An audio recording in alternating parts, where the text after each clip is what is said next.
Doctor.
Hi!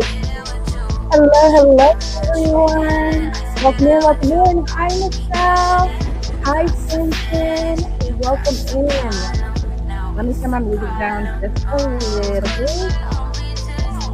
I hope everyone is doing well.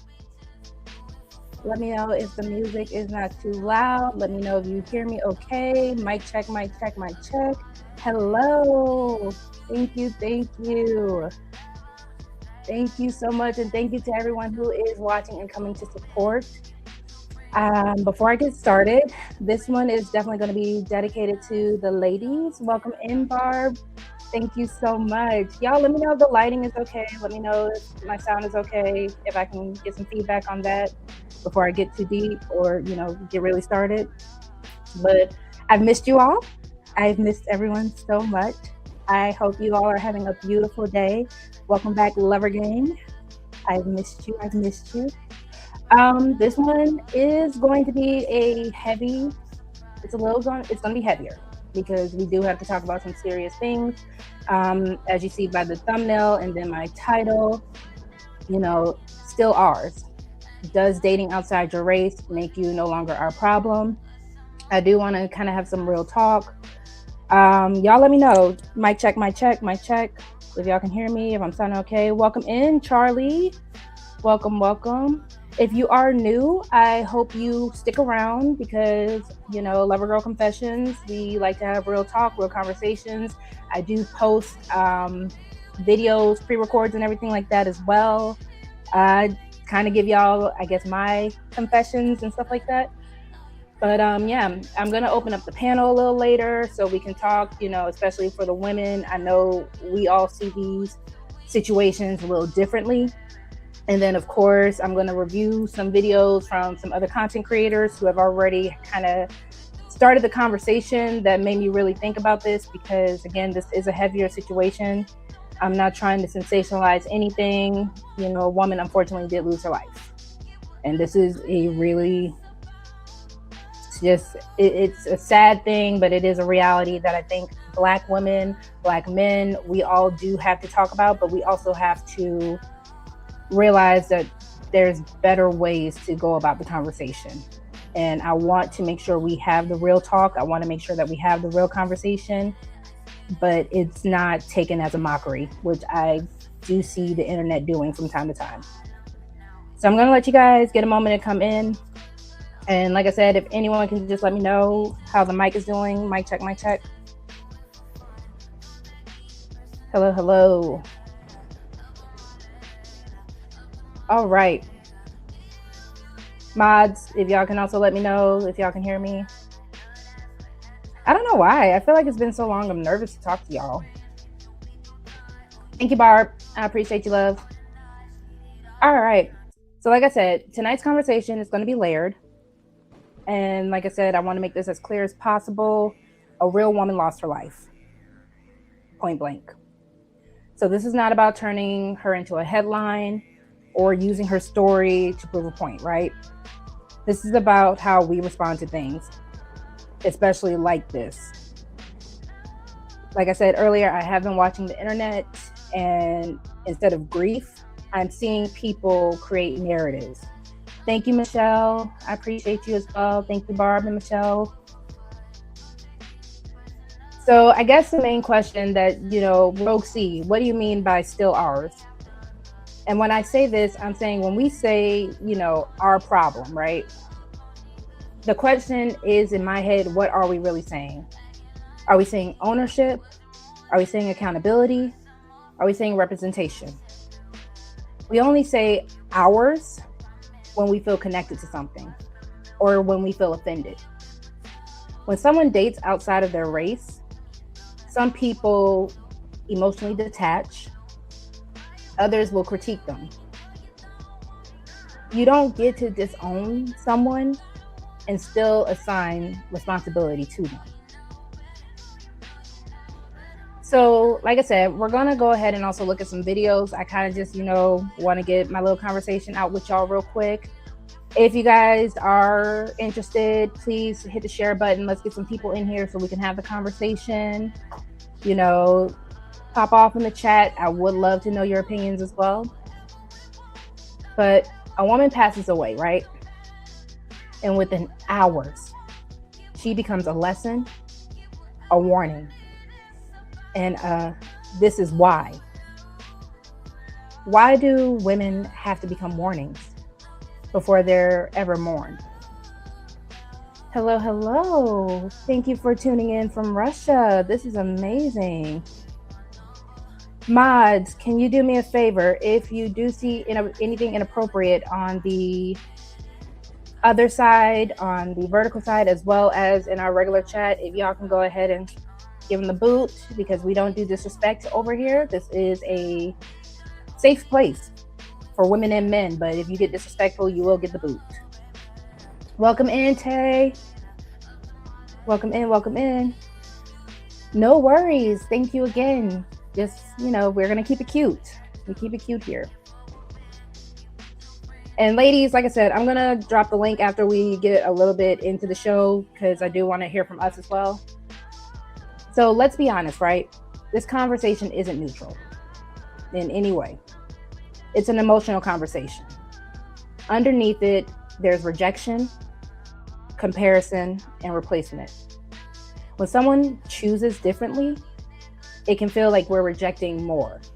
Not just the people, but it feels like we're rejecting an identity. So, I kind of want to talk about the idea of preference versus a pattern. Because one choice is personal, patterns become perception. When does it stop being a preference and start feeling like avoidance? So what do you mean by that, Rogue? When we're looking at the situation, unfortunately, what happened to Ashley Renee, right?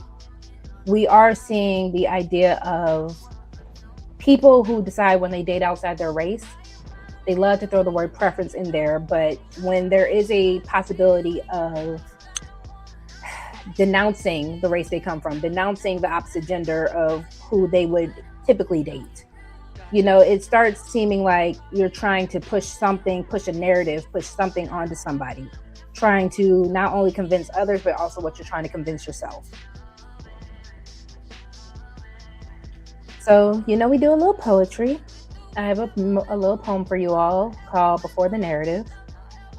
Before the comments, before the think pieces, before the blame, there was a life that didn't ask to be explained.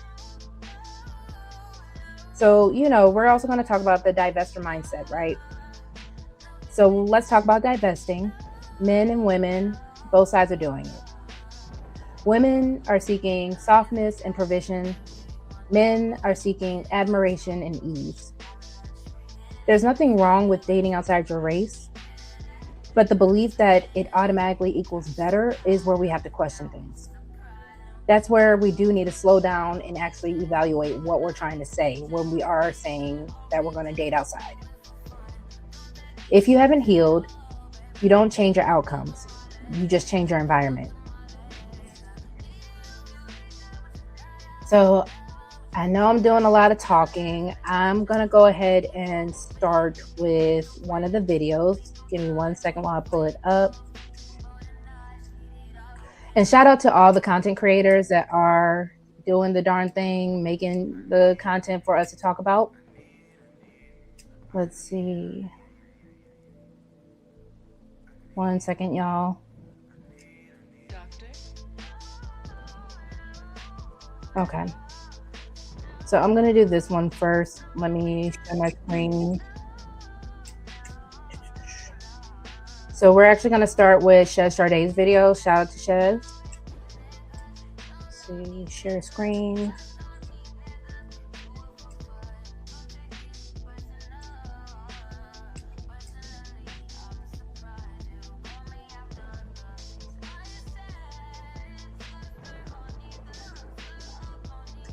All right, and definitely fair use while we are going to review Build an these app with your videos. name on it, just by thinking about it.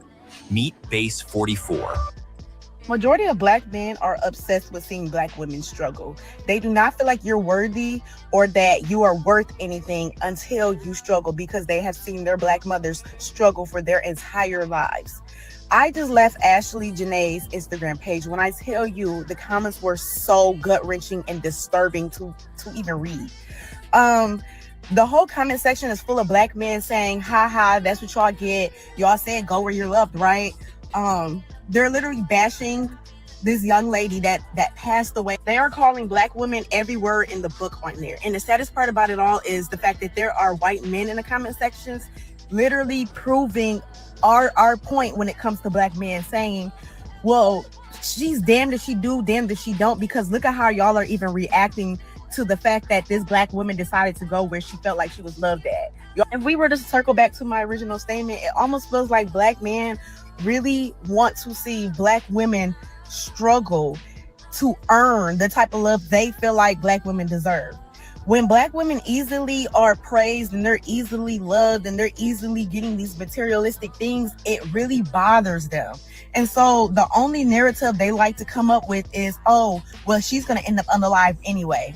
Oh, why would you want to lay down with your master anyway? All of these things, they get so racist and they get so enraged. And what's so wild is those same Black men would date outside their race because they don't like to be a man. And then all the excuses Black men have for other Black men, when you tell Black men, oh, you know, I was in all toxic relationships when I was dealing with Black men, and I was in DV situations and etc. Now they want to say, oh, you just don't know how to pick them. You was choosing little boys. That's your issue. Okay, well, why can't it be the same scenario when it comes to you dating outside your race? Oh, but let y'all have 1-2 bad experiences with Black women. Now it's all Black women are the same. They all ghetto. They all ratchet. They all loud. They all do too much. Oh, they all force me to be a real man. Not to mention, okay, so if me picking is the issue out of all of this, okay, so what if I pick the perfect white man? What if I pick the perfect Asian man? What if I pick the perfect Chinese man? Now what? Like, what is the issue now? Like, it's like, bro, and what I find so crazy is Black men don't got a problem with nobody else who date outside the race but their own kind. Literally. They don't have a problem with nobody else. Let an Asian chick decide to date outside her race. They not bothered by them. Why? Because it's none of their business. Just like Black women, it's none of their business either. So I saw this video come across my feed and I wanted to respond to it because I think this is a perfect example of how certain Black women, especially aspiring swirlers or those who desire to date and marry outside of their race, Black women sometimes end up doing damage control whenever the soft life fantasy, the white knight fantasy, the white boy era fantasy, however you want to put it, whenever those ideas are challenged, instead of them actually looking at the situation for what it is, they are very quick to try to turn it on its head and somehow make it an issue between Black women and Black men. So that's what I want to unpack a little bit here today. The context of this entire story is a soft life divester, a Black woman who was open about the fact that she was divesting, who aligned herself with the divester movement, which is very anti-Black and is very anti-Black male, who has had a history of saying not the most positive things about Black men, who was very open about the better life that she was getting with her white counterpart, which, okay, but unfortunately ended up getting unalived by her white counterpart, by the white guy that she was engaged to. That is the context of this relationship. The context of a relationship is white man unalives Black fiance. To this day, no one has been brought to justice. That's the context of this whole conversation. So how then did a white man unaliving a Black woman, allegedly, right? We know the formal report saying, oh, she hung herself. The family and people who know her and pretty much anyone with 2 brain cells are just like, that makes negative sense. But my bigger point is the general assumption is that this man is responsible for the unaliving of his Black fiance. And to this day, yet and still, he's, roaming free. And allegedly, he's not really doing or saying much on social media. He's just kind of keeping quiet, talking about money, investments, things of that nature. So how is it that a white man allegedly unalives his young Black fiance, walks away free, is acting as if nothing happened, and then now it's Black men's fault? Or now Black men don't want Black women to enjoy their lives, and Black men don't want Black women to enjoy the soft life. And that's what I find fascinating and yet disturbing about this particular video. Because this content creator is alluding to the idea that Black men don't want to see Black women do well, Black men don't want to see Black women go where they're loved.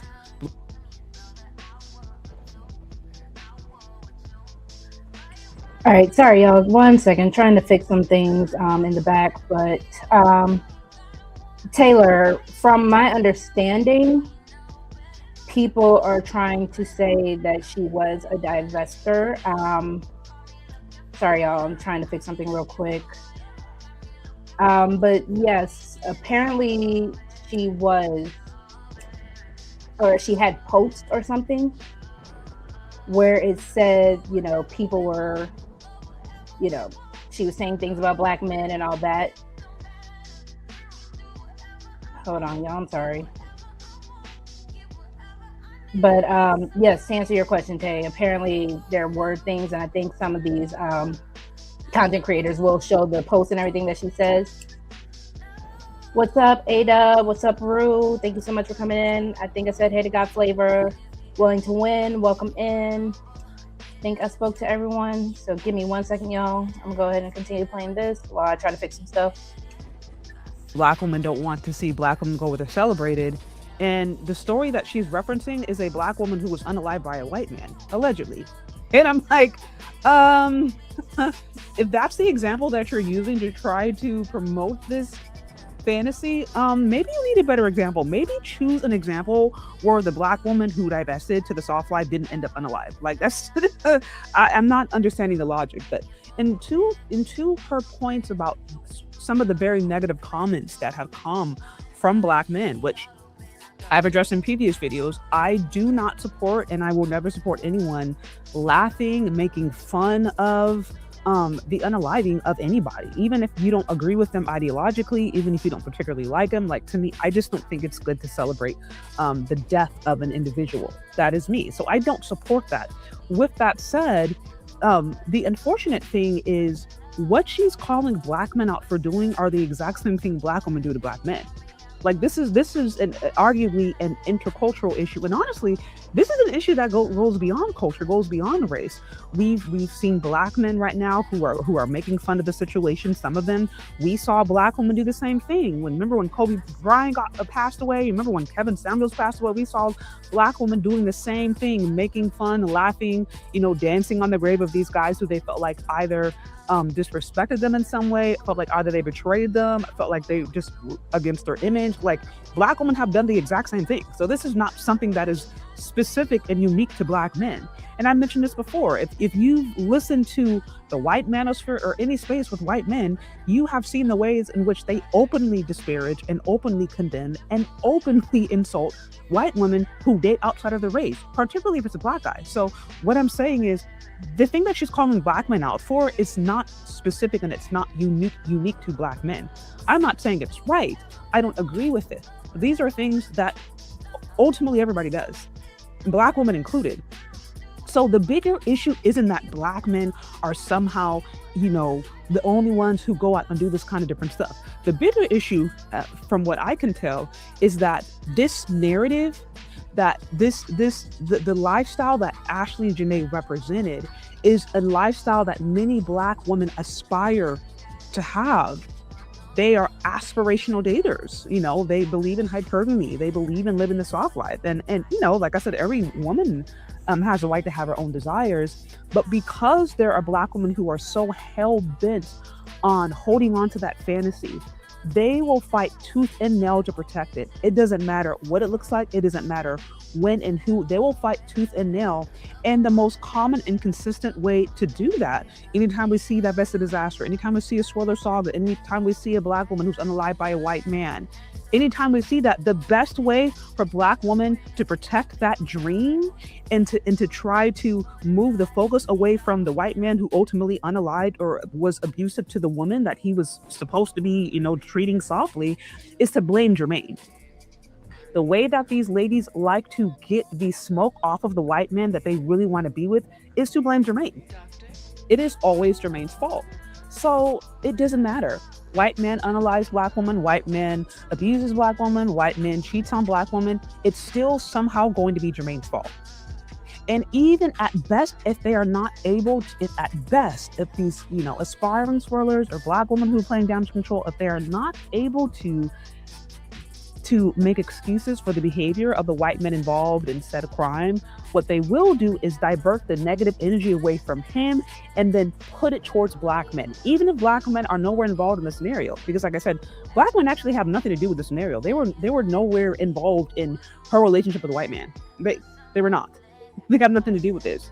Now, I could understand her disgust and her disdain with some of the negative comments. I get it. I do not necessarily support it. But we also have to keep that same smoke and that same energy when we see it happening the other way around. My thing is be consistent. If you're mad when it happens with Ashley Janae, I need to see you hold that same energy. If there's a Black one who ends up getting unalived by Snow Bunny, if there's a Black one who ends up getting alived by anything, you know what I mean? Like, for me, I'm like, I want to see the same consistent energy, or else to me it's just like you're clearly, from what I can tell, promoting a narrative. You're just playing damage control, and we can be honest about that because you still are dedicated to swirling. You still are dedicated to wanting to do the whole soft life thing, and you're not going to allow any story, come hell or high water, come death, come multiple instances of swirler sagas and divested disasters, nothing is going to change your mind from your aspirational dating style. And that's fine. Like, let's just call it what it is. Let's not try to throw Black women under the bus for something they're actually not involved in. But anyways, y'all, that's my thoughts. What do y'all think about this whole thing? Let me know.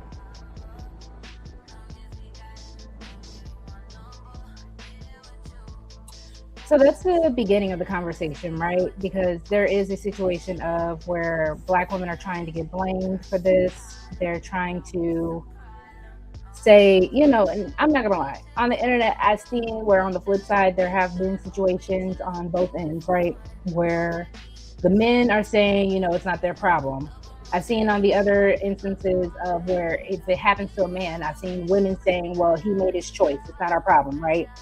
And the whole conversation that I'm trying to have at this point is trying to figure out, as a community, when is it our deal to handle? When is it something that we get involved in? Because, they're still trying to investigate the situation with the fiance and all that. And if he is found to be guilty, do we as a community stand up? Do we as a community revolt? Do we back her up? Again, a young lady lost her life.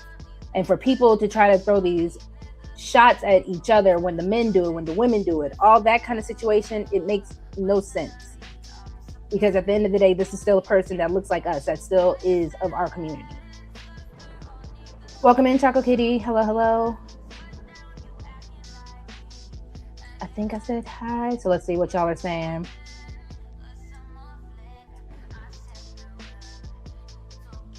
I don't like the fact that Black men date outside their race, and we know why they do it. And see, this is the thing. And I think that's the main issue. I feel like everybody is saying the same thing. They feel like when you are dating outside your race, you are trying to promote the other over us. And that is something to be considered when it comes down to dating, when it comes down to swirling, when it comes down to the whole divestment idea. That we are trying to say that there is somebody better than what we come from. And instead of just saying that, hey, I fell in love with this person because they treated me well. Hey, this person is the person for me and does the things that I want my partner to do. It does turn into a comparison. It does turn into a blame game. It turns into a lot of things where it's kind of like, it makes people want to remove themselves from you. And then when situations like this happen, it seems like no one is ready to take on the call and rally against it. So I got another one that we're gonna play real quick. I think Shez came out with another video, and then I'll move on to another content creator. Let's see. One second.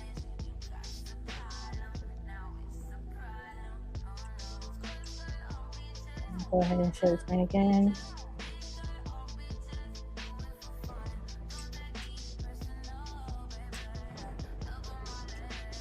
So, continuing the conversation around the tragic story of the soft life influencer Ashley Janae.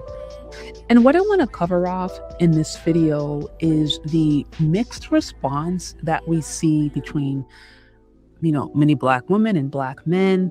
And really what this is revealing about what's going on today, socially, politically, racially, and ultimately how this is impacting the dating and mating market. Now, when it comes to the apathy that some Black men displayed regarding Ashley Janae's unaliving, here's what I've noticed. The primary reason there were Black men who were apathetic about the unaliving of this young Black woman is because of one thing: disrespect. Disrespect. See, Ashley Janae, she branded herself as a soft life influencer and a soft life divester. And if you guys know anything about the divester movement, I've covered this off exclusively. The divester movement is very anti-Black and it's very anti-Black male. You have prominent divester or divester adjacent content creators who were promoting the unaliving of Black male babies, who were actively going out of their way to consistently to call Black men bullet bags. You had some, I remember one, who actually had a photo of a Black man being lynched in her profile photo. She had that for years. You've had some even conspire with the Klan and talk about ways in which the Klan can, quote, handle Black men by getting rid of them. And so there's a very deep, dark history to the divester movement. If you're familiar with the divester movement, you'll know that the divester movement is very deeply connected to anti-Black misandry. And unfortunately, Ashley Janae, when you looked at some of her previous posts, she didn't necessarily have the most positive things to say about Black men. So what I'm saying is, when a Black woman has a history of openly disrespecting Black men in her lifetime, in her demise, those same Black men don't necessarily feel obligated to pay her any respect, to pay her any mind, or to really care. The best thing they could do in that sense is just disconnect themselves, say, this is not our fight. She chose her side. And there are many Black men who have that perspective.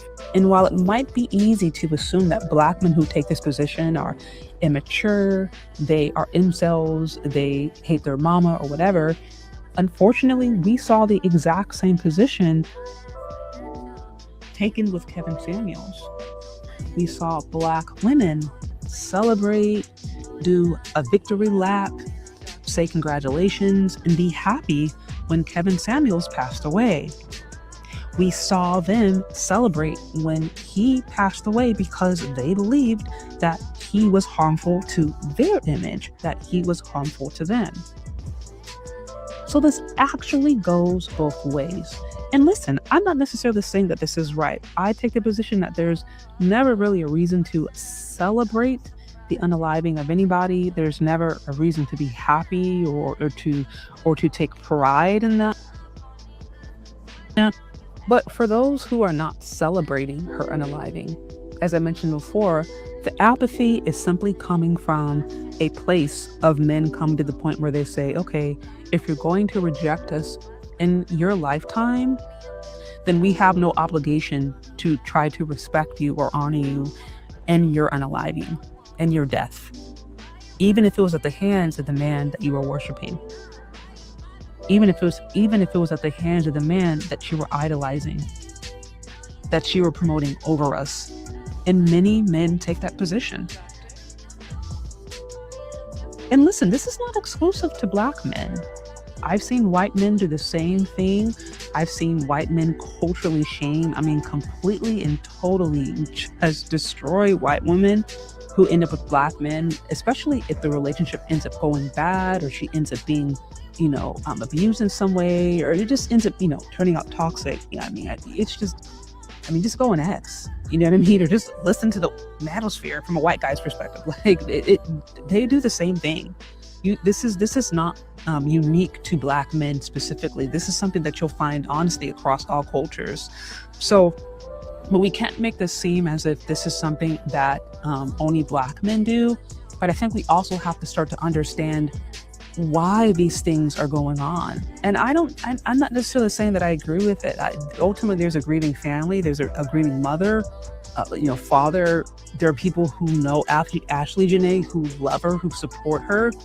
But the crazy thing about the internet is that it lives forever. And one of the reasons I've been really, really cautious about critiquing the divester space, the hypergamy soft life space, is because I can see some of the toxic messaging and some of the toxic narratives that come out of it. And unfortunately, in the case of Ashley Janae, a very attractive woman, unfortunately, because she was connected to that space, that can brand her in a way that creates these negative dialogue and these, just these negative responses in a time when ultimately her family should be getting support and finding out what actually happened. Another reason you may see a mixture of apathy coming from Black men. Another reason you may see such a mixed response, particularly coming from Black men, is the simple fact that this scenario, as tragic as it is, as sad as it is, as unnecessary as it was and is actually not surprising. There have been countless and countless and countless and countless examples, not only just in the last few years. If you just understand the history of America, if you understand racial political dynamics, if you just understand the position that white men hold socially, politically, the position Black women hold socially, politically, what that has meant, what that means, if you have just a basic understanding of how society works, then you would know that these situations have happened and still happen all of the time. And so another reason, to a certain extent, you might see a bit of apathy is because this is just simply not surprising. And, I don't want it to happen again, but it's just a matter of, okay, well, how many more days or weeks or months are going to pass until there is another scenario? Because unless something dramatically changes, then we're going to continue to see the same thing. Black women end up being unalived, dismembered, put in body bags or whatever. A white man, suspicious white man's nearby. There's all these questions around her death, and then he walks away free. This has happened so many times, I've lost count. As I've told you, just in my own channel alone, I've literally lost count of the amount of cases of divested disasters where Black women are, swirling, they're doing their soft life thing or whatever, and they end up missing, and then they end up being unalived. I think maybe literally the one story that I've covered off that actually got a sense of justice was Sade Robinson. And I think the reason that got justice is because the crime was so heinous, it was so grotesque, it was so egregious, and it was just so sloppy. I mean, the man left her body parts everywhere. He was on camera multiple times. Like, he was just so sloppy in the way that he did it that it was kind of hard not to prosecute him. I mean, it just was so blatant. But outside of that, there's been countless stories of Black women who have been in similar positions and who have been unalived. Sometimes these guys get prosecuted. Sometimes they walk free. And in cases where they are prosecuted, it's not often that they are prosecuted heavily. Very often these cases get little to no publicity because to the general mainstream society, this is not a big deal. Unfortunately, this is commonplace. So I'm certainly not saying that it is right in any way or in any circumstance to celebrate the demise of this young woman. I don't agree with that. Just in general, I don't agree with celebrating the unaliving of somebody, even if you don't like them, even if you are just ideologically opposed to them. But I wanted to explain, what was going on, because I saw a lot of conversation about women being confused and being like, oh, these guys are incels, these are this and that. And I can understand the frustration. I can understand how easy it can be to point the fingers, but I wanted to kind of peel the layers back and actually look at why. And we understand that, unfortunately, Black women in the exact same position have done the exact same thing.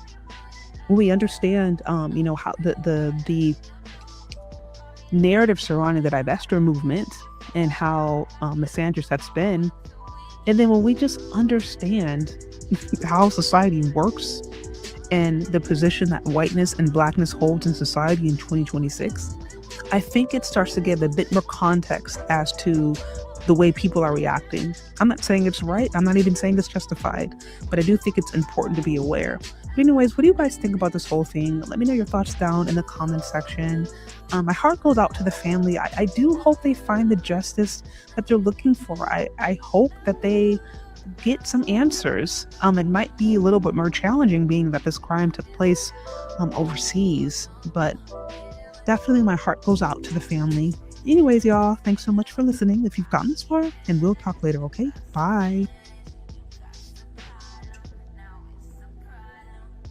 So definitely feel free to check out Sade. Again, shout out to her. So, I see Chaco, and I'm going to drop the link for the ladies in a moment. Because I can get where people can see how things are disingenuous, right?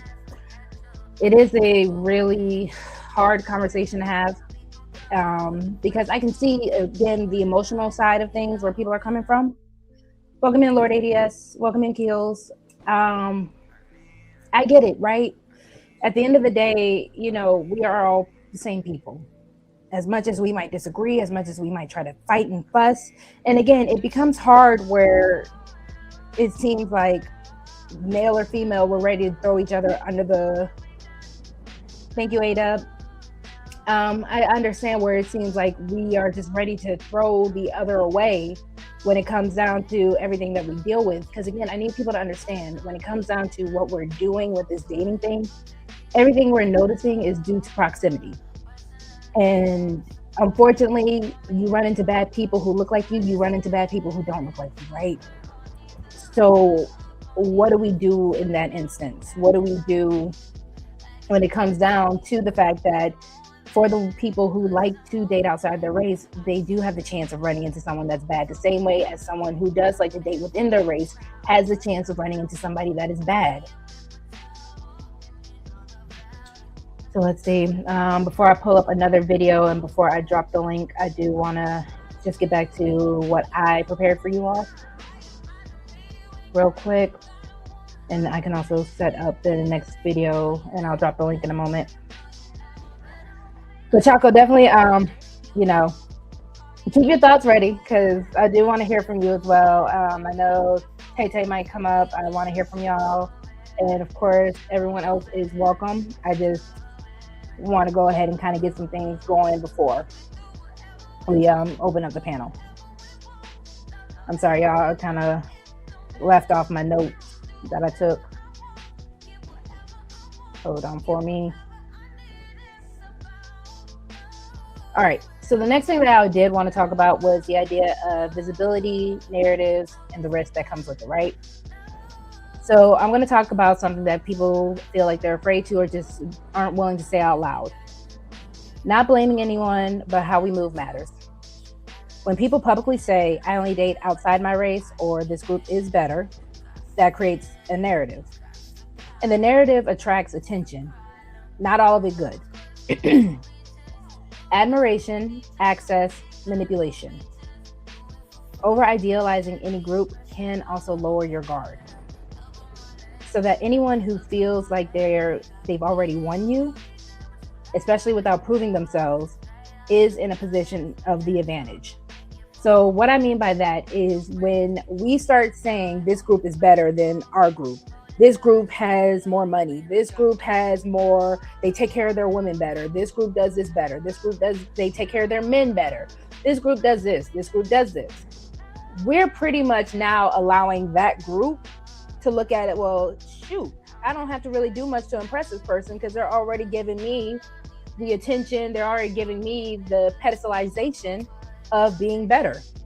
So what's the point of even trying to be better? Or on the flip side, if they already think I'm this good person, they're not going to see it coming when I come at them and I'm not. And I think we have to realize this, especially if we're raising up another generation. If we're talking to people and we're saying love is love and all that good stuff, we have to be honest when it comes down to the fact that no group is better than the other. There are criminals, there are unalivers, there are bad people in every group. And you, as a potential dater, as someone who is dating, you are now having to not only decipher from the people who look like you, but from the people who don't look like you, if you are willing to go ahead and open that up. Sometimes people aren't just dating, they're escaping. Dealing with this will be easier. Dealing with that will be better. No one is safer just because they're different. And no one is dangerous just because they're familiar. Character protects you, not the category. All right. No group is better than the other, point blank period. You're gonna have bad people who are white, you're gonna have bad people who are black. You're gonna have bad people that are Hispanic, you're gonna have bad people that are Asian. The grouping of the person, you have white collar crimes, you have blue collar crimes. You know, the grouping of the person, the category of the person, that's not necessarily going to make them better. Just because the race is different, just because their class is different, just because their car is different, they smell different, they look different, all the stuff that can make someone different than who you are does not make them better. That's the whole issue with the whole superiority idea in the first place. And then, like I said, not only does it become a superiority complex, it then turns into a savior complex also. So I'm going to say something uncomfortable. When a black man is harmed in an interracial situation, I've seen, like I said earlier, he made his choice, not our problem. And it is seeming when a black woman is going through it, there's an energy shift. So now I do have to ask, is our empathy consistent or conditional? Because if your empathy disappears based on who someone loves, it was never empathy, it was alignment. Let's see. So this part doesn't necessarily fit the narrative or any narrative. Like I was saying, to answer Chocolate Kitty, harm happens inside and outside the community. Loss impacts everyone. Harm is not race loyal, and we don't just lose people. We do lose our legacy, we lose love, and we lose our future.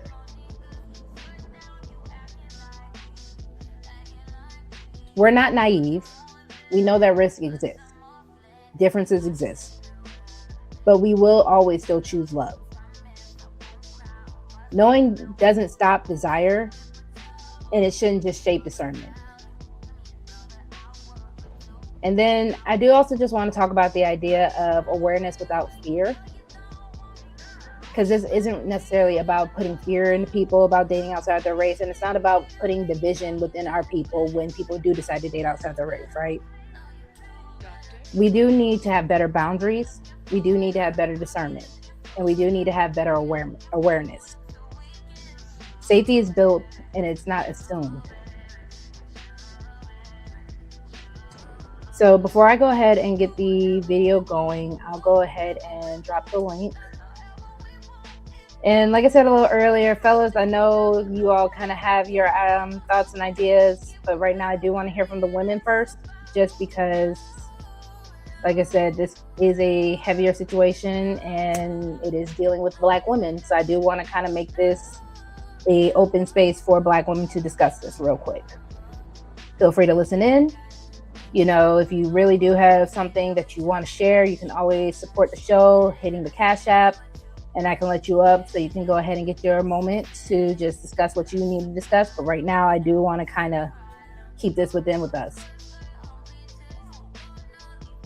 So ladies, feel free to go ahead and hit that link. I'm going to pin it real quick as well.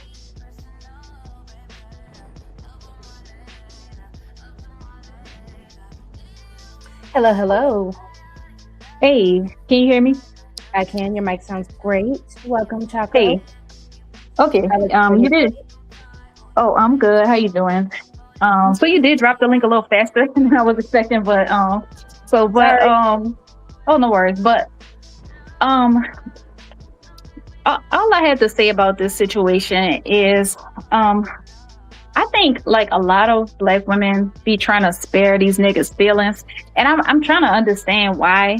You know, like I really want to know, like, what's the reward for lying to these niggas? I just need to know, like, and the crazy part is, the thing is, hold on, it don't matter like what they say, it don't matter how much shit they, hold on, let me, I'm playing this game, let me press pause, let me actually get out of here.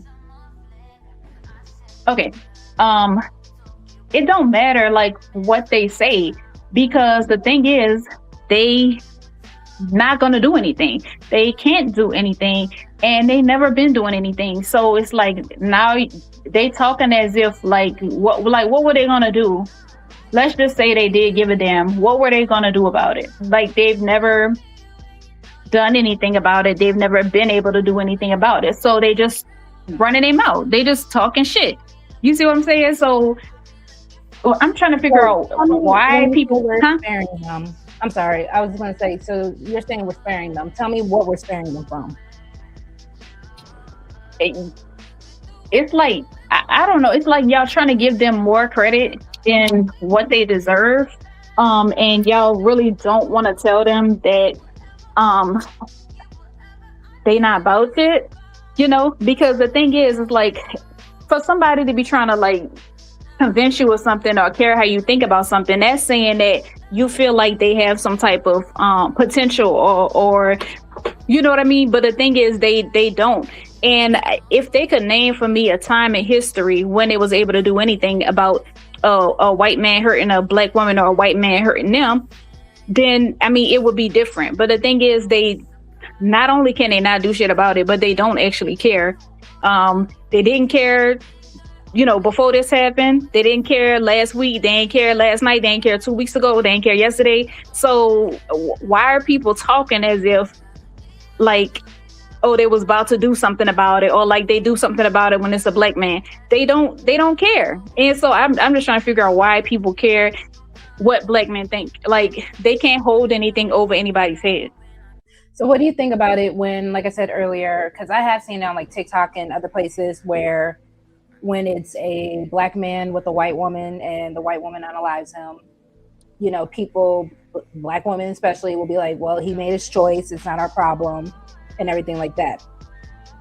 So when that situation happens, you know, is it fair if Black men return it, you know, back to Black women?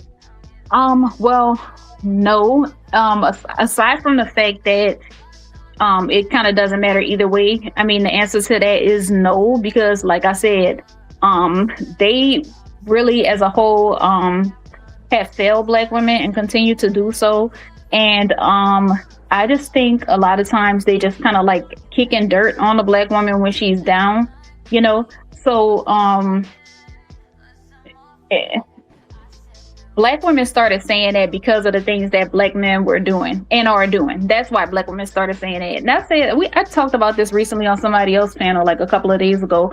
But Black women really are just starting to develop that kind of attitude. When Black men been had like a complex about race and you know what I mean, and feeling like they was leveling up by getting with somebody white. Black women, probably since just social media came out and, you know, they started seeing how people really are just starting to feel like that. And the difference between Black men and Black women is Black women actually have the power to and have gone out to make change. So whether that be like, you know, protesting or voting or anything like that, but that's shit that Black men are not really willing to do on that level. So yeah, they're not taking anything away. But like I said, is it fair? No, because it's disingenuous. Because there was never a time like in recent history that they actually cared about anything like that. So H&M, I was gonna try to keep this with the ladies only.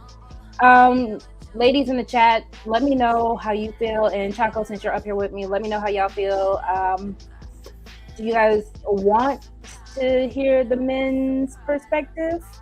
I mean, yeah, I don't mind. Okay. Ladies, how are you feeling about it? Do you want to make this open panel for all commentation? Tiff, who else was in there? Sin. I don't know if Michelle's still with us. Tay-Tay, if she's still with us as well. Do you guys want this to be a more open conversation? Let's see, who else was in here? I mean, Chaco, if you're cool with it, I'll go ahead and add H&M. Yeah, I don't mind. I don't mind. Hey, H&M, what's up? Salute. Rogue, always on the go. Come together, we can all grow. Hello, H&M. So, what did you want to add? And again, I just came in. Oh, my bad. I just came in. So what were y'all talking about? Just wanted to say hello. How you doing? Fill me in real quick, and I'll give you my thoughts and opinions, okay? Thank you. So we are talking about the Ashley Janae situation, but overall... Yeah, and overall, we're mostly talking about, you know, the whole idea of with divesters, be it male, be it female, you know. Well, Taylor, I was waiting on you to comment. But we were just pretty much trying to go over the idea of, are they still technically ours? When we hear Black women saying if a Black man gets unalived, they're no longer our problem if they get unalived by a white woman. And Chaco, I did want to also ask, you were saying it in the chat that the comments from either Shez was disingenuous or she was trolling. I kind of wanted you to elaborate on that as well. Who, me? Oh, okay. Hey, Michelle. Who you want to go? You want him to go? I did want to ask you that first. So, like I said, thank you for also coming H&M. We'll let you get in on it as well. I feel that she was being disingenuous by saying there's just like white men everywhere that's killing Black women, like you just gonna go outside and get killed by a white man. That's ridiculous, and stats already show that. And the thing is, like, I'm not sure which cases she's thinking of. Like, I was watching somebody else's panel the other night, maybe it was last night, and he just kept on like cycling through stories of white men killing Black women. It's like, okay, well, how many stories did you when you were searching that up? How many stories did you come across of Black men killing Black women that you skipped over? Like, I'm trying to see what their point is. So, like, if Black women stop dating white men, are they gonna stop killing Black women? Like, it doesn't make sense. So yeah, for the girl to try to act like white men are more dangerous than Black men, which is not true. Yeah, she just being fake. Because the thing is, when you're up there and you just doing a video, you don't have anybody else up there with you. you can kind of just say anything, you know. But the statistics show that Black men are more violent than, and when I say, I'm not even gonna say more violent, I'm not gonna say that. I'm gonna say that Black women have a domestic violence or gender violence rate that is much higher than most other women, except for I think Native American women. So yeah, that means Black men hurt and kill Black women more than white men hurt and kill white women.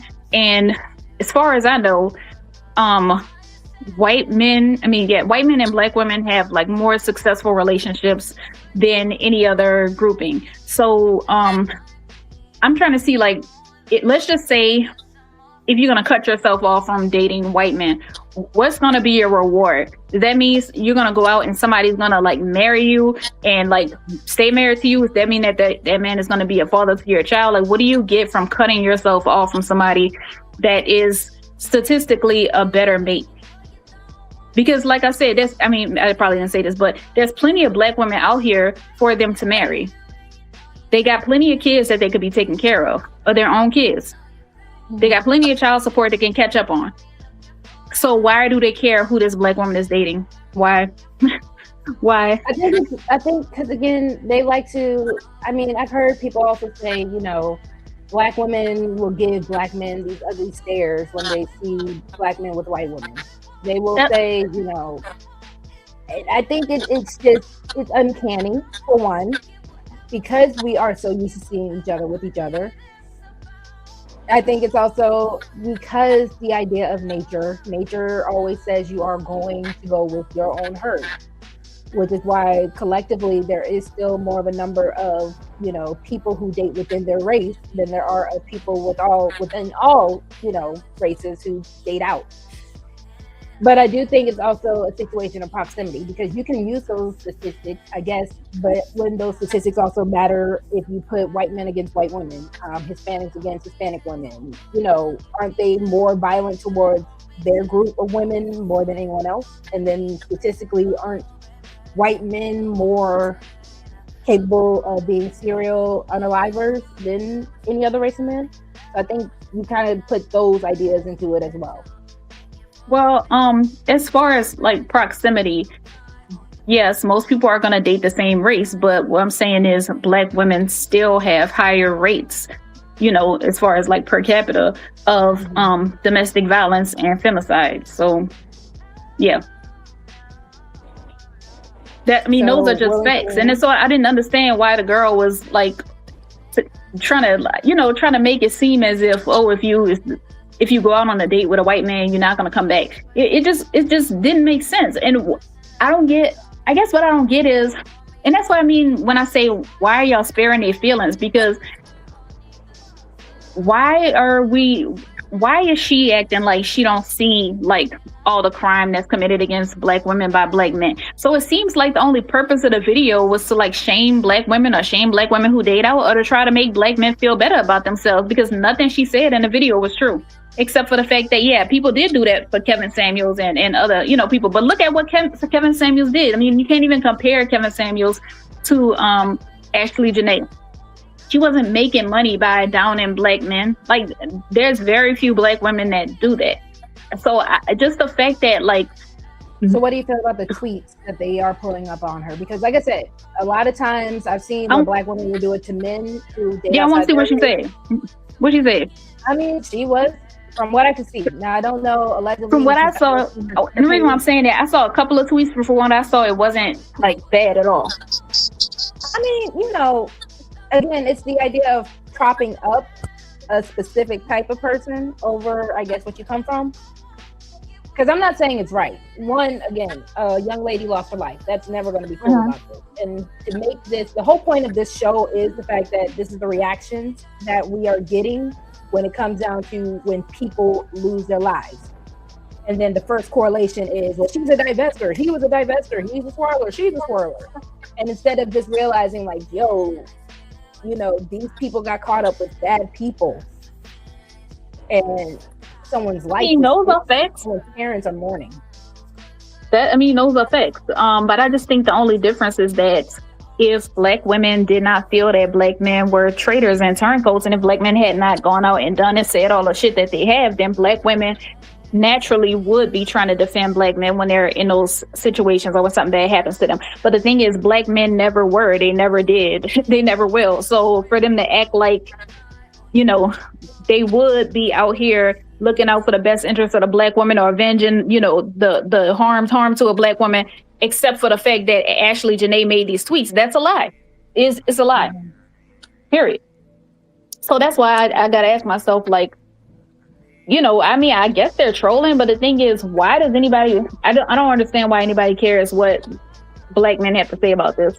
And when I say, I'm not saying like as an individual, of course, anybody can have something to say about something, but I'm talking about like as a group, the fact that they're trolling, why does anybody care what they have to say? They can't take shit from you. The only thing they can do is kill you. They're already doing that, you know? Like Malcolm X said, you can only kill me once. So I'm trying to see, what are you talking about? What houses are you gonna stop buying? What marriages are you gonna stop, you know, having? What rent is you gonna stop paying? What car note is you gonna stop paying? You see what I'm saying? Where you gonna move out of? What you gonna kick a woman out of? Nothing. They so not about shit. It's also a matter of one. Hi, B-Love. Thank you so much. And I'm gonna let Michelle and H&M get in there, but I think it's also because, let's be honest, Ashley Renee is a woman that they would have wanted to date. She was an attractive woman. She was gorgeous. Welcome in, she was. Love. And I think that is where it becomes a situation of FOMO, almost. I think a lot of people felt some type of way because it's the type of woman. If it's a beautiful woman who is saying these things, is acting like one race, and I'm not saying she wasn't, but for the ones that do, the ones that are saying these things and are acting like, you know, they've just completely abandoned or given up on the idea of the other race. I think people do kind of feel some type of way and get angry about that. So I think that's why we're just also hearing a lot more commentary on it as well. I mean, all I can say about that is they need to go marry their baby mama. I mean, that's all I can say. I don't really have nothing else to say besides that. They shouldn't be worried about what this girl's doing and who's doing it for her. It's not their business. And ladies in the chat, the link is open. Hey, Momo, as well. I do want to hear from the ladies, but H&M and then Michelle, I do also kind of want to hear from y'all as well, since y'all have been patiently waiting while me and Chaco had this back and forth. And then Chaco, I might play another video for us to review since you're up here with me as well. Yeah, are you gonna play like some people talking about the other side? Because I mean, if you have links, I'm happy as well. No, I don't. But so I would. It seems like you're more so on the side that like of the videos that you're playing. Would you say? Oh, not at all. Not at all. These are just what's in my algorithm currently because I do subscribe to these content creators. I don't agree with anything as far as anything of she deserved it. If a person is divested, they, you know, to me, if a person decides to divest, they have their reasons. I don't necessarily feel yay or nay towards it, but I haven't heard the other side of things so far. Okay, well, let me say one thing real quick. So in this situation, you still see black women condemning this black woman. Now, keep in mind, she never said dark niggas bring dark days. You know, she never said like they're roaches. She never said none of that crazy shit that they get on here and say about. She never said, I'll take 10 white men, you know what I mean, over a black man. She never said that. She didn't say nothing crazy, but we still have black women out here trying to condemn her or trying to excuse the things that black men are saying. I want to see, where are the black men that are telling the other black men or the black women that are speaking against her to stand down? Because when people were talking shit about Kevin Samuels, Kobe, we had black women defending them. So I just want to see, where are the black men that's going to stand up and defend Ashley Janae, this beautiful black woman who lost her life? Because she's still a black woman, right? Mm-hmm. She's still a black woman. Y'all have black mothers, y'all have black sisters, y'all have black grandmothers, y'all have black daughters. So where the black men at that's going to tell these other black men and these black women to chill, and that we need to stand in solidarity and get justice for Ashley Janae? Where are they? I mean, and that is part of the big deal of why I'm even doing this show, because unfortunately, I feel like a lot of Black men are saying a woman doesn't deserve to be unalive or to lose her life. But that's the whole point of the show. Do we still claim responsibility? Do we still claim responsibility when it's a male, when it's a woman, anytime like a situation that this happens? Because I hate to bring up stuff from the past, but it did seem like we were able to rally up when it happened to Emmett Till. But I think... I'm sorry, when it happened to who? I'm sorry, I missed that. Just based on the historical context. Okay, when it happened to... but I do think it's an issue where I see Black people collectively trying to say that it's not my business, I'm gonna turn my back on a situation because that person chose to be with the white person. That person chose to date outside their race. They went Indian. They went all around the world. Because even with the whole quote unquote passport bro situation, when bad things happen to them, and I'm not saying, we've heard they say horrible things, but I'm just saying if it happens to a person who decides to date out their race, do we have a responsibility to do something about it? No, we don't. No. I mean, so the thing is, let's just say if Black men had a responsibility, they don't, they don't feel they have a responsibility, or they shirk their responsibility, whichever the case may be. But as far as like Black women, do we have a responsibility? No, because I mean, men are supposed to take care of the women. So why in the Black community are the women taking care of the men? Like, why? I mean, it's not working. It's not working. Run that for anything though, because that kind of falls into what men say as far as, well, if it's not my woman, if it's not my family, if it's not in somebody in my camp, I don't have a responsibility to take care of them. Yeah, and the reason why they say that is, I want to make it seem like I'm just being like super extreme, but I'm just saying they're saying that because of that's who they are. That's why they're saying that. Nobody else like in that situation is saying that. They're saying that because that's how they feel. That's all I'm gonna say about that. Mm-hmm. Yeah, that's it, and they said it, and we heard them. Everybody heard them. So yeah, that's all I can really say. Michelle, what do you think?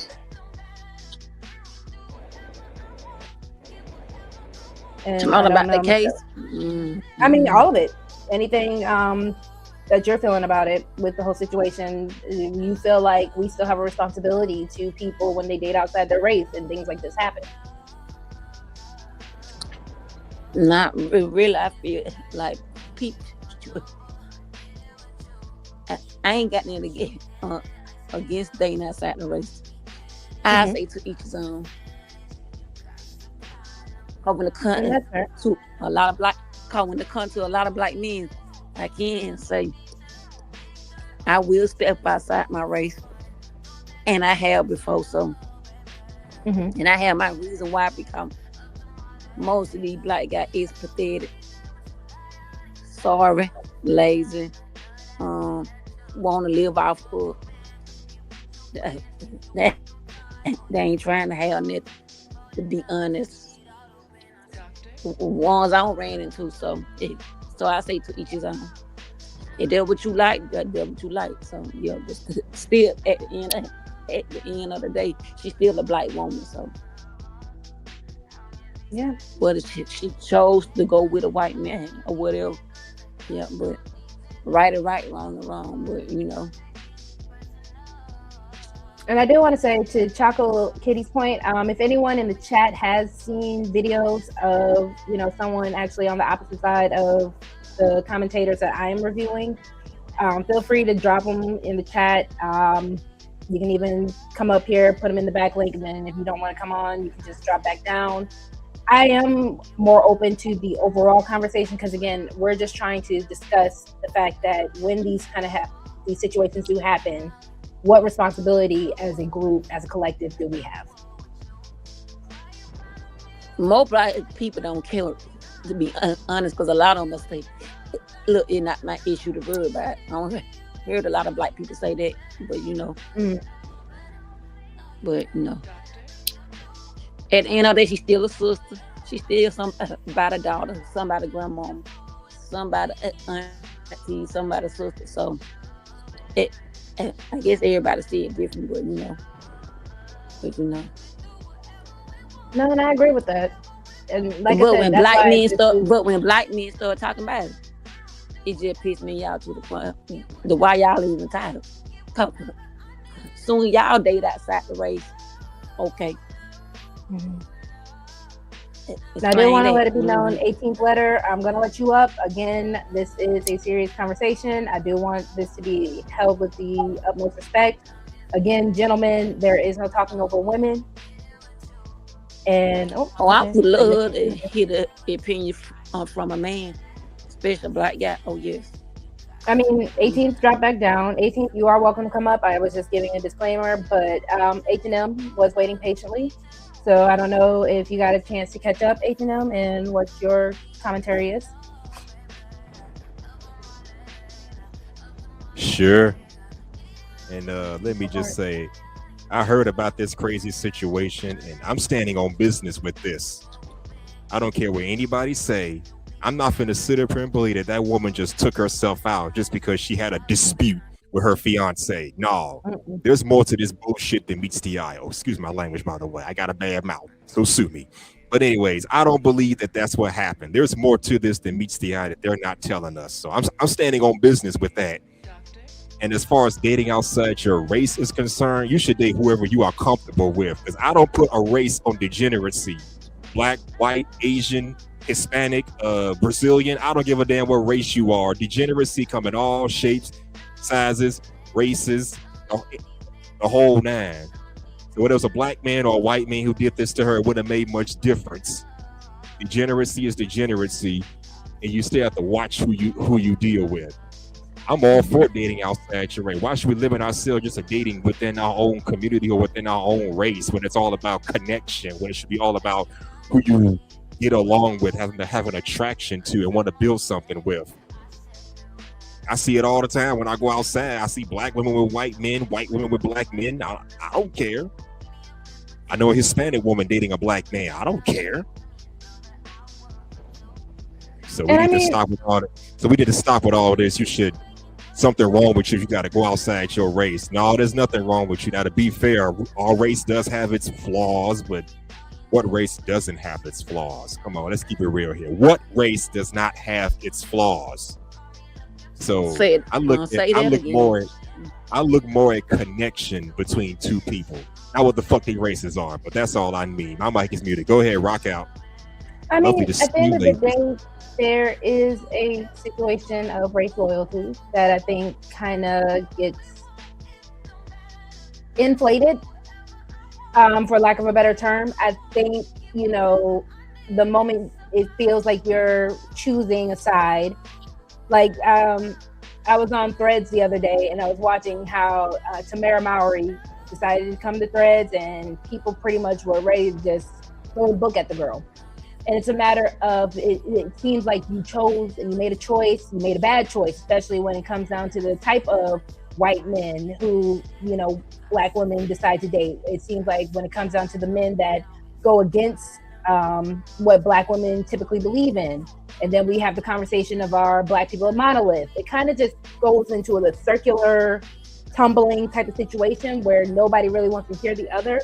Because yes, we know that there are dangerous people based off of historical context. But also when people kind of make a big deal of like, oh, I couldn't help but fall in love with this white person. When we know technically love is a choice.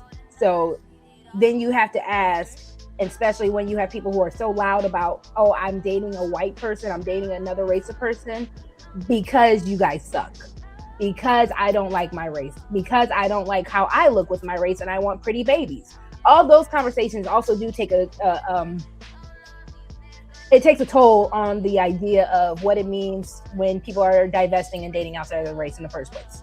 Especially with this YouTube bubble that we're in, the idea of the divester has really turned something negative, where people do kind of make it seem like, I don't want to touch that. I don't want to deal with that if something bad happens to these people.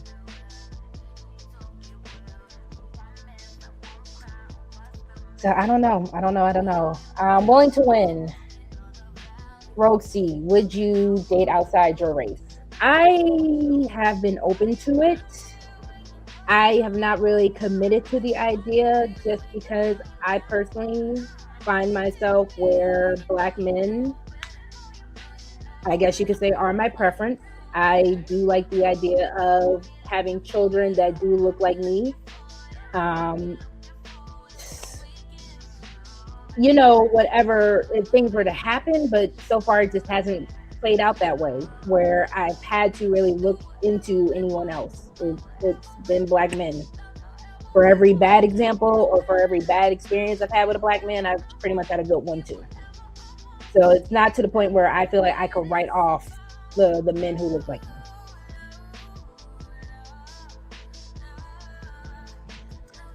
Anyone else want to get in real quick? I'm about to pop up another video to watch, and we can review it together. Did anyone have anything to say before I go ahead and get that started?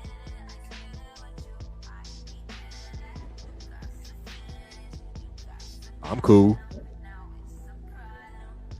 So Either Man Williams, hi E. Why do you think mixed don't look like the Black parent?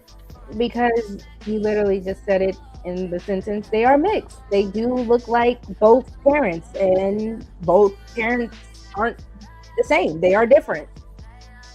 Yes, they can have similar features of the parents, but at the end of the day, you know, when somebody looks at my son, they know that he is his mother and father's. They don't really have to question if I'm his mother. They don't have to question if the father is the father, you know?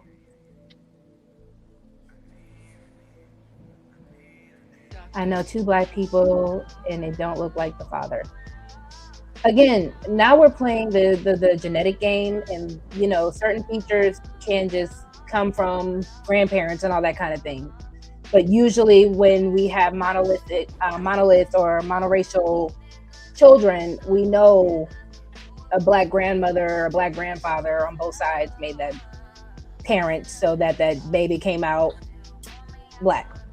We know when white people have generations of white people making them. So again, it's not to say, you know, me personally, I just want my children to look like me.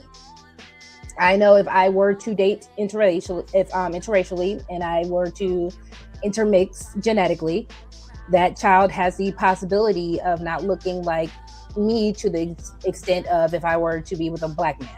And that is just my preference. So again, for people who choose to date outside their race, it is not a knock against you. It is not to say that your children are less than. They are probably great children. But again, that is my preference. You know, when I have a daughter, if God willing, I have a daughter, and she comes to me with, mommy, my hair looks like this, she is going to more than likely have hair that looks like mine. Welcome to the studio, Taylor and Either Man. What's up?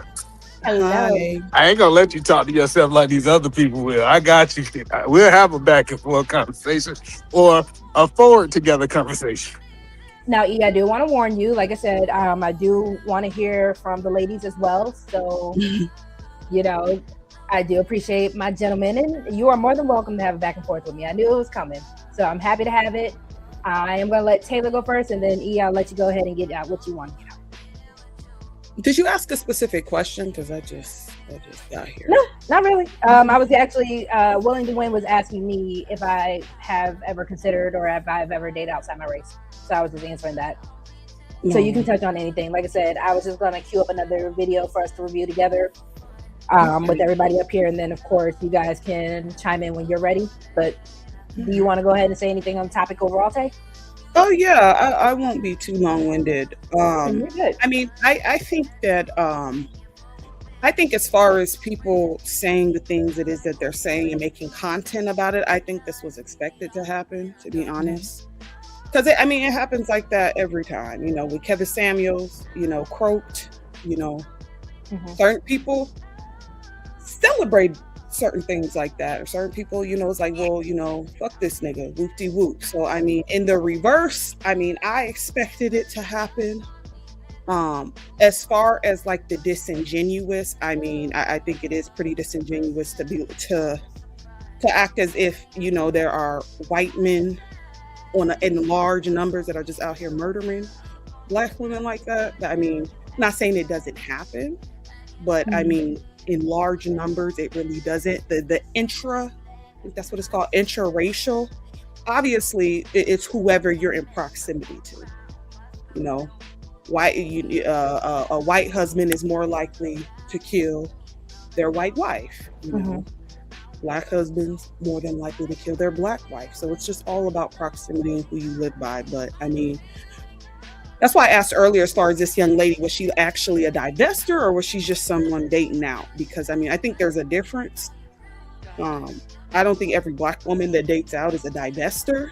Right. I just think that's some internet shit that people then coined and made up. But yeah, that's it for now. No, I definitely agree. Oh, no, she got to elaborate on that. What's the difference between dating out and a divester?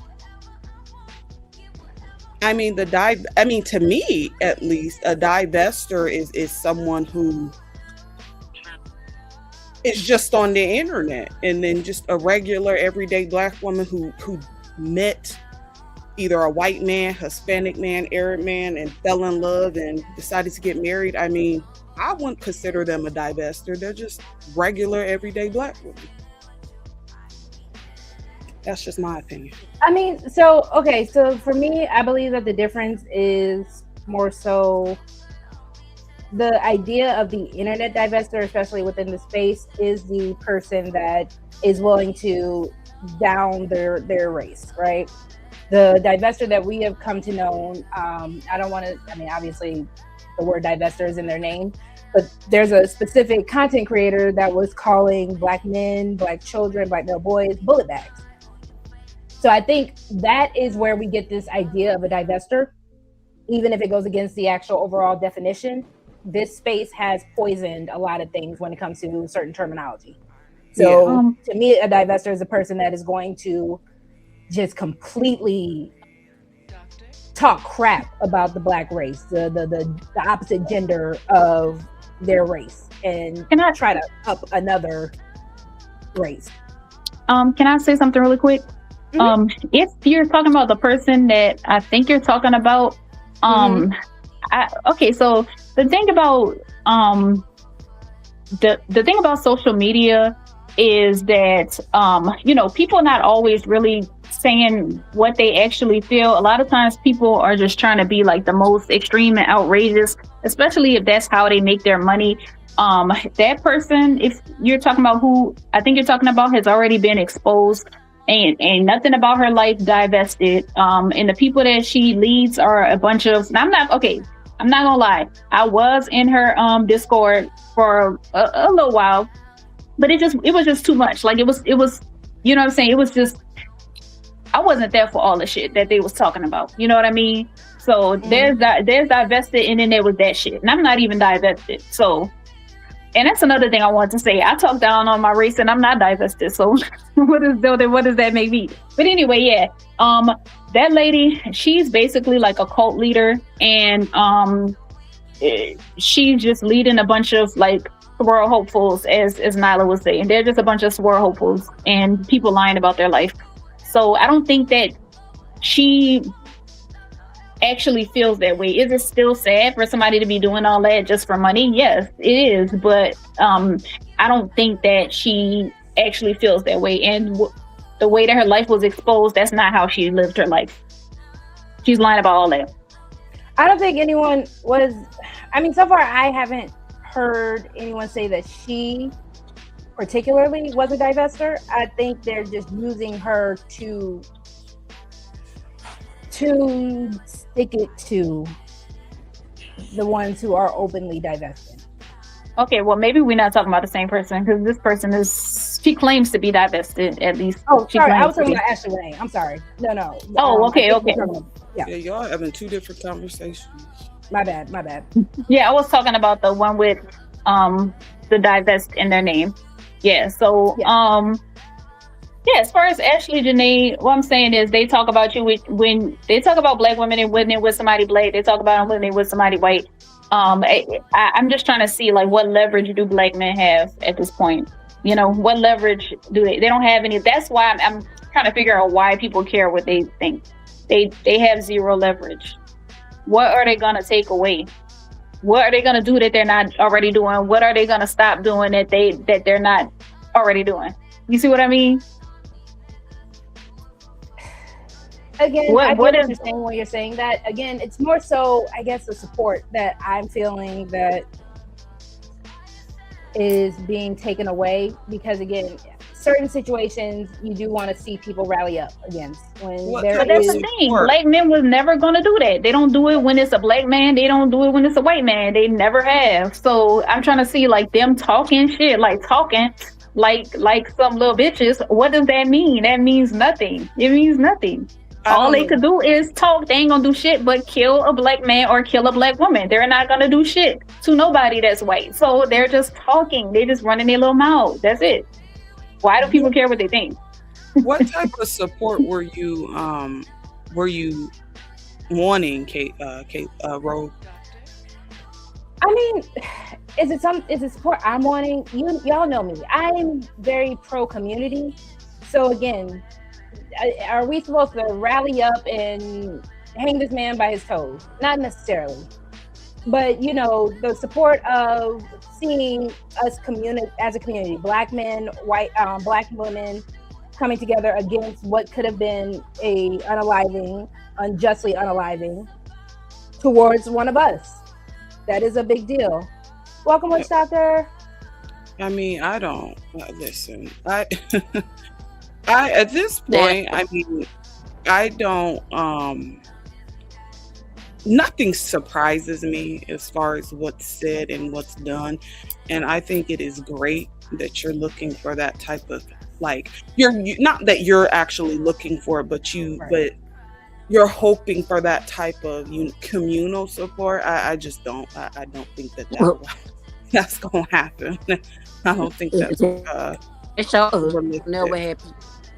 That ain't gonna never happen. I don't see it. Yeah, I mean, you can hope out that. The question that I was also trying to ask, and you know, ladies and anybody else, feel free to answer willing to win's question. But the question I was also trying to ask: do we have a responsibility to the people that this happens to, when black men are unalived by white women, or unalived by their preference? When black women are unalived by their preference, are we responsible for these people? As no. collective? No. Why would we be responsible for it? I'm gonna say this. Oh, I'm sorry. Go ahead. I was just gonna say, like, respectfully, I don't know that young lady that got, unalived, Ashley. Mm-hmm. I mean, I don't know her. R.I.P. to her. But I mean, unless people are gonna donate to the GoFundMe, or they're gonna show up at her funeral, they're gonna do all. I mean, what's there to do? So then, let me also ask this: if the dating, and obviously it's more of a rhetorical question, but you can still ask it as an actual question. If the dating pool had the better options for black women when it came down to the same race of men, would this outcome have happened? Would you feel like she would have looked outside her race in the first place, or any of the divesters, or any of the swirlers, anybody who? Great question. To do so. See, I don't think that this. We're making it about race, which I understand that, but like, a fucked up person is a fucked up person. Like, right. At the end of the day, I don't, whether they be white, black, purple, pink, like, the odds of this happening is very slim. Like, this doesn't happen very often. This is really an unfortunate situation, right? In another country at that fucking case. So it's just like, I don't know if her options would have. I don't know if she wouldn't have met her demise if she had a better pool. Mm-hmm. in the black dating realm. I mean, I don't know. Honestly, you even saying that, because I completely also missed. I mean, I remember the detail, but I completely where she was in. I know she was in Africa. Was it Tanzania or was it another? She's in Tanzania. So the fact that, to me, what's also strange about it, and I get it, you know, that's why we have the whole diaspora situation. But to be in a country surrounded by people that technically look like you, and all of them, to me, I feel like they failed her too.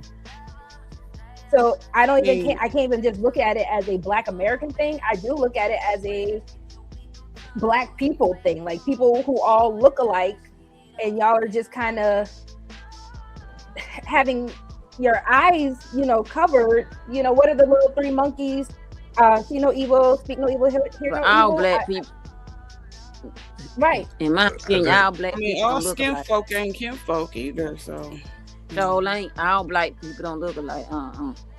I mean, I'm saying tonally, right? You know, I'm just saying you're in literal Africa and you're in Tanzania, and if it was, they got nothing to do with it. See? Them Africans don't fuck with. Listen, them Africans don't fuck with Black people in America. Don't fuck with us like that. At the end of the day, they need to worry about getting free from white people over there, because white people over there running amok. So I mean, I don't know if her meeting her demise would have made a difference if she was with a Black man or a white man. I mean, I don't know, but it's unfortunate all the way around. Go ahead, E. Yeah, I just think that people really don't care about people they don't know. I like that RogueC got a good heart, and she wants people to think about other people, but that's not a reality. It's just not. It's not. It's just it's frustrating to me, or it's just it makes me question when, if that's the case, you would think people wouldn't even care to have a conversation about the whole if she was a divester in the first place. You would think people wouldn't care to try to link her. And like I said, we can review the next video as well, but it's kind of like either you don't care and we don't talk about it at all, or you do care, but you're only willing to talk about it when you want to say nana and a boo-boo, or where you want to say, well, see, this is what happens. See, we try to, if you see a Black woman, you can't go outside your race because this is what's going to happen. You see Black men, you can't date outside your race because this is what's going to happen. So when we turn it into a fear tactic. So a lot of people have this diversion, the diverter conversation is because they don't believe they can compete with other races. So they believe like if they shame other races, it'll keep one group of people inside. Not really the person that already left because they gone. But if I say this enough, like, hey, Black women, don't do this because these white men are going to delete you. That'll make women say, okay, I got to deal with my options. I have to settle. I have to get something less than what I'm worth. So a lot of this is just negotiation tactics. I tell people it's like, I think truthfully and honestly, if somebody's married and they already left, why do we care? They're not even on the market no more, right? But like I said, it's not really talking to the person who left. It's how can I fear the other ones? And we saw this in slavery. We saw people that beat the one slave and say, hey, if you leave, this is what's going to happen to you. So you might as well just stay with this and deal with what's going on. So fear tactic. And you know, I agree with that, because I also said that to Chocolate Kitty earlier, because I was like, it's also a matter of, because Ashley was an attractive woman, I feel like the FOMO also comes out of people. All right, y'all let me know. I want to say a couple. Mulatto is in the back. Can y'all hear me? Yeah, hold on real quick, Chaco. You know, Cam Mulatto, Pro Mulatto. Oh my God, I don't. Okay. We know him for some reason. Oh man. Yeah, I don't want to be annoyed today, respectfully.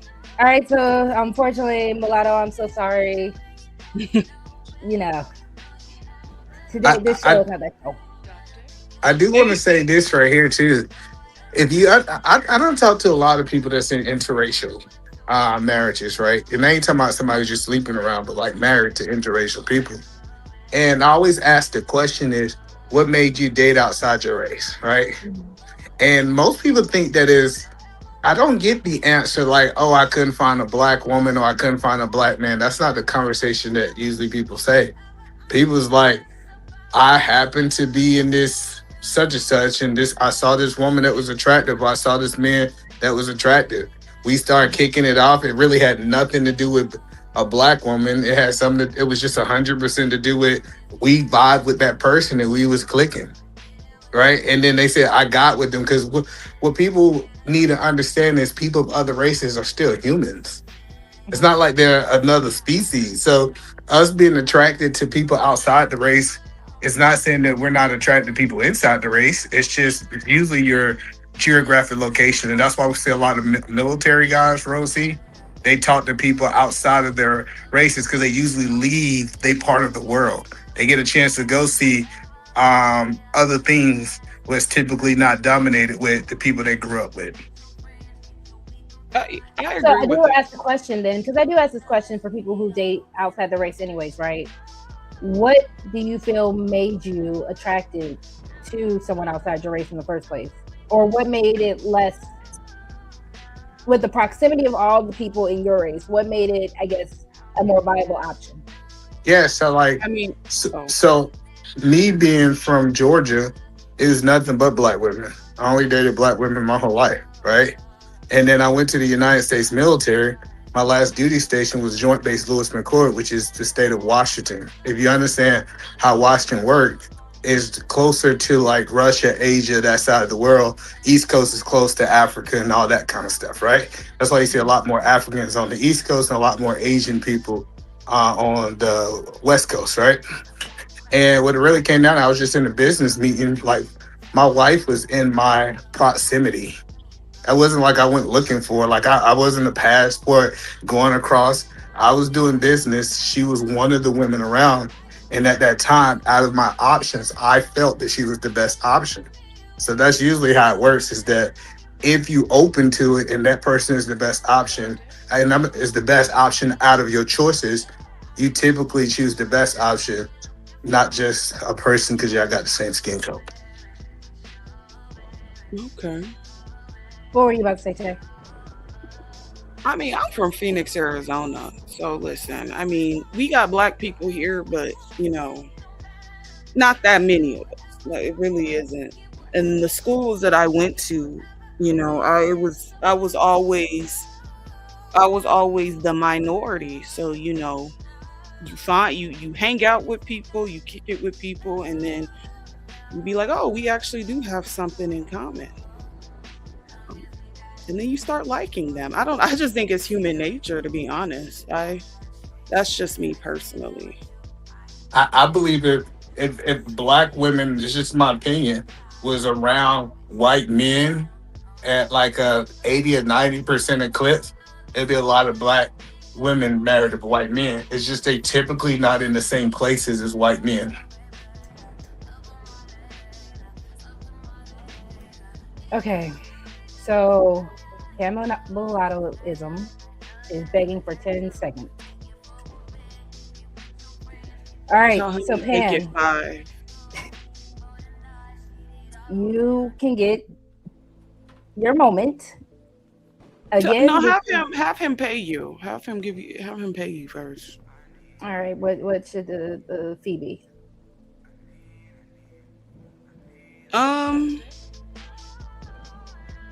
Per minute, per second. I'm letting the women control it. Well, I say per minute. Okay. Per minute. Okay, we're gonna do $5 per minute. Is that reasonable? There was a couple of things. There was a couple of things I was trying to say. I didn't get a chance to say. Give me 1 second, Chocolate Kitty. So okay. Pam, the Cash App is rolling on the screen. I'll sign RogueC 19. If you are wanting to speak, we're saying $5 a minute or so. So, you know, I'll give you $1 a minute. So if you hit the Cash App, I'll go ahead and let you up so you can say what you want to say. He said I won't be extorted. Okay, then you can't come on the panel then. Again, I'm trying to keep the conversation going, and I don't want it to go a certain direction. So You know, And that's when I do know that exactly there are where people it who are would go. trolling, I do have to have some type of stipulations. So again, the Cash App is scrolling, and feel free if you would like to come up. All right, he left. All right, go ahead, Chaco. Okay, so a while back you had asked what I think what you had asked is that should we not like rally together when we need help, from each other. Do you remember you said something like that? Yeah. Okay, so I feel like the ideal answer would be yes, we should, but that would be for a functional community, and this is not a functional community. And the thing is, Black women have been trying to like hold it up, like they're trying to hold up the whole fort by themselves, and we see that that can't happen. So, and I just feel like then, you might as well just, worry about yourself, relax your back, relax your arms. You can't do it by yourself. So just drop it. That's it. So yeah, to say it again, the answer should be yes, but unfortunately is no. And then for the person who said that it's a scare tactic, maybe it is a scare tactic, but I don't think it's because they think they're gonna like lose access to Black women. I don't think that's what it is, because they already have like a lot of Black women to choose from. I just think, I don't know, maybe they want to have like Black women available as a backup plan. I don't know. You know what I mean? Because the thing is, it's kind of like musical chairs. They don't have enough chairs for everybody. The chairs being the men. They already have enough to choose from. So the only thing I can think of is they just want it to still be as easy as it is currently for them, or they just don't want Black women to be happy. That's what I think. One of those two things. Well, have you ever heard this song called Baby Mama Love? Oh God. No. So it's like, baby mama love, don't want to be with her, but can't stand to see her with nobody else. I want her straight to myself. That's the lyrics, right? That's what it is. So they want you on standby to become somebody's baby mama, not to become somebody's wife. You know what I mean? Not to be treated right, but you're supposed to be on standby to be their baby mama. But no, listen to the lyrics. It says, I don't want to be with her, but I can't stand to see her with nobody else. So what they want Black women to be, not on standby, they want them to be single and lonely. They want to prove a point. I'm telling you, like when you really hear what people are saying, that's what they want. They want them to be single and lonely, and so they can prove their point and they talking points and say, see, and like I said, it's not for the women that's currently in the market. It's the women that's entering the market to say, don't be like these other women. No, and either man is absolutely correct. I've had Black men tell me that because of my body type, because of my personality type, oh, I don't think other races of men, would actually want to be with you. Which is a fucking you're not lie. the type of other races of men. Usually other races of men like more petite women and all that. So, I do believe what either man is saying is true. Hi, Blue Jay. Welcome in. Thank you so much. And I hope you did not. I hope you did not listen to that garbage. Like I said, no. My preference in the is South. It's like women with meat on their bones. My preference has always been, if I'm attracted to you physically, if we vibe personality-wise, you actually have a plan, you can actually, establish something. I'm into manly men, dudes who like to get their hands dirty, right? So I've never just said no to other races of men, but Black men have just always been the default, I guess. But I have heard it from other people. But you just said that you are in close proximity to those Black men. I wish we could do an experiment and drop Black women into these white environments. I'm telling you, y'all would be caught up. That'd take y'all off the market so quick. I'm telling you. Like, I'm just telling y'all, like, it's not what y'all think it is. It's just that you don't know enough. You know a whole bunch. So it's like, let's really compare it. You got 100 black men and 2 white men around you.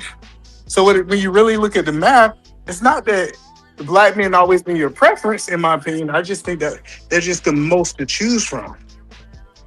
Yeah, I agree with that. It's all And I about. don't see that not being the case, but I don't know. Again, I do think it's also evolution. I think it's nature. You know, a lot more people are going to go to who looks like them and feel more comfortable. You can even say people trauma bond. You know, I do think a lot of people, especially in the black community, are afraid to date outside their race because who's going to understand me like another black person? But this is a good segue, because what about the black people who were not necessarily quote unquote culturally black? And you know what I'm talking about. Mm-hmm. What about that? Like, I mean, again, as someone in that category, I don't really see, because again, I think eventually we have to also stop looking at it as, you know, I'm not black enough, because there's still a struggle that being a black person in America, we can still kind of relate to. So I think that is still going to be the case.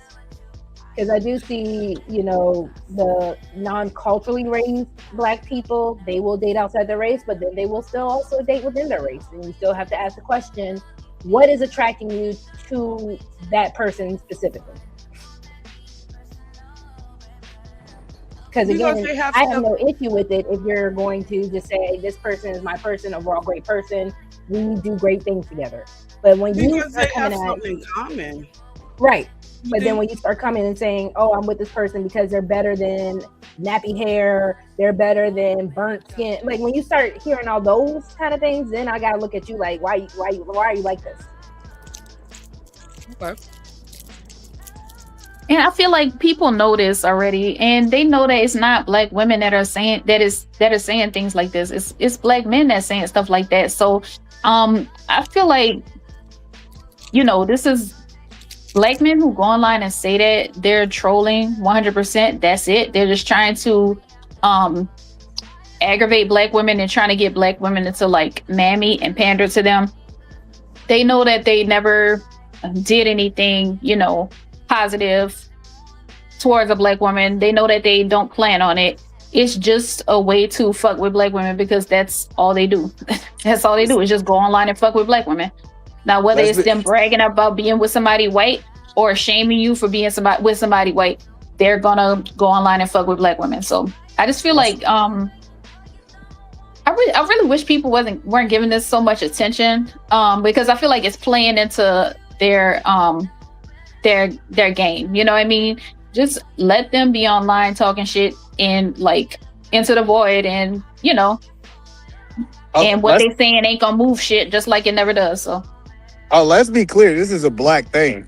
Women do it too. Like, listen, the shame of dating outside the race come both ways. It's not just men and it's not just women. It's a black thing. It's because of the rate of black men dating outside their race. That's why. I don't think, let's just say if this was like the white community and the marriage rates were like the white community, and the out of wedlock childbirth rates were like the white community, I don't think people will really care that a black man is with a white woman. Like it wouldn't make sense to. But clearly, like I said, this is musical chairs, and you take another chair away, then yeah, that's going to be a problem. I think you are incorrect, ma'am.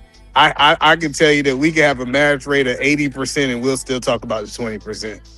The 20, like say 80%. Listen, I'm just telling you how it happens. We have seen us correct and get better and better and better, and we still talk about the negative. Like if we take certain statistics, like I heard people talking about how young people getting locked up. This is the least amount of time that we didn't have black men locked up in jail, but we still talk about it as it's a problem. As people, we always focus on the negative. That's just who we are. What's the wedlock rate now? Because I was under the impression that it's at least below 50%, right? It's like right at 50%. Right at, okay. Yeah, it's like 50%. Sure about that? I don't think so. I think it's lower than that. I thought it was like 26 You talking about just for black people, right? Wait, I'm talking about just for black people. yeah, Oh black yeah, let's people. pull it up. Because last time I checked, it was like, I think they said the out of wedlock is like 41%. Like 80%. Well, Robert, welcome Ain't in, nobody having Robert kids and like that. Brownsford. They are also saying, the whole conversation about race. Well, Brownsford didn't say this, but Robert is saying, there's only one race, the human race. So Okay, That's Robert. a gaslighting tactic. Nobody's talking about that. That's not relevant to this conversation. Is that So a white 35. I want to give y'all these statistics. 35% of black people are married, and Mhm. another 37% are cohabitating. See, this is what we don't talk about when we have these conversations.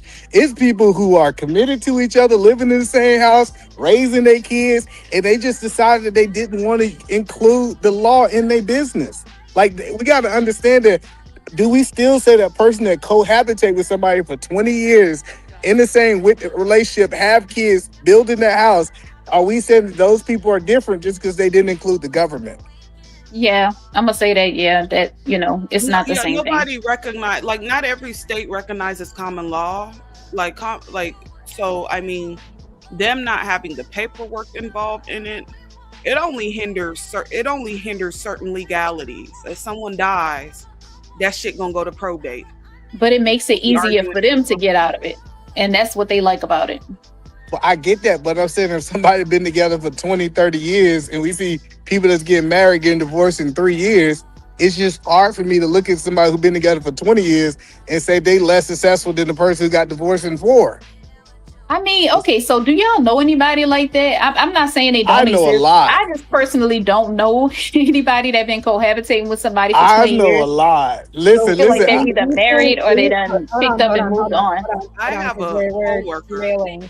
We can definitely, talk about the marriage rates in another show and everything, because that does make the statistics a lot, skewed. Taking it back to the original topic, though, do you guys want to go ahead and review the next video? Yeah. Okay. I'm down. So this one is going to be from Six Goddess. And, we're just going to, again, I'm looking at it more so in the whole concept of what is our responsibility when situations like this happen. And then again, I'm also still just trying to show the reactions of, I feel like, what people loose on the internet are taking away and doing when it comes down to the situation. So I'm going to share the screen.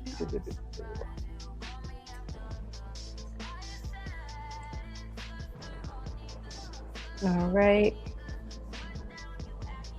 All right. So by now, you have heard of the young lady Ashley, okay, who was unalived by her boyfriend turned fiance in the beginning of this month in Africa. Okay. Now, unfortunately, this happens a lot when we see these divesters, honestly, male or female. Okay. You got different type of divesters. Now, in my opinion, it's wrong, period. Why? What I've learned is not to argue with people about your connection and loyalty to ancestors. Majority of Black people, even though we have people within our race who are still alive today that got beat and spit on, jailed in the worst ways for us to be where we are today, you have different type of Negroes. You have some Negroes that don't care about none of that. Okay, mind you, we are the only group of Black people in this world that was able to endure the suffering to get us to a better place. Black people everywhere else in the world live in squander compared to us and say that it's their government's corruption because their people are not willing to fight and sacrifice themselves for an outcome that they'll never live to enjoy.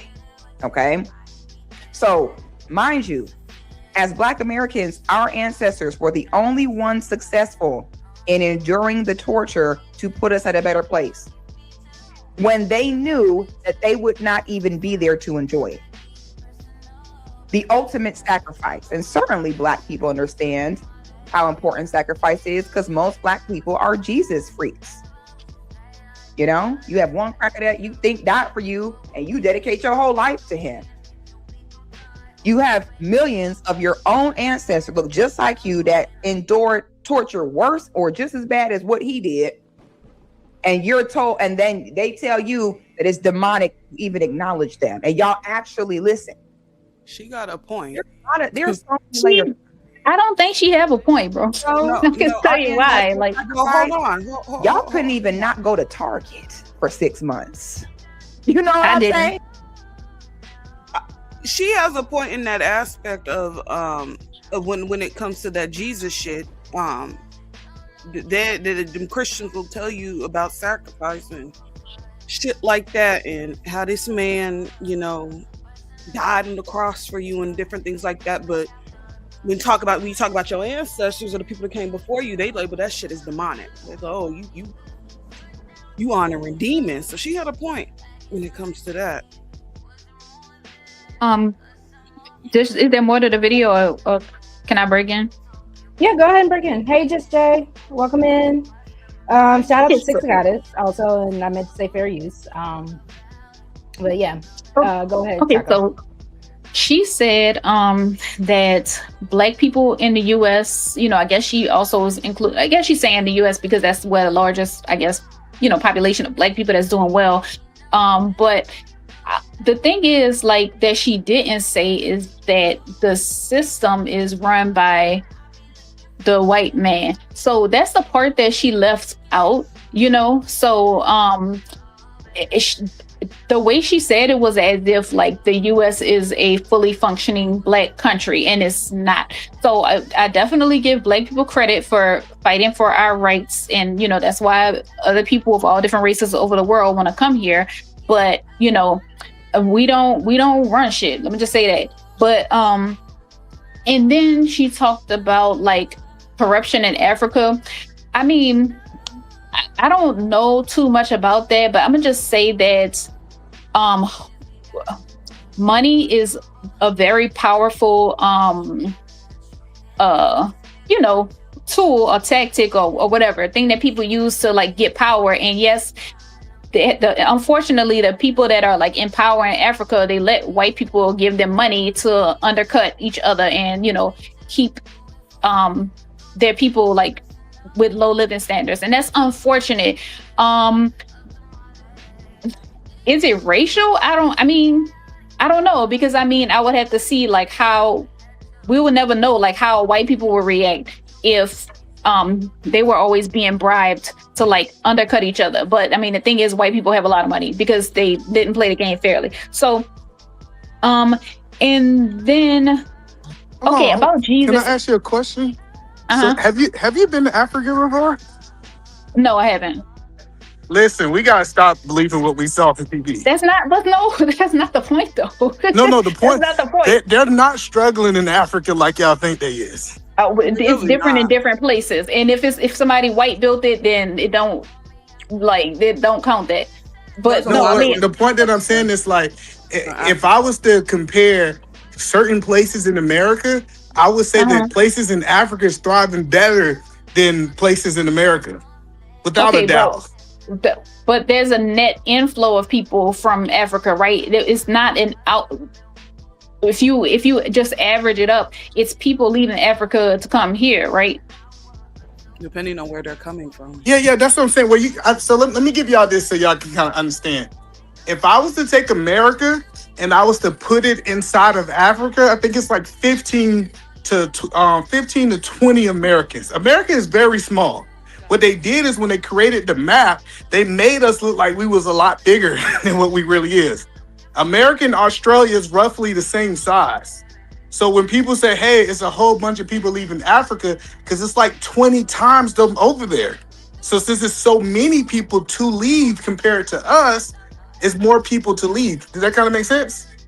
I mean, yeah, that makes sense. But that makes sense. But I think the point is not that there's some place in Africa, you know, majority or of a few places in Africa. So you saying a majority of places? Okay, absolutely. I mean, and it's the opposite. If you go to South Africa, the white people are complaining that they are oppressed. South Africa have been But you know that's not true though. That is so true. That white people own the majority of the capital in South Africa. I'm saying like go off on a tangent about Africa. Okay, yeah, we are on a tangent. The point.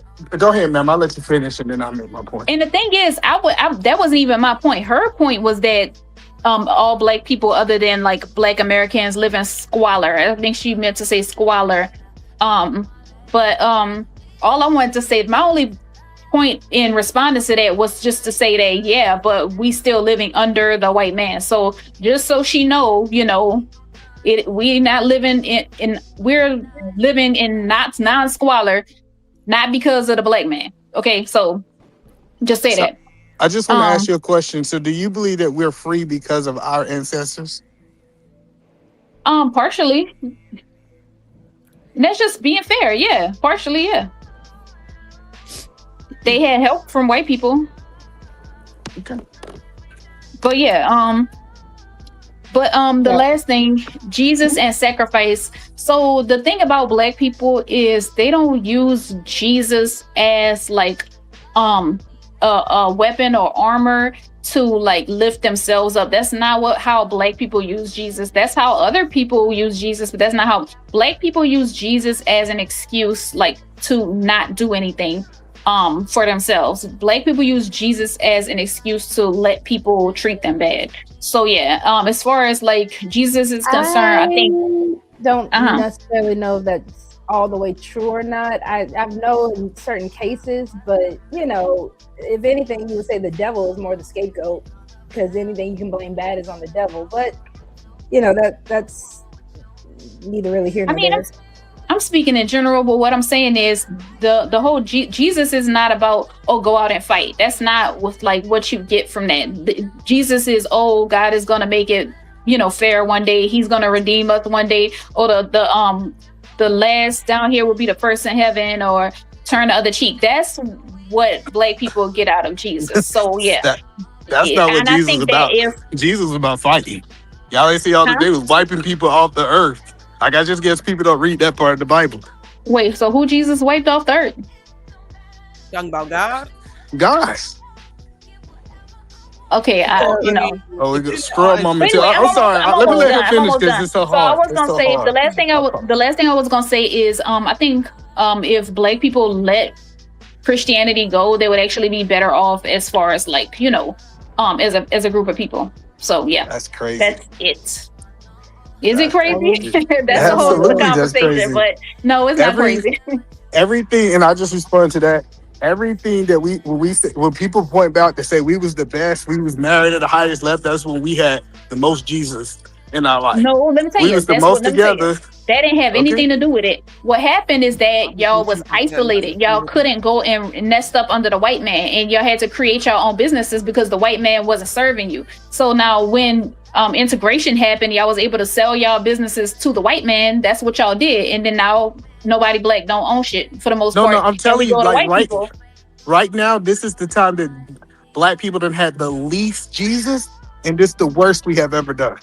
Yeah, but I'm saying that I don't know about that, but they don't have. But I don't think that's. I think a lot of y'all need Jesus. Have you ever been alive? Yeah, but anyway, what you're talking about is a result of integration. It don't have anything to do with religion. So I'm gonna go ahead and press play. Yes, I don't want to. We get off on that religious conversation. I'll ruin this whole panel, Caitlin. I understand. I'll let y'all hash it out. Thank you for your points. We're gonna go ahead and press play. And it's not about Target, it's about to at least show solidarity, to show we can be solid in something. Y'all couldn't even not go to Target. But you had our ancestors who endured quite literally the worst torture, the most dehumanizing torture in human history for you. And you got Negroes present day that made a few dollars and they'll say shit like race is a social construct. We're all equal. Okay? So it's a very disturbing kind of lesson when you realize not everybody can go. There are some Negroes got what they wanted and don't care about none of that, male and female. Okay? Now, a lot of these girls, I have realized when it comes to me, all right, the reason why they get mad when I've been telling y'all about this divestment mess and everything else, and they told me I was a mammy, they told me I was a pick-me, they told me I was male identified. And I had to realize again, okay, so some of y'all don't get it. Why? Because you have no loyalty to your ancestors. You don't care. Okay, you're here, you got what you got, and you could care less about them. Matter of fact, a lot of y'all be agents for the white people in your communities or your business partners, and you be agents to make them more comfortable about it and make them not feel bad about it by you saying, oh, it's a social construct. Oh, you know, it is what it is. It was a long time ago. Don't worry about it. That's what majority of us do. Then you have the few people who just have a natural connection to your ancestors. This cannot be taught. Some people you don't got to explain, you don't got to go back and forth. It's a natural understanding to respect their sacrifices. It's a natural understanding to stand up in ways that they literally sacrificed themselves so that we could. And I'll tell any woman, our foremothers couldn't say no to them Neanderthals. They weren't allowed to say no. And you mean to tell me that you're going to be overly going willingly when the women that came before you had no choice? You see, all right. You pause and then that. All the divestors. See, this is what I don't like. I just like I said, this really is an isolated fucking incident like that happened. Like I don't understand with all the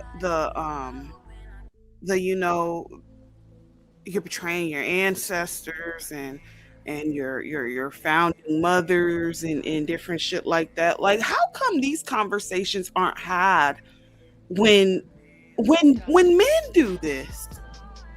Like, so I think it's also a matter of Black women care.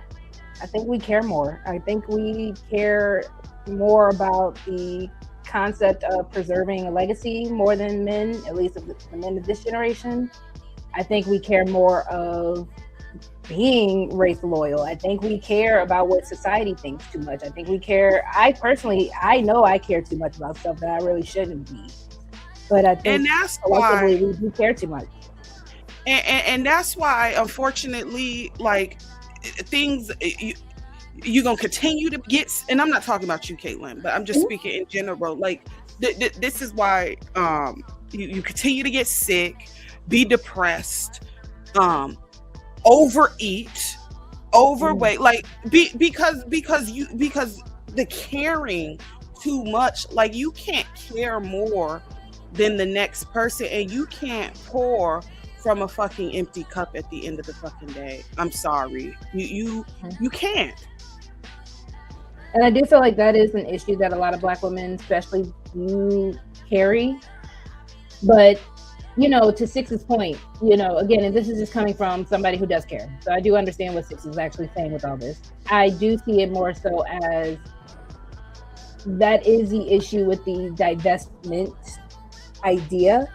Because again, if it were more people just saying love is love, we're doing it because of love, you know, I don't think we could really have much of an argument. It's just more so when you do hear the bullet bag conversation, the nappy hair, the Black woman, dark woman bring dark days. But that's the internet, though. That divester and divestment shit is an internet community. Like everyday regular Black we do women hear out in here. real life. I told you. But there was everyday a guy regular who Black told me women white are men not. wouldn't be attracted to me.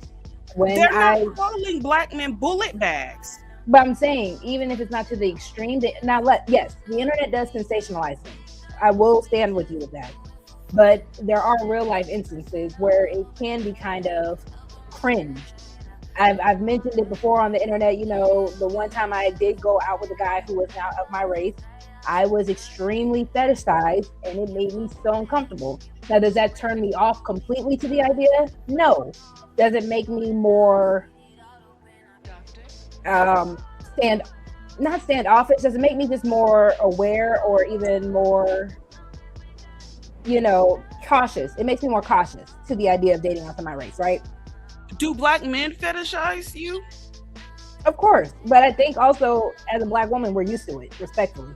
Not saying it's right, not saying anything like that. But I think, you know, there's a line that can be drawn when it comes down to what Black men are just attracted to and then actually being fetishized. What happened with this man outside my race, it made me blatantly feel in a way where I could not shake it. It did not feel comfortable in any way. Now, can I say it's because he was a different race? Maybe, more than likely. I'm just saying hey, I got abused by this Black man and I got abused by this white man, I just felt some type of way because one of them was white. Men fantasize about all the women. So fetishization is more so, he wasn't white. He was another race though. But again, it was more so the mindset of what he thought the date was going to be. The comfortability of the stereotypes that he was trying to throw my way that made him feel like he could do whatever he wanted to do to me. That made me uncomfortable because again, I have been on dates with black men. Black men can comment on my body. Black men, on this internet, black men comment on my body all the time. But it's more so when actually dating someone, most of the black men that I've actually dated have been gentlemen. I get that, but I'm saying is when you look at the two, one of them get a pass and the other one don't because of their skin color. I don't think that was the reason why. Again, it was just how uncomfortable he made me because he did make it about my race. He did make it about me having darker skin, a bigger butt. He did make it with all the stereotypical kind of situations. Yeah, I get it, but I'm just telling you, black men do the same thing. They like, I'm gonna go holler at this one because she's darker skin and she got a big booty. Now, I get it that he might have been socially awkward. I think more people of other races are more socially awkward than black men, right? That's just my opinion. But I'm just telling you, it's like some of the things that we accuse other races of, we accept it in our own race, which is okay. I'm not saying that you shouldn't. I'm just saying that that's just kind of what I see. No, Mr. Turner of the World brought up a good question, though. A black man loving black women's nature, I'm guessing natural beauty is fetishizing. Again, I think we have to also remember what fetishizing is, right? It's more so of the extreme, the stereotypical, the overall racism that can be followed by it. I think that is where it goes to, and that's why it makes it uncomfortable, and that's why it's a problem. Because black men get fetishized. When black men are called the mandingo and all that from other races of women, y'all are getting fetishized. I just think black men like it more. Yeah. You guys will, and I'm not saying anyone particularly in the chat or on the panel, but collectively it does seem like black men like it as a champion, as a cheerleader, because there's not really much else for other people to brag on you about. Ooh, so when it comes down to your member side and stuff like that, that is woohoo for us. But no, you just made so fantasize is to be able to single a person out for some typical thing. So it could be booty, it could be skin tone, it could be feet, it could be size. Like, so that's what I'm saying is that I think that's natural to do in Well, first of all, I don't think most people don't do this because I think it's multi-level layers on why a person wants you, right? And that's even if you're dating outside your race. So they didn't get you just because you had this one thing. It's typically 4 or 5 things that they wanted about you, right? So even the guy that I was talking about, because I knew it was going to be a cultural thing, I did ask the man straight up, yo, like, would your family even be okay with you bringing a girl like me around? And the fact that he was like, well, I never really thought about it. I never really thought about how I would do this. I knew it was fetishization because right now you're just looking at what you can get from me today. You're not dating me because you saw a future with me. You're not dating me because you would want to bring me into your culture. And that's the issue. I'm just saying, RogueC, listen, that's men though. If you ask most black men what your family would think about you, I'm just telling you, like, I get what you're saying. And I mean, I gotta disagree with that. I gotta disagree with that. Which one, Chaco? Because yeah, when it's racial, the whole what does your family think, that's a whole different ball game. There's no way you can compare it. Yeah. I'm telling you, it's a lot of black. I'll be honest, the man was Indian, South Indian. So, yeah, again, the cultural expectation of you bringing a woman home like me, it does have to come up in the conversation of a date, especially if you're so quick to jump to everything else. Okay, so what would your mama say if you bringing home a girl like me? But okay. Yep. Okay. Let's get back to the video. Let me say one thing. Can I say something else? Well, a couple things. Number one, I want to say that I think that men that are of other races and ethnicities, they have the understanding, or they have the belief, or they basically, what I'm saying is black women have a reputation for being easy. I'm gonna say that. And people try to say white women have a reputation for being easy, but no. But what I'm saying is, like, out of all the races, I think that other races of men and other ethnicities of black men, their idea of black American women is that they are easy. So I think certain stuff that they would consider when they're talking to another race of woman, like, oh, what is my mom gonna think about her? They're not even thinking about that when it comes to a black woman. That's that's my opinion. But the other thing I want to say is she said something about showing solidarity, and that's what I'm saying is it would be good if we could show solidarity. But I mean, how are we showing solidarity when it's only black men that's supporting black men? I mean, black women that's supporting black men that's getting, you know, unalived when they date out. But black men are on Twitter saying dark bitches bring dark days. Again, there are about, you know, women saying something similar about men. So again, the whole being fair. No, they're not. Like, they're literally not. They are. No, they're not. And the ones who are saying it is because they're saying it in response to black men talking like that. There's no black women just saying it just because. Because then again, why are black men saying it? You have to be fair in the conversation of because they hate themselves. Because they hate us and they hate themselves. You don't believe there are black women that hate themselves? There are, yeah. Black women have self-hate? So yeah, of course. So if one can do it, the other can do it. That's all I'm saying.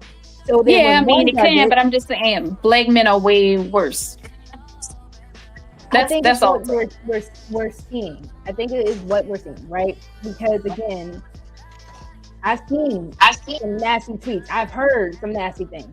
Again, if we really want to take it back down to YouTube history, delete black male babies was a big thing. Yeah, but okay, so I mean, I don't know if you want to like really go down this route, but I'll tell you, for instance, the person who said that first that I know of, because I only watched, maybe a few people said it, but the person I watched that said it, she used to take up for black men, but black men developed a problem with her when she, when they found out that she had a problem with black men dating white women. So that's when she started talking about black men. I'm telling you, black women's factory setting. Huh? What does that do? No, I was about to get to that. But black women's factory setting is to like help and protect black men. That's the factory setting. Now, if you could go in there and tinker with some stuff, and when they see like the shit that black men is doing, then some of them, not most of them, some of them will be like, okay, yeah, I can't do it no more.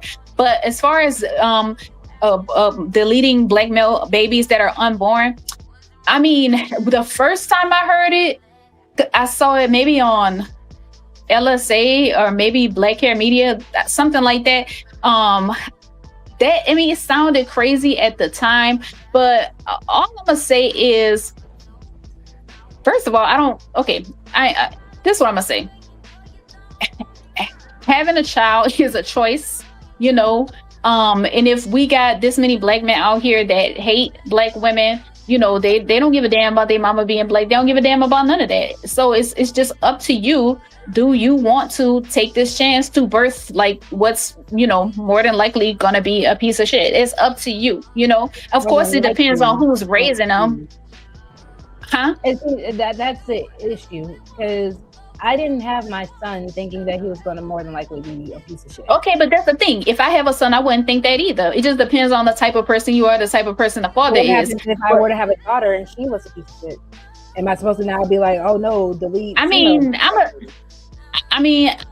gonna say that children, for the most part, are a reflection of their parents. I think sometimes, they could be born with some kind of like, something off about them. But other than that, children are a reflection of their environment, and anybody's a reflection of their environment and their genetics. That's why, when children come from different backgrounds, they mostly have different outcomes. So no, I'm not saying that just because this person, anybody that has a black son is going to have a piece of shit, because my brothers are not pieces of shit.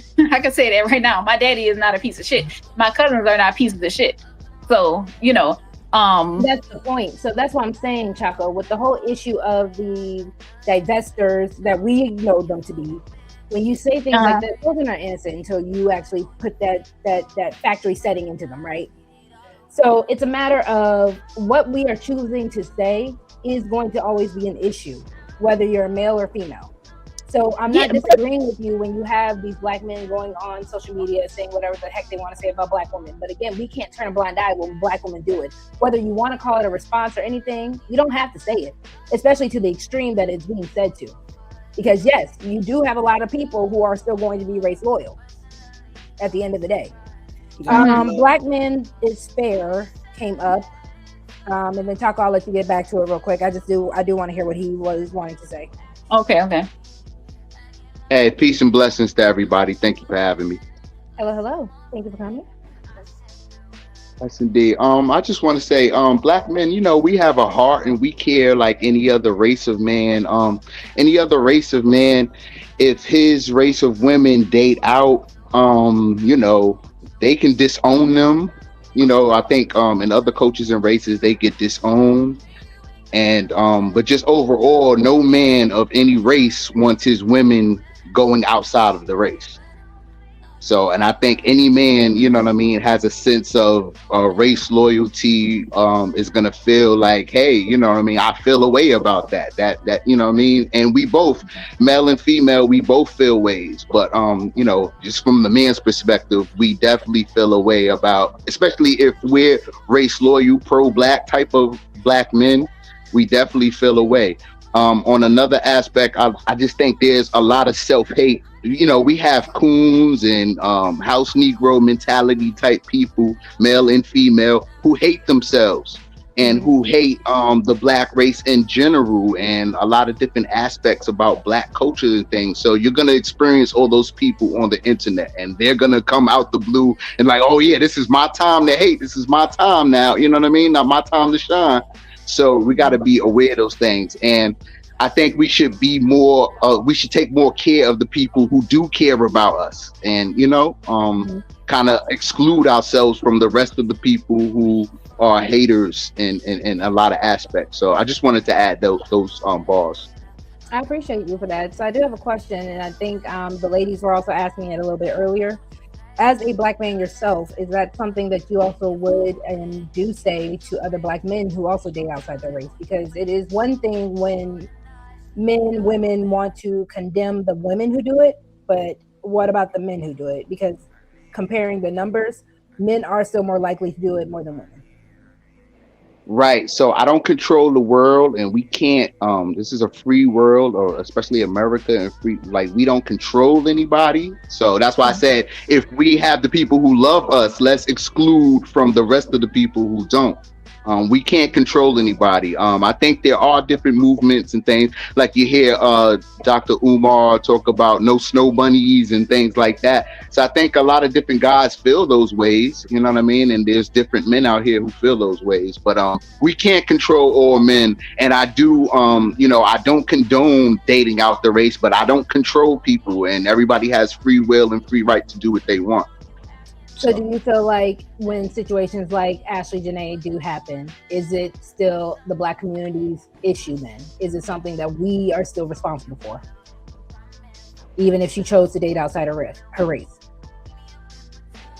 I don't know if we can be responsible. I think we'll just be the most responsive. Like, we're gonna, oh, another one, because this is not the first incident, or the first time a black woman has died at the hands of a white man, or, presumed to die at the hands of a white man. So it's not anything new, but I think we'll be the most responsive.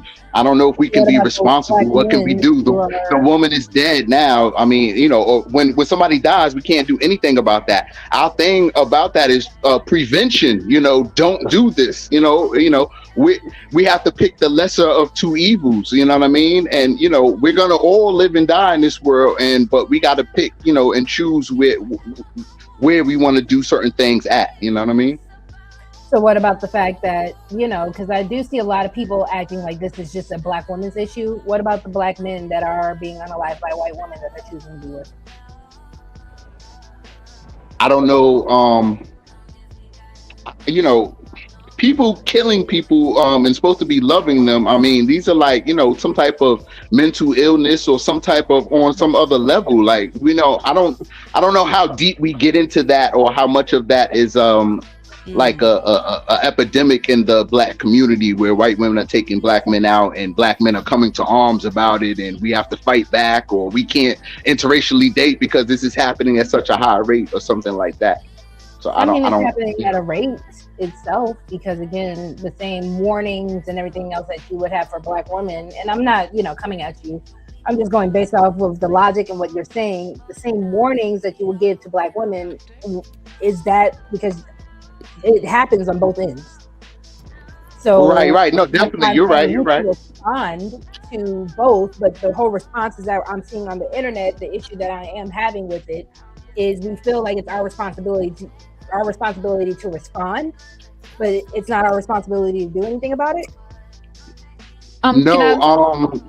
Yeah, go ahead.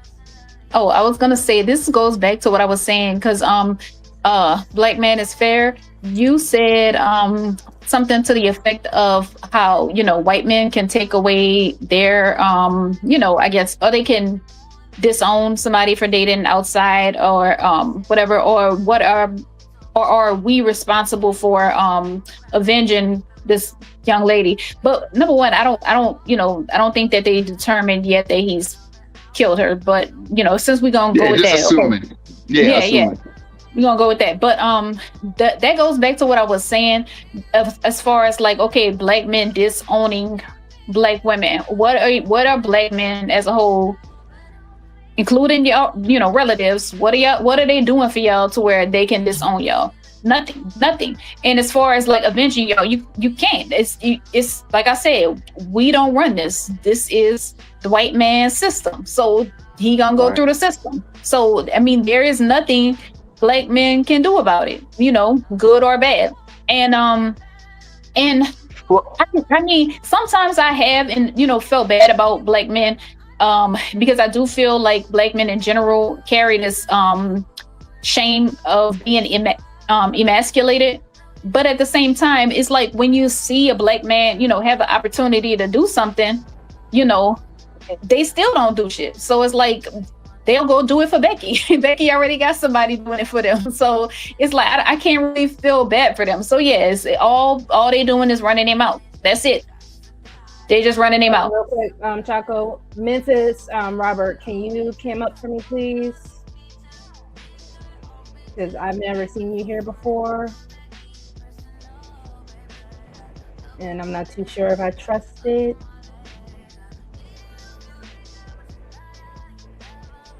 Let's see. Go ahead, Chaco. That was pretty much it. Like I said, the only thing Black men could do about it is flap their gums. That's it, and that's all they're gonna do. That's all they've been doing. So yeah, I once again, you know, no matter how long we talk about it, it's not gonna make Black men actually care in a sincere way. We saw that, you know, helping them out don't make them care. You know, talking shit about them don't make them care. Black men care. Black men care. We care about y'all. Black women are our first choice, right? Black women are our first. Right, we can't make everybody care. Like, I mean, people, and we just said earlier, people don't care. People actually do hate. Black Man's Fair. Hold on real quick. Memphis, Robert, go ahead and say something real quick. Okay, can you hear me? Yeah, and are you gonna stay cammed up or do you want to cam down? I want to cam down, but I want to still be on the panel, if it's okay. I just, like I said, you've never been here before. Are you the same Robert that's been in the chat? Yes, ma'am, I am. I am definitely enjoying this conversation. I appreciate you. If you want to go ahead and turn your camera off, feel free to. And then I'm gonna let Chaco Kitty and Black Man is Fair finish, and then Robert, I'll let you get in, okay? Cool. Yeah. So I was saying, like, it's kind of like a dice that or a die, whatever you call it, that has the same thing on all the sides. You know what I mean? It's like, I think Black women tried a whole lot of stuff. And I think in a way, this whole divestment thing is still Black women trying to get Black men to act right. I think a lot of them are not really sincere. But I just think no matter how many times you flip the dice, it's gonna be the same shit. They're not gonna do shit and they don't want to do shit. That's it. Hey, Taco, you have made that It's very clear that it's your standing point with it. I mean, I wish black men could get up in tanks and caravans and go save black women all over the world. I really wish we could. I really wish we could lead a movement in doing that. But y'all have free will and free choice to be in the arms of the men that y'all like and want to, just as anybody else. I think we do love y'all. I think black men love y'all. I think black women are our first choice. You know what I mean? And I think love is the thing that'll bring us all back. I don't think we spread enough love. I think we spend a lot of time dragging and roasting and helping to lower the self-esteem, helping to add to the idea of, oh, everybody's out to get me, they hate me, they don't like me, we can't pair up. So I think we play a major part in all the, the drama and the ideas and the things that are in people's minds. So I think if we spread more love and people can see more of they got a movement going on here and things are on a more positive nature, I think, things can turn around. It's not going to turn around. It's not. That's a bad attitude, and so I don't know what you want. If you're on my team, you can't run a play with me and say, "Yo, this ain't gonna work. We're not gonna score." It's not that. No, that's not what I'm saying. I'm saying that. So I'm saying as a whole, it's not gonna work. I'm not saying it's not gonna work for you as an individual. I mean, like I had said before, you could easily, go out and find somebody, a black woman that's gonna be decent and, be with her. You can't do that. There's nothing stopping you from doing that. But I'm talking about as a whole, that's not gonna be how the situation unfolds, because the majority of black men are not gonna be decent. And then they're going to still be putting out propaganda in the airwaves about how, worthless black women are. And, black women are still going to continue to have low standards. So, I mean, yeah, I'm saying as a whole, it's just not going to happen. But that don't mean it's not going to happen for you. Do you want to get together and ride on those channels and ride on those people who put out that propaganda and that type of rhetoric? No, because I don't really care what black men say about anything. Like, I'm not gonna say anything, but on this topic, no, I don't really care what they have to say about it, because I just don't care what they say, because they, like I said, there's nothing anybody can do about it. They're not gonna wake up. There's nothing you can do about it. I'm gonna let I wouldn't waste my breath. And usually I don't even have conversations like this. And the only thing I'm about dominating. I'm sorry. Let me finish. I was gonna say I usually don't have really conversations like this, but the only thing I've been saying the whole time is I don't understand why black women care what black men are talking about. And yeah, that's really it. I mean, if this is all about talk, real quick, if this is all about talking. I'm sorry, if this is all about talking, conversation, and talk, we have to rule the airwaves. It's us versus them. It's the lovers versus the haters. Can y'all hear me? Yeah, y'all talking over the host. No, you got a lot of back noise in the background. But yeah, I hear you, Kevin. Okay, so I was responding, and then I was going to go ahead and let, because I think it's Robert with the background noise. So I was just going to go ahead and say, at the end of the day, that's the whole point of why I chose women only. There were black men that were speaking about this, but I did choose women content creators for that reason, because I do believe that the issue is something that we all as black women should be discussing. But the responses that I'm seeing to this whole conversation, that is what's really being the most disturbing. Robert, I'm gonna go ahead and let you go, and then Chaco, I'll let you finish, and then we can get back to the video. Okay, well, I got a few things I want to say, a couple of things I'd like to address. The young lady that was speaking before, she made a couple of comments that was basically the hammer hitting the nail as far as the overall big picture of what's going on. She kept making statements like men ain't shit, ain't shit men, she dealing with ain't shit men. Maybe that's a problem. Maybe if you're dealing with ain't shit men, maybe because that means you ain't shit. You got to consider, you are what you eat. And that means more than just company. You know, your diet, you know, you are the people that you hang around. So if everybody that you're dealing with ain't shit, you need to look at yourself. The next thing I want to talk about is validation, because it seems like we talk about what people say so much and what people think so much and what people's opinions are so much. People don't validate me, and they shouldn't validate you. I hear a lot of negativity and stuff that's going on. You know, it seems to be in some people's minds. It doesn't matter what you do. It doesn't matter what you say. It doesn't matter how you try to approach the situation. It don't matter what opinions you may offer, what counsel, what advice you may try to help out with the situation. It doesn't matter. It's just going to be casually dismissed. As I heard the young lady before saying, she kept saying things like, "We don't care, we don't care," and that's absolutely not true. It's a way to go about this whole thing, and it's actually understanding who we actually are. We have been put in place that we really don't belong. We have been put in place of categories.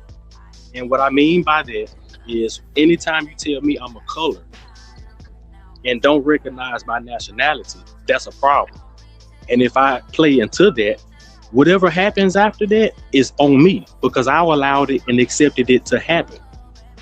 I don't discredit anything my ancestors did, but because I understand what my ancestors did, I know I have to evolve, which means to grow, which means to mature, which means to graduate to the next level. If I'm still stuck in 1950s and 1960s, I'm not going to do too well in 2026.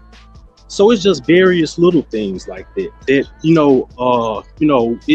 just makes me think about how we approach and how we think about the things that we're thinking about it. You know, we think about so many statistics, but I'm not a statistic, and neither are you. I heard one, it may have been the same young lady, I'm not sure, but she was speaking about, Jesus and, what people think about Jesus. And whether you are a spiritual person or not, one thing I can say is one of the things that helped our ancestors get through some of the hardest and roughest parts of our cultural history was because of our relationship with the one true living wise God. Mm-hmm. Now, I'm not trying to put any, dampeners on anybody's parties or whatnot, but, and I'm gonna, finish with this, but God has validated us, not people. God has validated us, not society. God has validated us, not statistics and categories and groups that people want to put us in. So how do y'all feel about that? I agree. I am spiritual as well, so I do agree with it. But at the end of the day, we deal with what we can see. A lot of people question faith. A lot of people don't have faith. A lot of people who do, they don't lead with that, which is fine. We are dealing with what we see, because if anything, you can still ask, where was God in this whole situation with Ashley Janae, right? So I don't agree with it, because if you're going to be spiritual, one thing about being spiritual is not walking by sight, but walking by faith. I agree, but that's what I'm saying. A lot of times as humans, we do still deal with what we can see, because at the moment that we're dealing with this right now, we're seeing a Black woman was possibly unalive, unjust. And that's why I understand where people kind of distance from the whole religion and spirituality side of things, because right now it's kind of like, without putting it towards God, because again, a lot of times we can still turn back and be like, why God? So to get back to it, I do agree with the validation that people are trying to seek from other people is what's also destroying them. I do agree with that. Can I go ahead if you're done? Yeah, and then I'm gonna let 18th letter get in, because he is also waiting patiently. Robert, when you're not speaking, do you mind muting? You do have some background noise, my love. Sure, no problem. I apologize for that. No worries. Thank you so much. So as far as like the comment about like saying, if I think everybody ain't shit, that mean the people I'm around ain't shit. So I feel like that's a cop out. Like that's what people always say. And I just said a little while ago that the men in my family are not like that. And the thing is, I feel like if you have men in your family that are worth a damn, then that's how you know that the other people aren't shit. That's how you know. You see what I'm saying? So yeah, that I feel like that's not even a logical argument. That's a cop out, because at the end of the day, whether I exist or not, whether I say that or not, I mean, the stats are still what they are. Black women still have, you know, a 3 times higher rate of, you know, being a femicide than white women. Black women still have higher rates of domestic violence. Black women still have higher out of wedlock birth rates. So it's like, don't try to put it on me. I'm just saying, I'm stating facts. So it don't matter like what you say about me. Another thing I was gonna say is, you don't need to worry about what I'm saying. You know, people gonna say anything. If you want to make a difference, and go marry a baby mama. If you ain't got a baby mama, go find somebody to marry and raise them right. If you got a wife, then do what you're supposed to do and keep living. That's it. You ain't got to worry about you saying something about me is not going to change anything. If you really so much believe in change and want to change, go marry a baby mama. That's all I could say. Well, I agree. Well, I do agree. If I may, I agree with the premise. Okay, but y'all gonna let me finish though? Hold on real quick.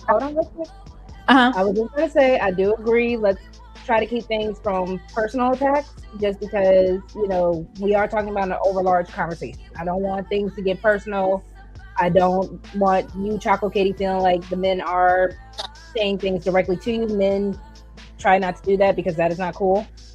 But yeah, I don't even give a damn. Like, but you know, I don't care, but that don't bother me.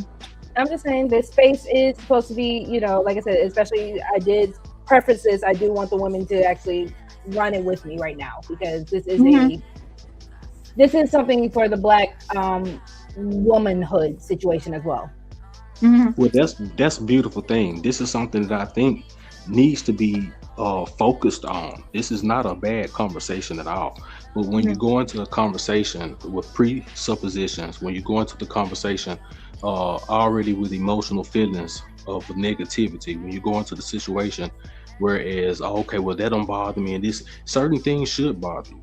This is the point. This is what I was saying earlier when I was saying that we have such a mentality of, I don't care, we don't care, I don't care about this. Back in the day, people used to care. People used to care about the children in the neighborhood, to help teach and educate and bring up the children in the neighborhood. You used to have an expression called, it takes a village to raise a child, okay? That type of mentality has gone down the drain with the whole I don't care, I don't give a damn mentality.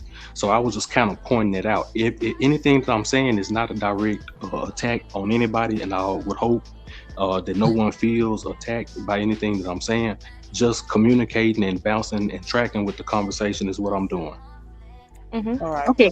I didn't get a chance to finish what I was saying. Are we supposed to get back to the video? Because yeah, and I wanted 18th letter to get in real quick.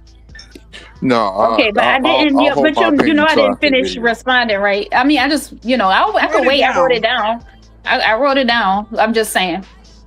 No, I didn't finish responding to your boy. No, I'll say my opinion after the video. I'm not trying to disrupt the. No, it can't just be the two of you talking, like, respectfully. Like, there's a whole panel on here. Correct. I mean, you have something to say? No, I don't have nothing to say, but I mean, you guys been going back and forth. So well, no, but she said she was gonna let me go after him. So I was responding to him, but I didn't finish responding to him. She actually did. I did give Chaco the ability. But like I said, I also try to stop it because I didn't want it to turn into yeah, all right. Well, I mean, next time I speak, I'll just finish responding to what he said previously. I'm not trying to, you know, go ahead. No worries. Like I said, I'll before I start the video, I just wanted to also get 18th in because 18th was coming in earlier as well. No, I just wanted to say, first off, shout out to all of y'all. Shout out to Rogue. Taylor, where you been at, man? Where you been at? You ain't been doing no lives or nothing.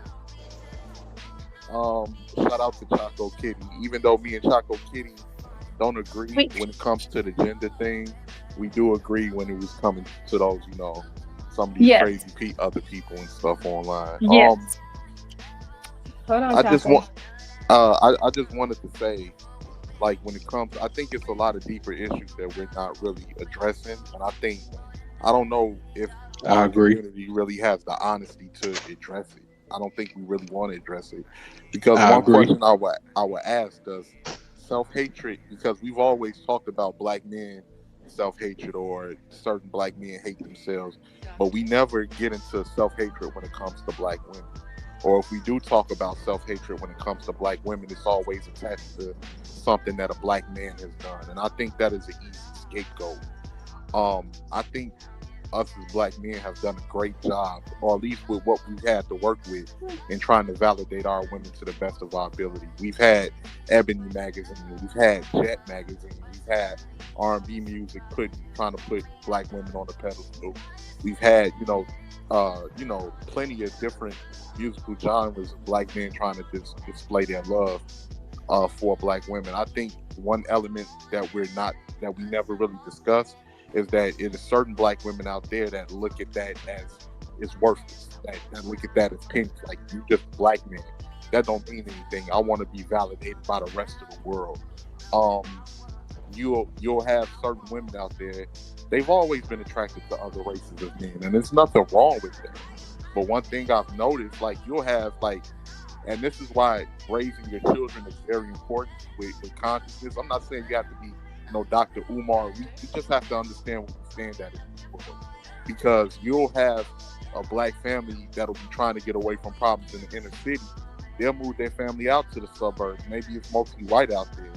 And if that daughter grows up watching shows like movies like Twilight, going to mostly an all-white school, or she might have an affinity for white guys. She might like white guys. I take that personal, 18th. I did What's all wrong that with stuff. Twilight? I did all that stuff. I No, went to private nothing. school. I watched every. But it was never. It No, was no- never nothing- Teen. It was nothing never is wrong Teen with it. Edward. It was No, always nothing- Teen Jacob. Okay. No, Jacob all the nothing way. is wrong with none of those shows. I like those shows too. I'm not talking about. I'm just saying, like, usually you start being attracted to people when you're at a young age and you're watching certain things. You know what I'm saying? I think the affinity comes either way. I went to a white school. Yes. Did I have crushes on white boys? Absolutely. Then when I went and there's to nothing my wrong with that. school, That's not the No, point. I that don't I'm think making, it's an bro. affinity at all. Like Well, I think, like it's a crush. It's a crush, but at the end of the day, like if we're just being honest, like a lot of times, like I said earlier, with the quote unquote black people that are not considered culturally black, that were kind of weird and awkward. A lot of y'all made fun of them. Let's just be real. A lot of That y'all is absolutely true. a That lot is of y'all absolutely true. clown them for being weird, being strange, for liking different things, like liking anime. Megan Thee Stallion made anime popular again. And it's just a bunch of. It was during that time where they're like, okay, I don't fit in here. Let me try to fit in somewhere else, and then they acquiesce into that culture. And then people are mad at them because they're dating white people now. I don't understand that. See, well, let me jump in for a second. Here's the thing.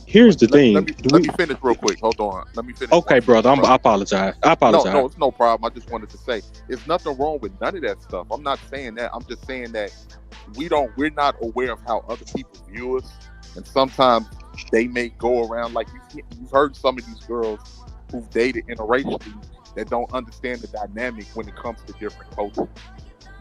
They may be dating a white boy who now he want to make racist jokes and use the hard ER.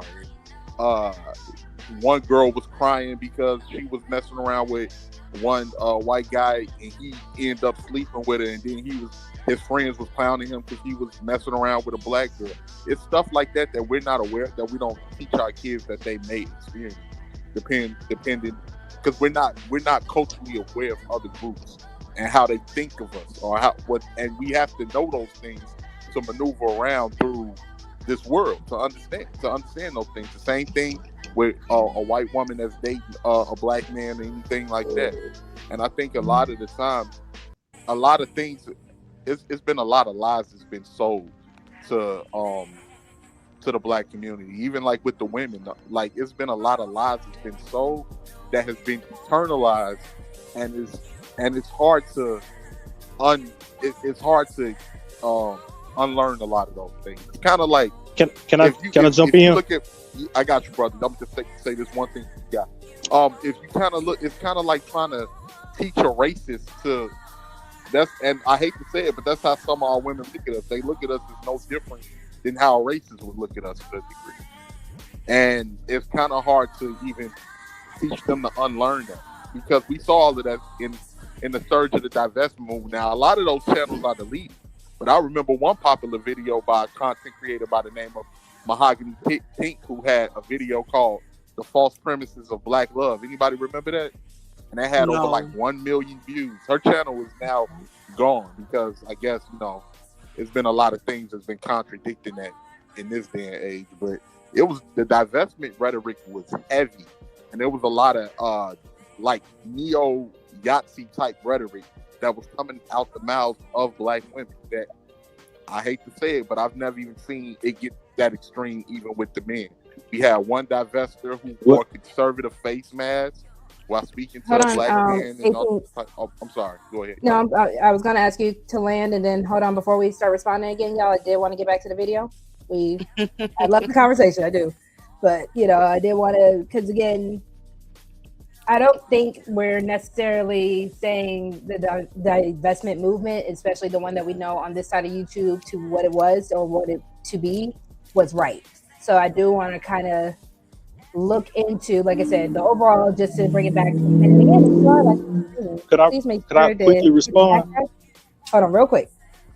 Catch Up is scrolling, so if you want to support the stream, if you want to support the show, your girl is coming back. I do want to go ahead and drop some content with y'all. That does take a lot of time out my day. So I would love if you guys could find some generosity within and support your girl. But yeah, I'm gonna let you both finish. I'm gonna let 18 land, and then I'm gonna let you go ahead and respond. But I do want to just bring it back to the fact that the question is, does dating outside your race make you no longer our collective, our problem? So 18 will let you land, and then it's Robert. I couldn't see who wanted to respond. And I would say we have to get rid of that. That just because a person date outside their race, that because you can date outside your race and still care about your people. If you don't want to say that that person is not pro-Black, then you can say that. But it's been people that have dated outside their race that they still have a love for their people, and they still help their people more so than somebody that's two people within their own race date. Like, I don't look at Eve any different than what I looked at. She's the perfect example of somebody dating outside her race. Eve don't talk down on Black folks. She don't talk down on Black being anything. She carries herself with elegance and grace. And I got love for Eve all the way back since the Rough Riders days. So that don't change. You know what I'm saying? That's a perfect example. We have to call out people that have self-hatred in our community. And we don't, but it's very tricky because for some people, they'll hide their self-hatred behind something else. And a lot of the times these arguments are made because a person felt like they wasn't chosen because they wasn't pretty enough, or they was turned down by somebody. And a lot of the time they'll hide these arguments behind it, or they feel, or in some cases you have some people, like I would say on the women's side, who are just mad because they feel that they don't have certain more options than they feel that Black men are dating, because they feel that they're better. They like, why would this other race of woman want to date you?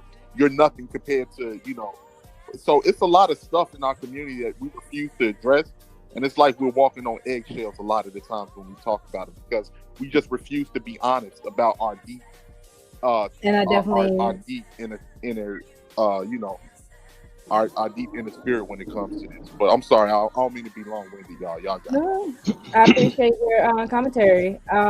Is it cool for us to do a little more of the review first before we keep the conversation going? Absolutely. Can I get 2 minutes, please?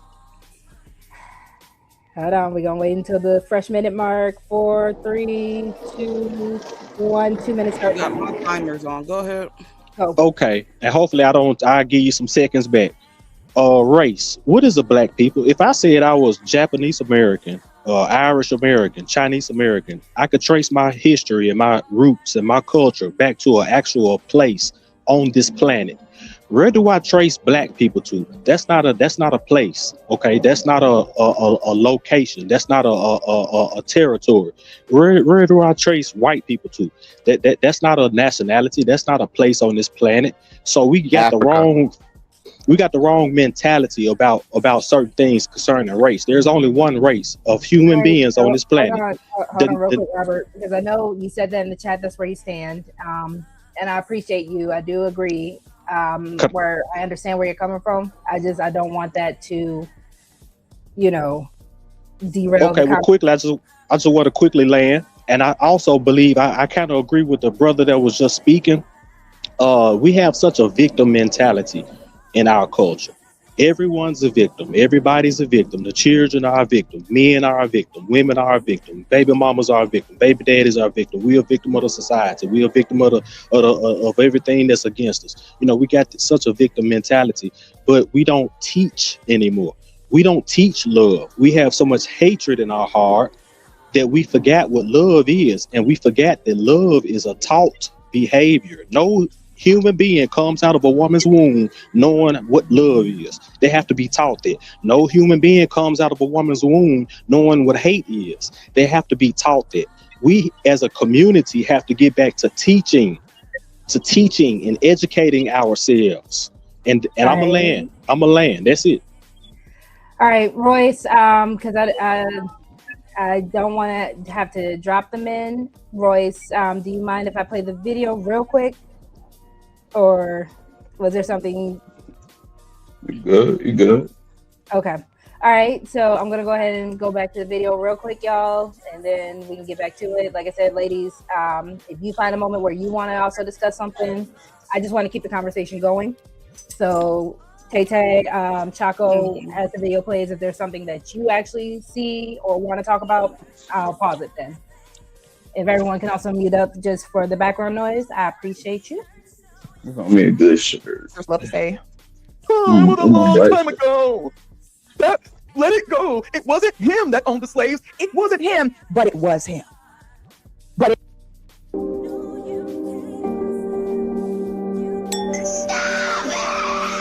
It literally was him.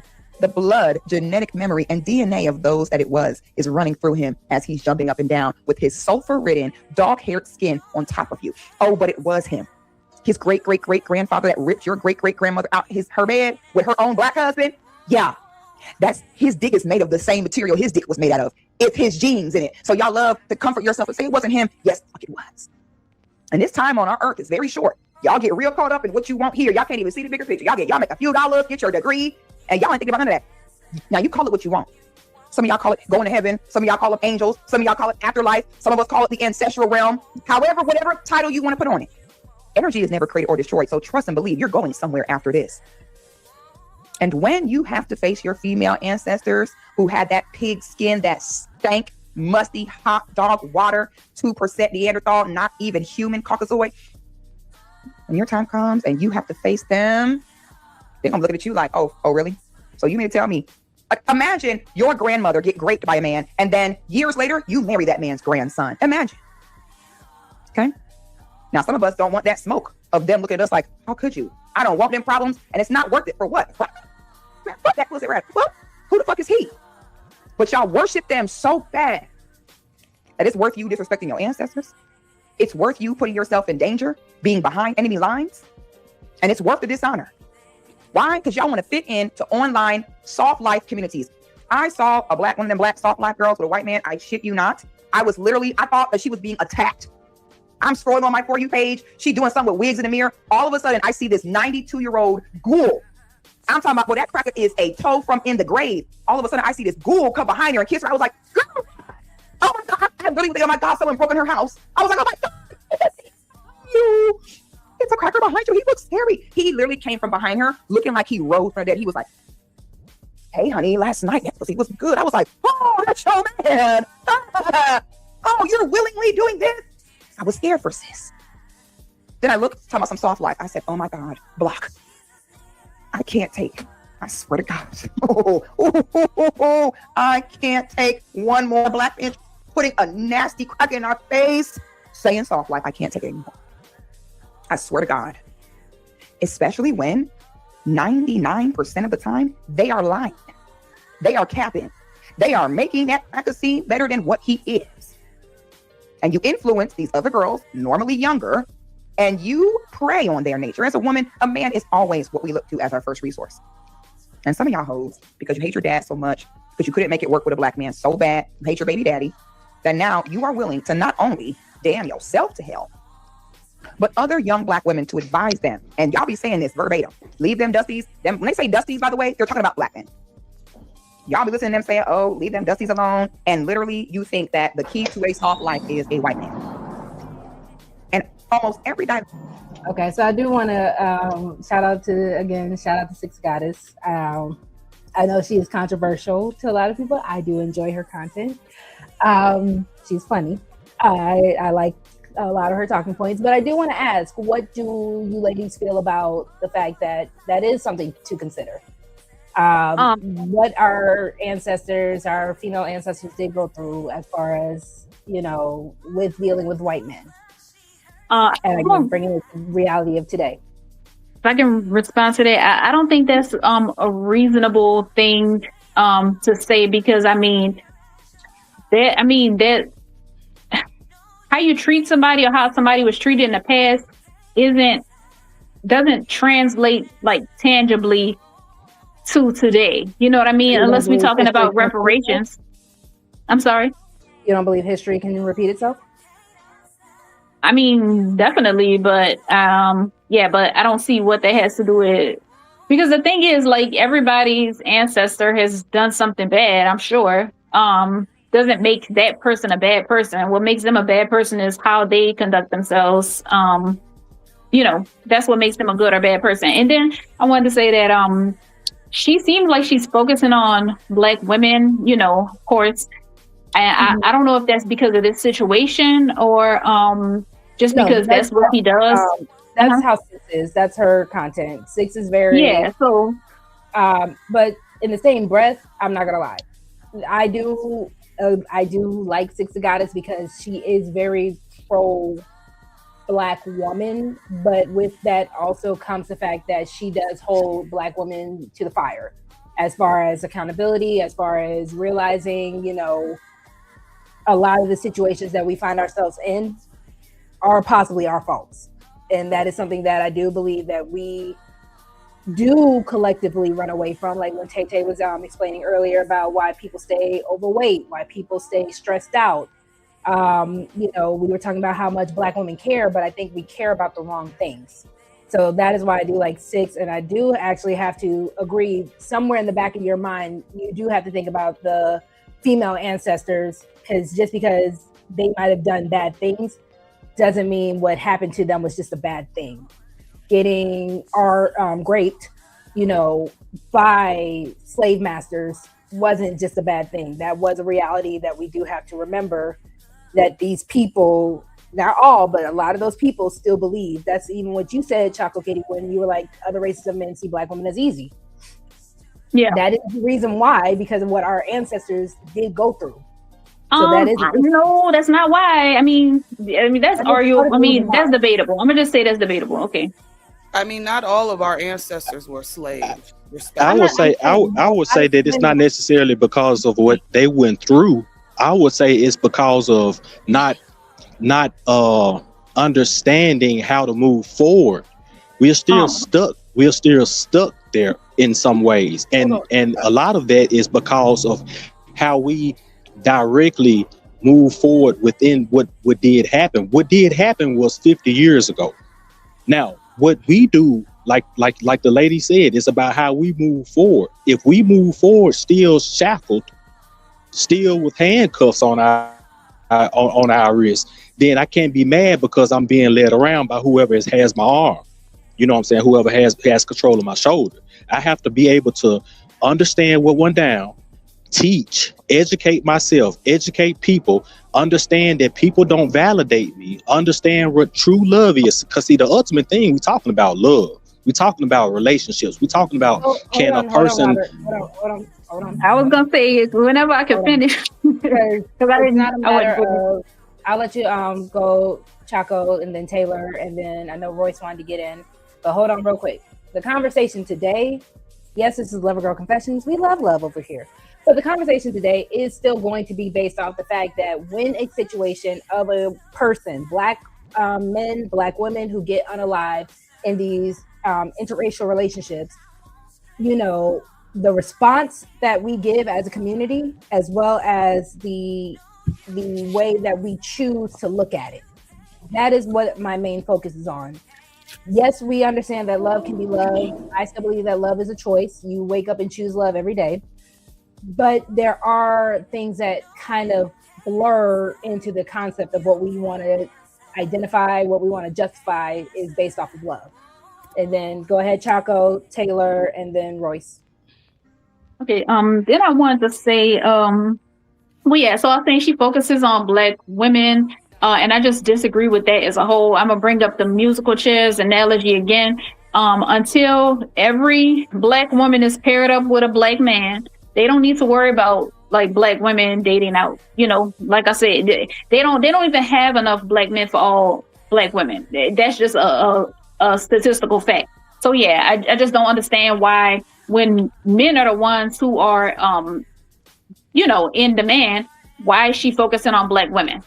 It seems like she just, I don't know, what she just wanted to be just single. I don't know what she wants. And then it's like, would somebody rather be with somebody who's a bad person today, or somebody who had an ancestor that was a bad person, but they're a good person? It just doesn't make sense. Like, and then I feel like if you getting paid, like this is her job, right? So to me, that means you already compromised, you know? So like we have to remember that she's playing a part. So I don't even know how much it is she actually believes. Yes, there are a lot of Black women out here that do it for free, but you know, like I said, she's playing a part. And that's pretty consistent with her mindset. I've watched her for years from now. She's very consistent. Yeah, but that's her character though. That's how she get paid. And just let me know, because I kind of have a lot to say, but so just let me know when I'm, need to wrap it up. Okay, so as far as Christianity helps slaves, I wanted to comment on that. I'm just gonna say no. And the thing is, it's up to everybody to come to their own understanding as far as that. But I'm gonna just say, have an open mind. Because right now you're working off assumptions that were implanted into you from early childhood, and you're not exploring other options. So I'm gonna just say have an open mind, and I'm gonna say that Christianity is something white people use to control other people. And I'm also gonna say, last thing I'm gonna say about Christianity, or just any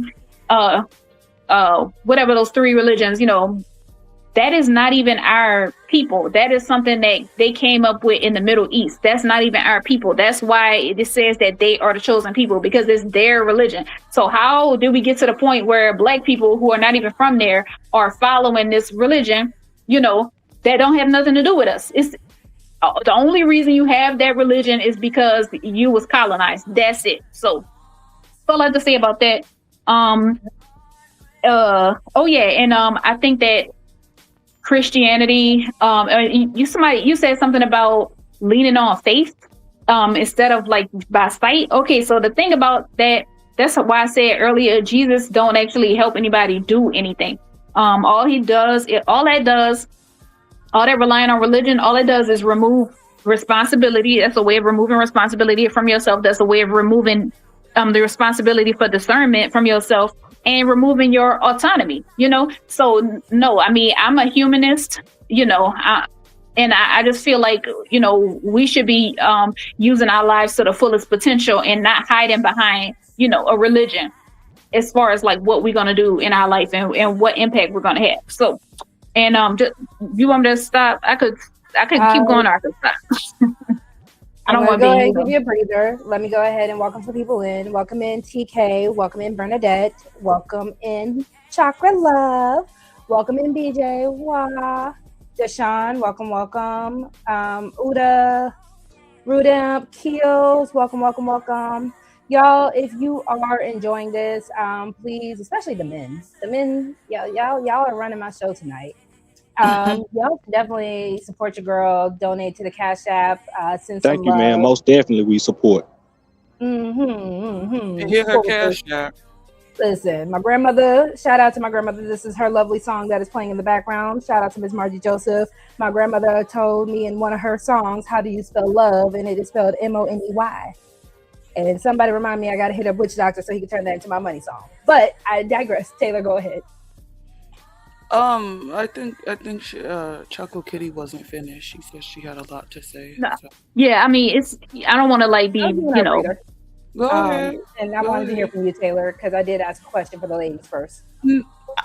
I mean, I really don't have much to say about this. I mean, to me, this is all a matter of opinion at the end of the day. I think as far as talking about people's ancestors and whatnot, I mean, depending on one's faith base, some people think their ancestors were demonic. So it's just like, why would they consort with demons, you know? So I think it's all a fear tactic at the end of the day. Okay. I think that this world is too damn big and too damn abundant for you to be just, you know,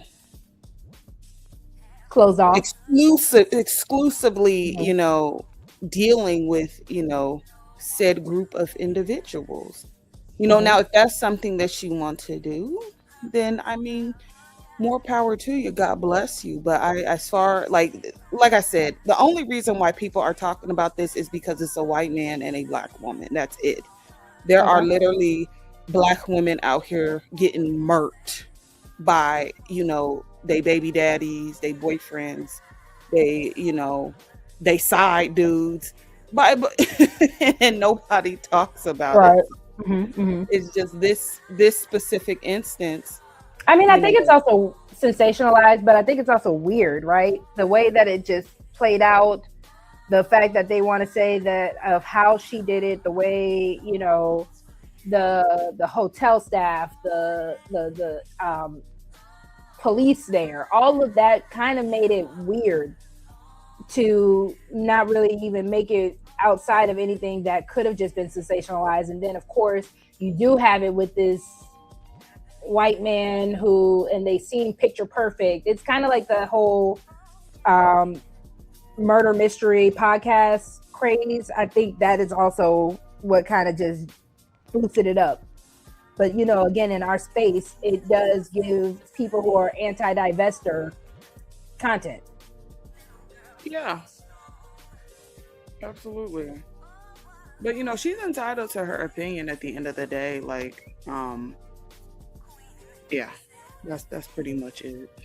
All right, Royce, I'm gonna let you get in there. You've been waiting patiently for me, and then we can do a little more. And then Chaco, if you see something, I kind of want to keep it kind of new. I know you had some stuff from older conversations, Chaco. I don't want you to feel like I'm cutting you off on purpose. I just kind of want to stay with where we're at in the show.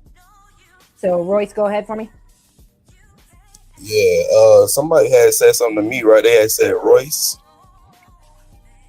I know I said I was gonna let you talk earlier. Oh, okay. Now I thought somebody had specifically said my name, a guy. But anyway, for the 60 guided detractors, I promise y'all will not debate her because you will lose. Oh, I would. I'm not. All right, go ahead and contact her. But ain't nobody. I want to respond to. I want to respond to what y'all was just saying about. I don't believe that people speak about white men deleting black women enough. It barely gets spoken about.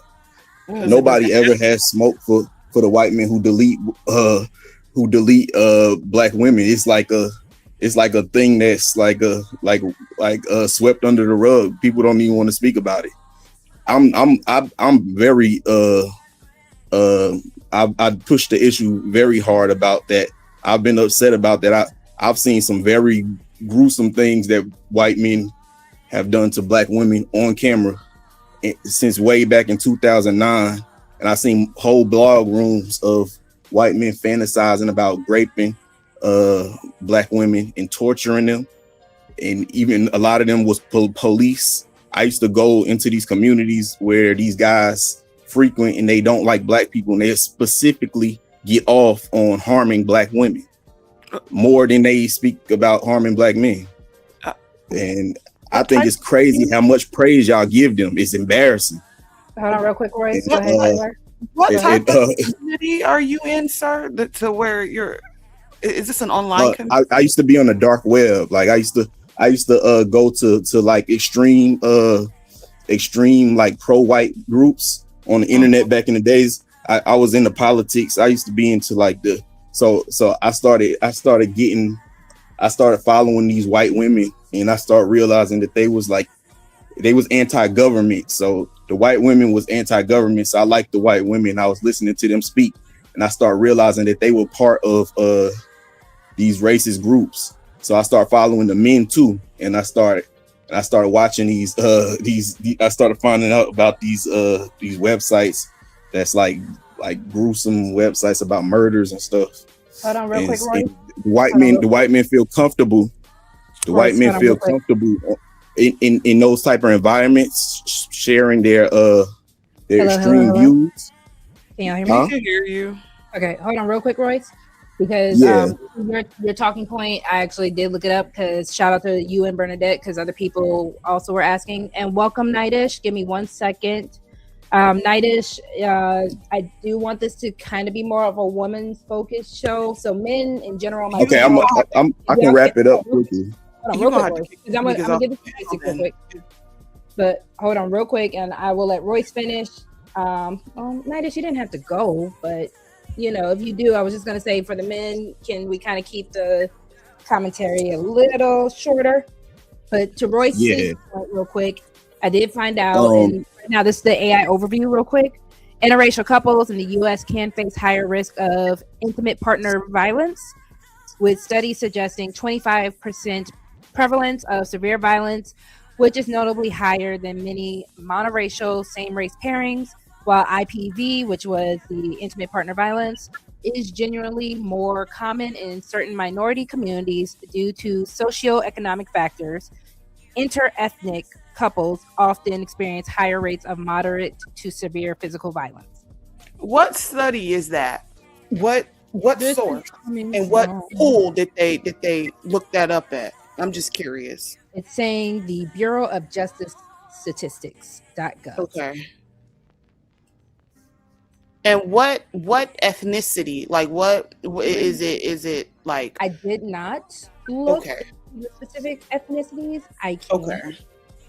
Yeah, because that is important to look at if it's, you know, if it's Asian and white men, Asian women and white women, or if it's Mexican women and white men, that all plays a factor into that as well. Let's see if I can find it by race. While I'm doing that, Royce, go ahead if you want to land, and then ladies, and then. Yeah, can I ask one of the ladies a question? Go for it. All right. There was one of y'all who said that you are. Are you starting mess? No. Okay, go for it. I'm specifically avoiding the mess. Go ahead. All right. One of them said that they are humanists. Yes. Okay. And before you said that you were a humanist, you were speaking about accountability and people not taking accountability. So, what accountability do humanists take? Like, what are y'all specifically responsible for doing as a humanist? Okay, so a little shorter, y'all, because this is it's gonna be short because I don't really know that much about humanism. All I know is that they focus on like the power that we have, you know, instead of like putting it into a deity. It's basically you're empowering yourself to make change and you know, in yourself and make change around you and things like that. So I don't know too much about it, but I'm agnostic, so I can't really speak for the whole humanism thing. I'm just saying that I just think people need to let the dogma go. Religion is dogma. And number two, we need to engage in thought and reasoning to come to like a conclusion on what values and what morals that we have and what's the best way to act and behave. That's it. Okay, so humanists are individualistic, basically. No, I don't think no. It, like I said, it's just focusing on the power of humans instead of like putting it off on Jesus. Oh, Jesus gonna take care of it. Okay, so a humanist woman, A humanist woman does not blame the opposite sex for her negative situation that she might end up in. She would agree with Six the Goddess holding her accountable. That's what I would believe. Okay, what negative situation are you talking about? Well, like the situation that your children end up in, the way the lifestyle that your children live in. Okay, I don't have your any relationships failing, your failure of relationships. Hello, I don't want to mute people, Yes. but can people hear me? Remember, I said Okay. RogueC. Okay. Start no mess, and you up here starting mess. Yeah, he trying. I don't he consider that mess. That's not Okay, mess. So let me just go I'm talking ahead about and accountability. Okay, so let me go ahead and pull this up really quickly. All right, I'm gonna go ahead and leave though. Right. Okay. Bye. Okay. So just to answer the question, this might not have answered Taylor's question, but we're gonna kind of keep it as tight-knit as possible. So this is by rates by gender and ethnicity. So for women, multiracial, non-Hispanic, we're looking at 54%. And of course, we're not looking at the numbers of the unalivings, but where I'm just looking at the DV rates overall in America. So we're looking at 54% for multiracial. And this is just for people who answered the questions, right? American Indian are at 46%. Black women are at 44%, Hispanic women at 37%, and then of course white non-Hispanic women are at 35%. For the men, the highest is 45% for American Indian men.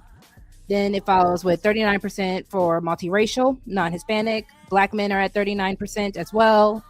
White non-Hispanic men are at 28%, and Hispanic men are at 27%. So of course, like I said, that is not including. Are those the rates? I'm sorry. Are those the rates of being a victim of domestic violence? Okay. Let's see. Ethnicity in the United States disproportionately affects ethnic minorities. So yes, this is percent of people who have experienced intimate partner violence, rape, stalking in their lives. So yes, the victims. So relatively speaking, now of course I can continue to scroll to see if that, and this is a .com source. This is not .gov or anything. They are using CDC though.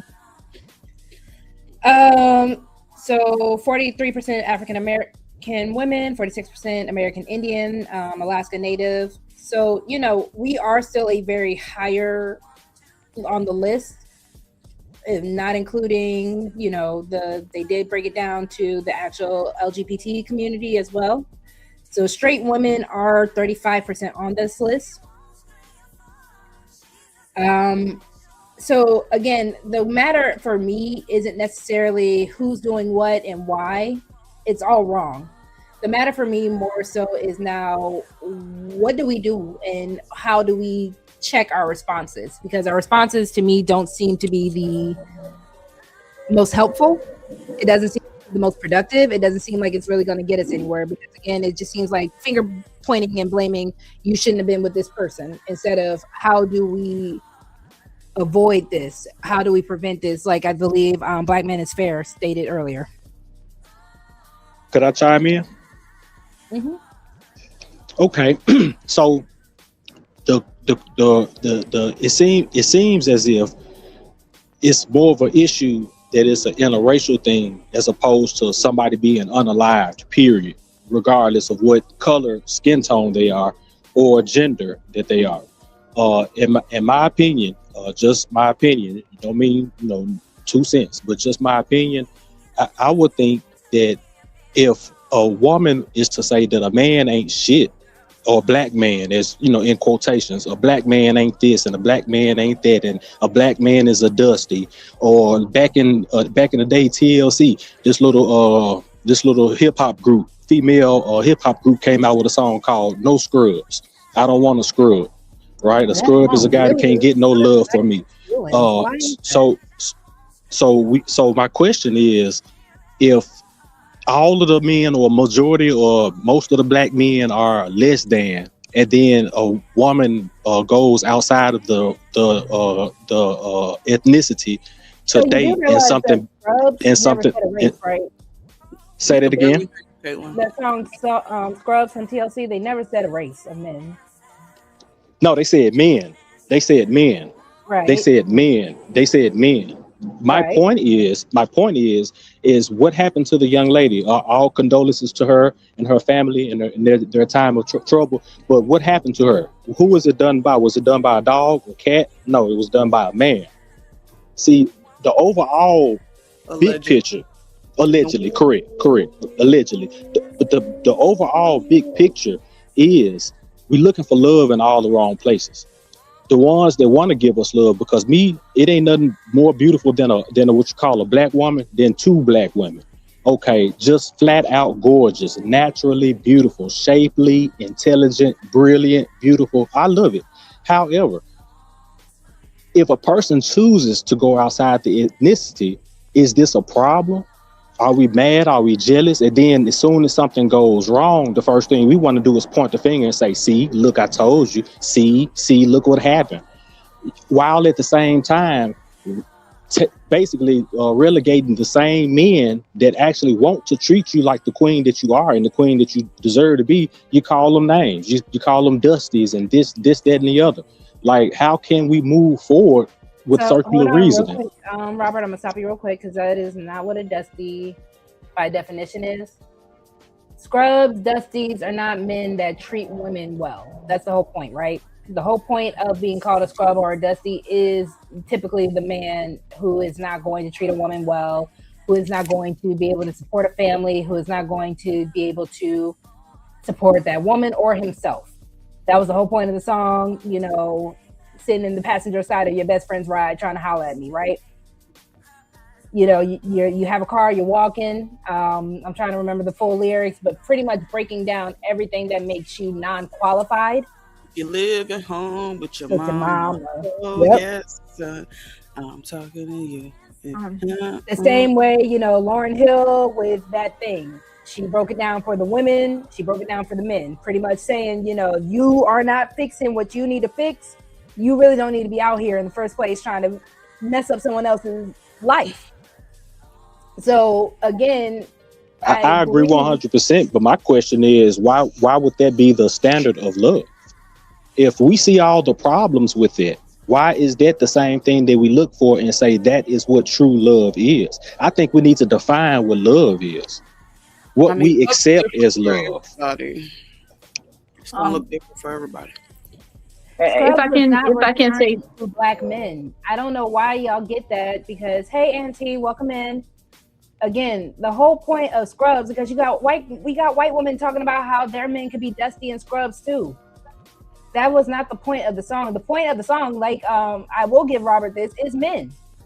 If men are not able, and again, I will say this for anybody, women too, but if you are not qualified to be dating, you're just not qualified. Go fix what you need to fix within yourself. Go heal what you need to go heal with yourself. And then you can go ahead and look into the dating field because everybody wants to talk about how the dating field has piss in it. Cool. You want to talk about these bad people that are in the dating field. Cool. Obviously, this young lady who got unalived thought this man was of a quality man. Now, can you blame people around her who didn't vet? Can you blame her for not vetting? We don't know because also allegedly he might not have done it. At the end of the day, my thing is, what is the response of what people are trying to see and do when it comes down to when these things happen? Because fine. I would say it's not so much as it's the approach. I don't think she was done. Okay, I apologize. Okay. You're good. Let me get this out real quick. To even tackle Kitty's point and Taylor's point, for the people who are in monoracial relationships and it's still happening to them, we're still not talking about it. We are still not even talking about what to do to evolve. I'm sorry, to prevent these type of situations from happening in the first place. There is no reason why in a relationship, and I get it, crime of passion, things happen. We can't stop it all. But for the rates of domestic violence, for the rates of the things that are happening to women, to the things that are happening to men, everybody, it shouldn't be this. And then when your response is nana and a boo boo, look what you got, or when your response is, well, that's not my problem, what are we doing? Go ahead, y'all. I agree 100%. That's what I was saying. The approach is what needs to be analyzed, not so much as the response. We looking at so much of the puppet, but we not seeing the puppeteer. And it's a pizza type of situation. It's not just one slice. It's a lot of things. First off, it's education. It's educating each other what love truly is, what love truly looks like. That means that the man, starting with the man, needs to get back in his rightful place as the leader of the family, as the head of the house. That's number one. Number two, when you're talking about educating people and what's going on as far as considering love. Now, how about what we accept? Because I can definitely say a couple of examples of women that clearly see themselves as nothing more than a side piece. Now, this is not talking about every woman across the board. I'm not painting with a broad paint stroke, but there are a lot of women that is okay with the side piece role, and that is no place for a woman. Period. Regardless of her skin tone. And you know, it's no place for a man to have a side piece who's supposed to be married too. I agree. I agree with you. If I can speak, you had said something about like Black women calling men names when Black men are the ones who want to treat Black women like queens. So I feel like this, right? If you're gonna make an argument, you have to start with facts. And for you to say that generally speaking, Black men want to or are trying to treat Black women like queens, that's a lie. I don't know what you're looking at. I feel like there's no way you could look around and come to that conclusion. So don't try to make it seem like Black women are in the wrong when you started with a faulty premise. You said Black men are trying to treat women like queens, and Black men are trying to treat Black women like queens. I never said all. Hold on, excuse me. Okay. With all due respect, With all due respect, I just want to say this. I never said all men. I did preface what I said. Didn't say all either. But you said men. That's like a category. Yeah, okay, but I'm going by what you said. Black men are trying to treat Black women like queens, and you saying that Black women are rejecting them and calling them names. So that's a lie. I'm going to use the musical chairs example once again. They got way more than enough women out here for Black men. So no, there's no Black men just everywhere just holding out diamonds to Black women and asking for their hand in marriage, and Black women kicking dust in their face. That's not what's going on. So I just don't think it's fair to come up here and try to put that on Black women, because that's not true. It's a lie. Okay, well, that's understood, but I never actually said that. So now that we've cleared the error, I've never said that all men across the board, all Black men, I never said that. I did, but not to. I didn't say all either. Okay, so I understand exactly what you're saying, and point is well taken. Okay, so let me say this again. It is our approach. Notice my word here, our, meaning men and women. It is our approach. And how we approach it is looking at the pizza structure. It's various slices of the pizza. It's how we approach love. It's actually knowing what love is. It's actually teaching what love is. So now we know how to accept love and not accept love. With the situation with the people that's been in a hurtful, unaliving type of situation, it's alleged that a lot of these situations are just, great situations, and they seem to be in so much love, and then something seemed to happen, and it's so surprising and shocking. Sometimes perception is not reality. Sometimes perception is only a vantage point on a reality, and that perception and that reality can change given the vantage point. So what the pictures look nice and friendly and cheerful and happy and lovey-dovey on the internet, who really knows what's going on within the inside confines of their relationship?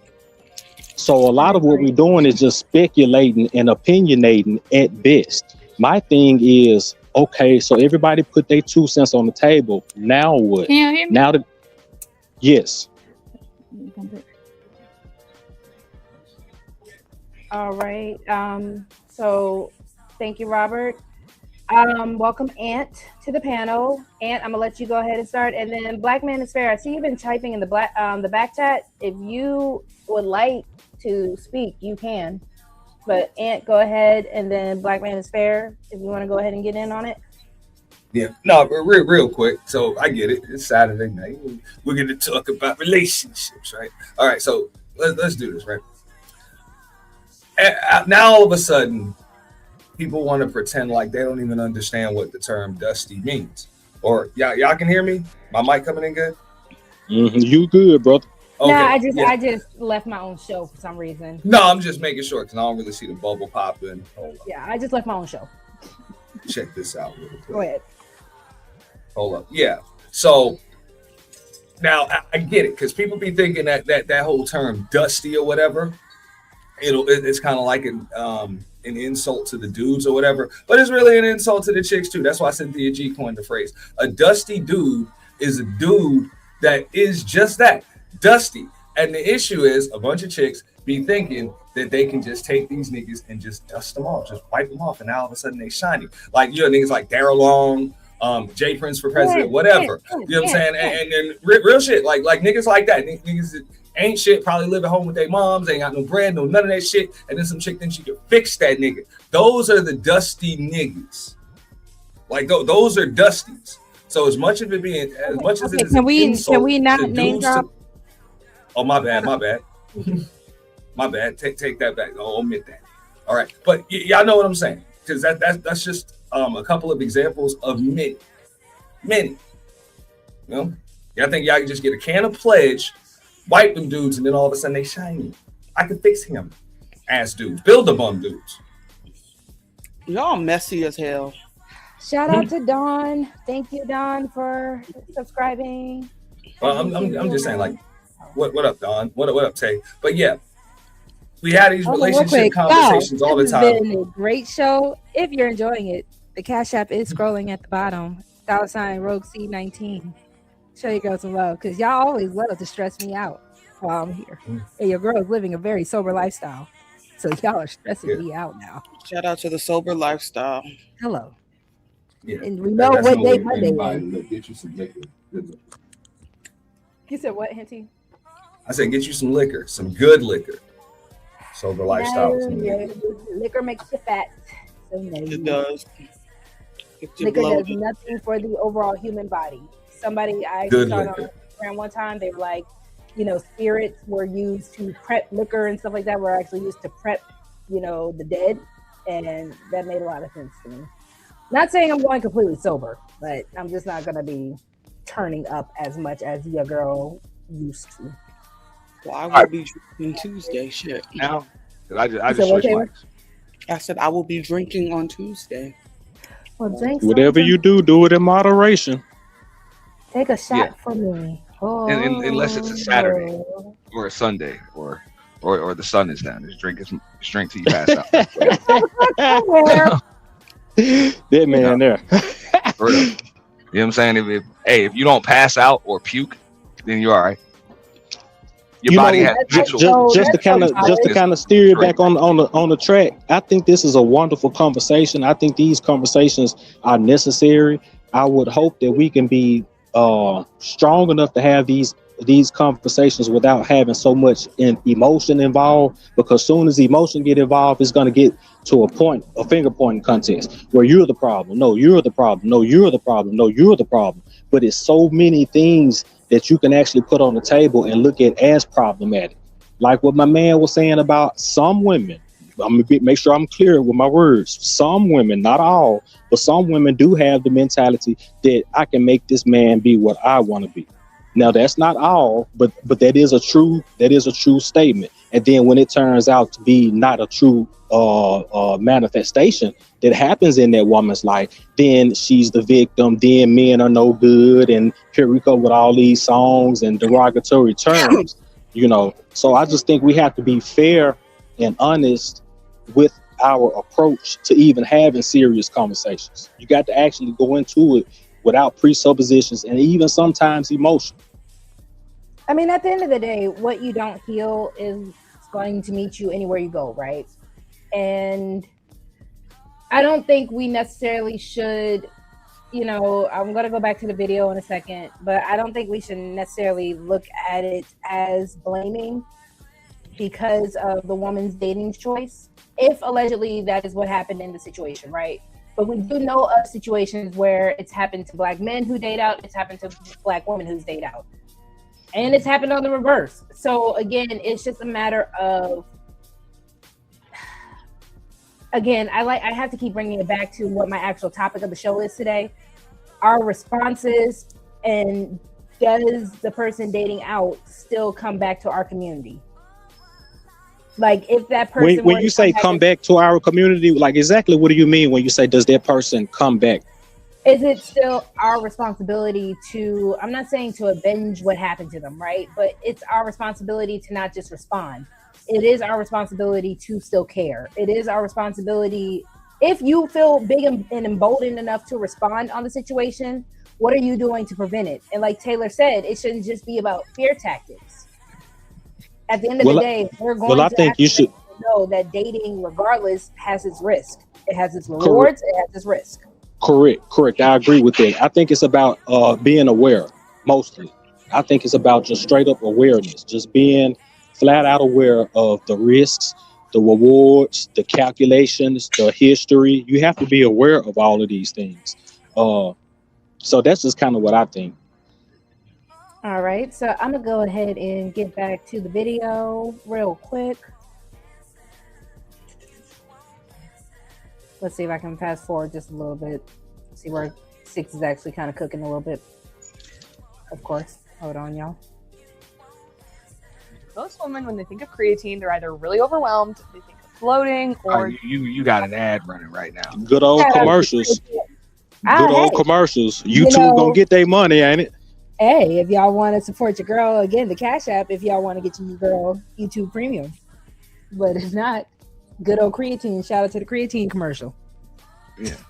Good old creatine. I want you to elaborate a little bit, Miss. I like that. Miss RogueC, if you can elaborate when you say our community, who are you referring to?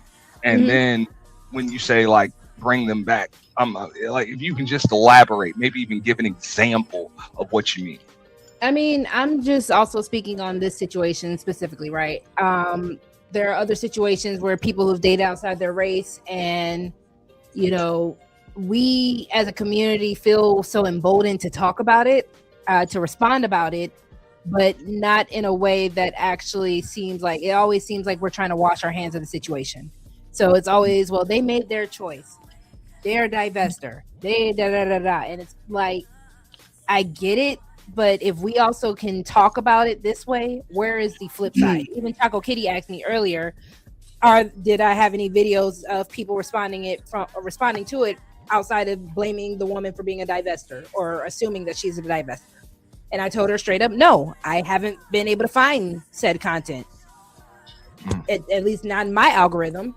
So I did want to ask the question, you know, does dating outside your race make you no longer our problem as a community, as a Black community? Okay. Well, I will say, hold on, before you go, bro, because that's why. Long-winded, man. We just engaged, man. Yeah, I mean, I asked her a question. You always complaining about some shit. Been going back and forth since I got up here, but I asked her the question. She answered we just engaged, man. This is a wonderful conversation, man. You've been trying to play the video though, and you anyways. But also, again, this is not supposed to be attacking anybody on my panel, especially the women. Taylor is no. So if Taylor does want to make that comment, she's allowed to. And go ahead and finish. Thank you. Now, all right, so this is what I was saying with it. As far as a community is concerned, I don't like we've never operated like Black folks have never operated like that in the community. So I say you handle it just like you would handle any other failed relationship. Just because it happened to be a relationship with a white dude doesn't absolve anybody from anything and doesn't make them entitled to anything extra. It's a bad situation. It went bad. Damn shame it had to happen like that.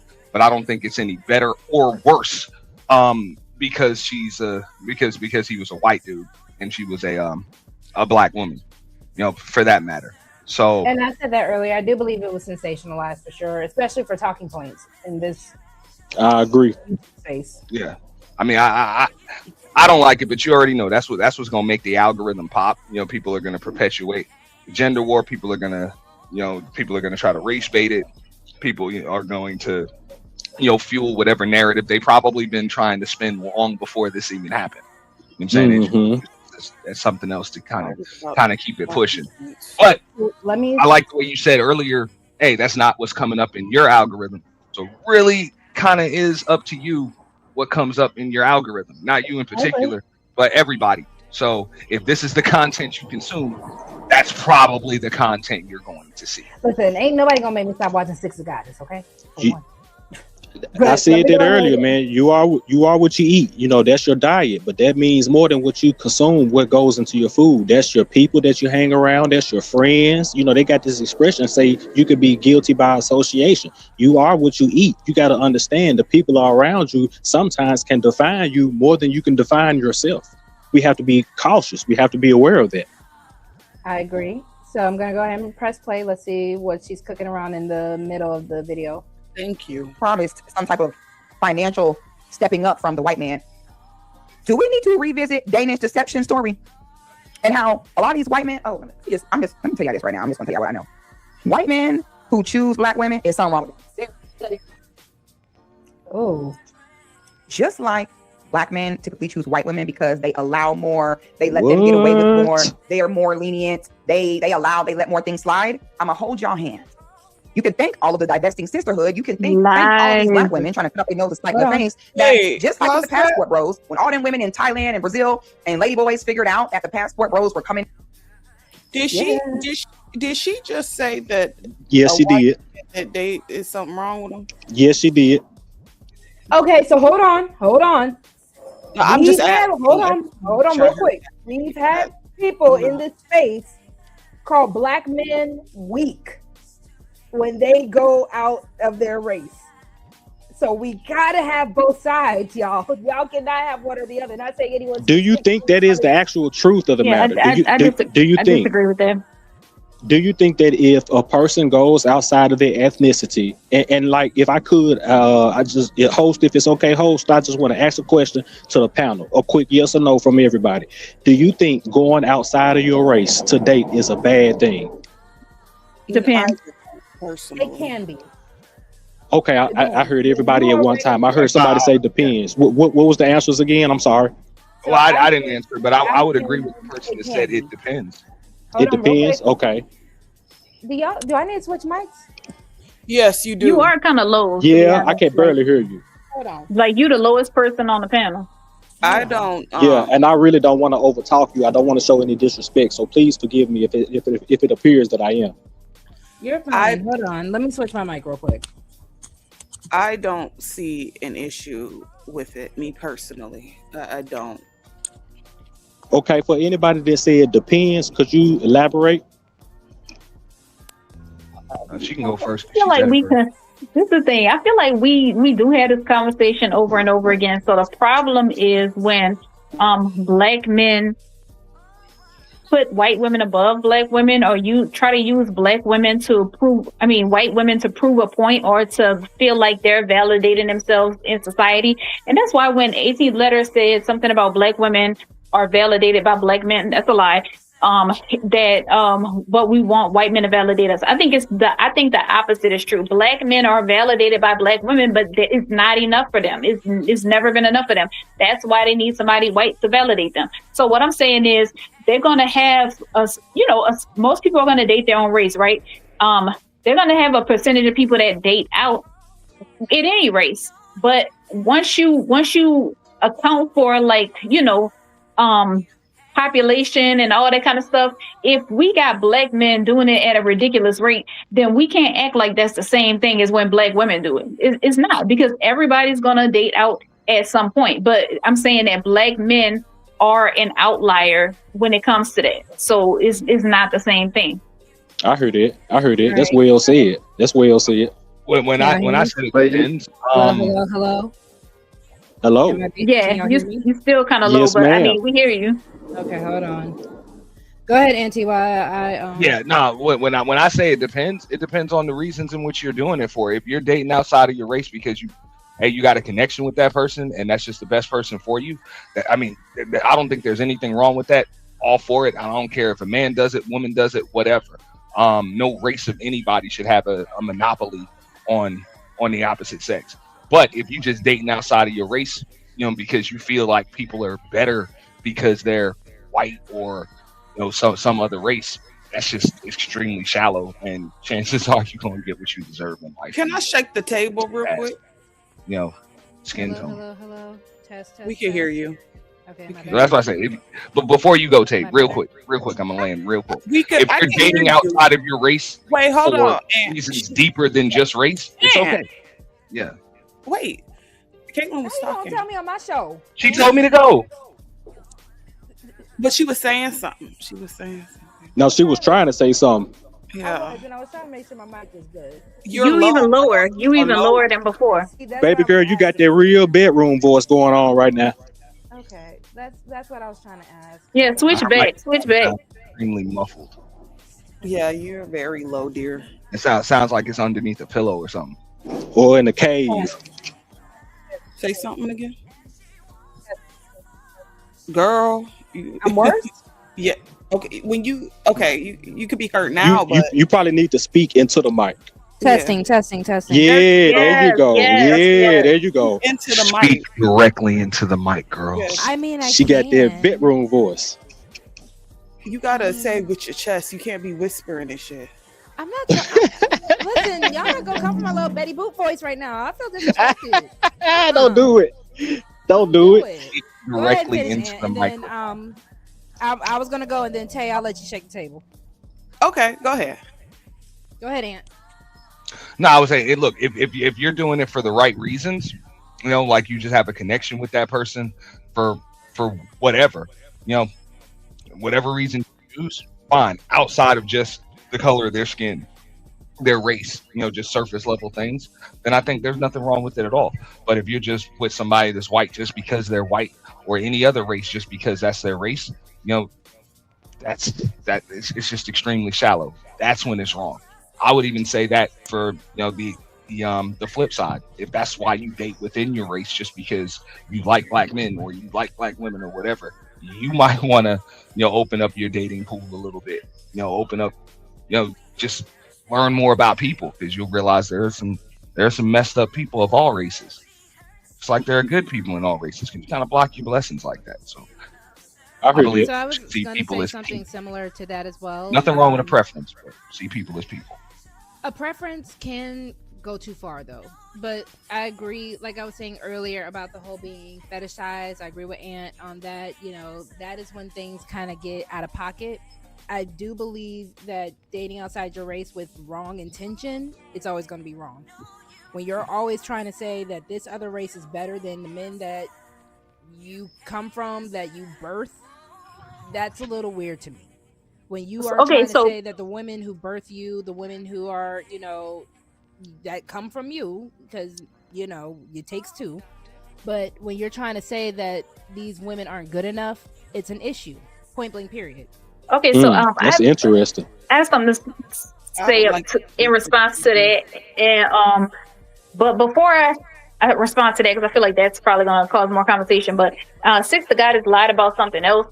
She said that white women put up with more than black women put up with. That's a lie. That's a lie, which is why I said earlier, black women have a reputation in the U.S. Black American women have a reputation of being easy and loose. So that's that. But then I wanted to say, in response to what you had just said, do you not think it could be said that one race of men is objectively better in a certain area? No. Okay, well, I disagree with that, you know, because the thing is, it don't matter if I'm black or if I'm white, yellow, whatever. I'm never going to sit up here and say that. That's low-key racist, though, because again, if you want to, that's low-key racist. So you want me to say no, that it's just stating facts. Hold on. Do you want me to say that black men are better? You're actually stating stereotypes. But go ahead. Right. I mean, stereotypes are based on racism. Yeah, that's exactly what it is. So again, you know, at the end of the day, if you want to say, you know, white men can be better at this, I can also counter black men are better at this. So I don't really see how that helps. True. Yeah. So it depends on the criteria. But I mean, if we talking about being a mate, then I'm gonna say, yeah, white men are objectively better for numerous reasons. I mean, you gotta ask them white women that be dealing with them like that. Hispanic they be women, all women of their races, All other them- races are gonna say They be that getting they got all them white women. They- Wait, all them white women that's married with rings on their fingers, that's in homes. Like, a no, lot of them I mean, getting married and come on. getting divorced just as much. They be you doing being the same married, thing. you being married in a home with a ring, that doesn't equate to happiness. Well, let me put it a like lot of this. those white women are miserable in their marriage. Let me put it like this: black men do all the negative shit that white men do. Black men do all that and worse, and then they don't have nothing good that come with it. So There are yeah. dusty white men, though. There are white men who More white men.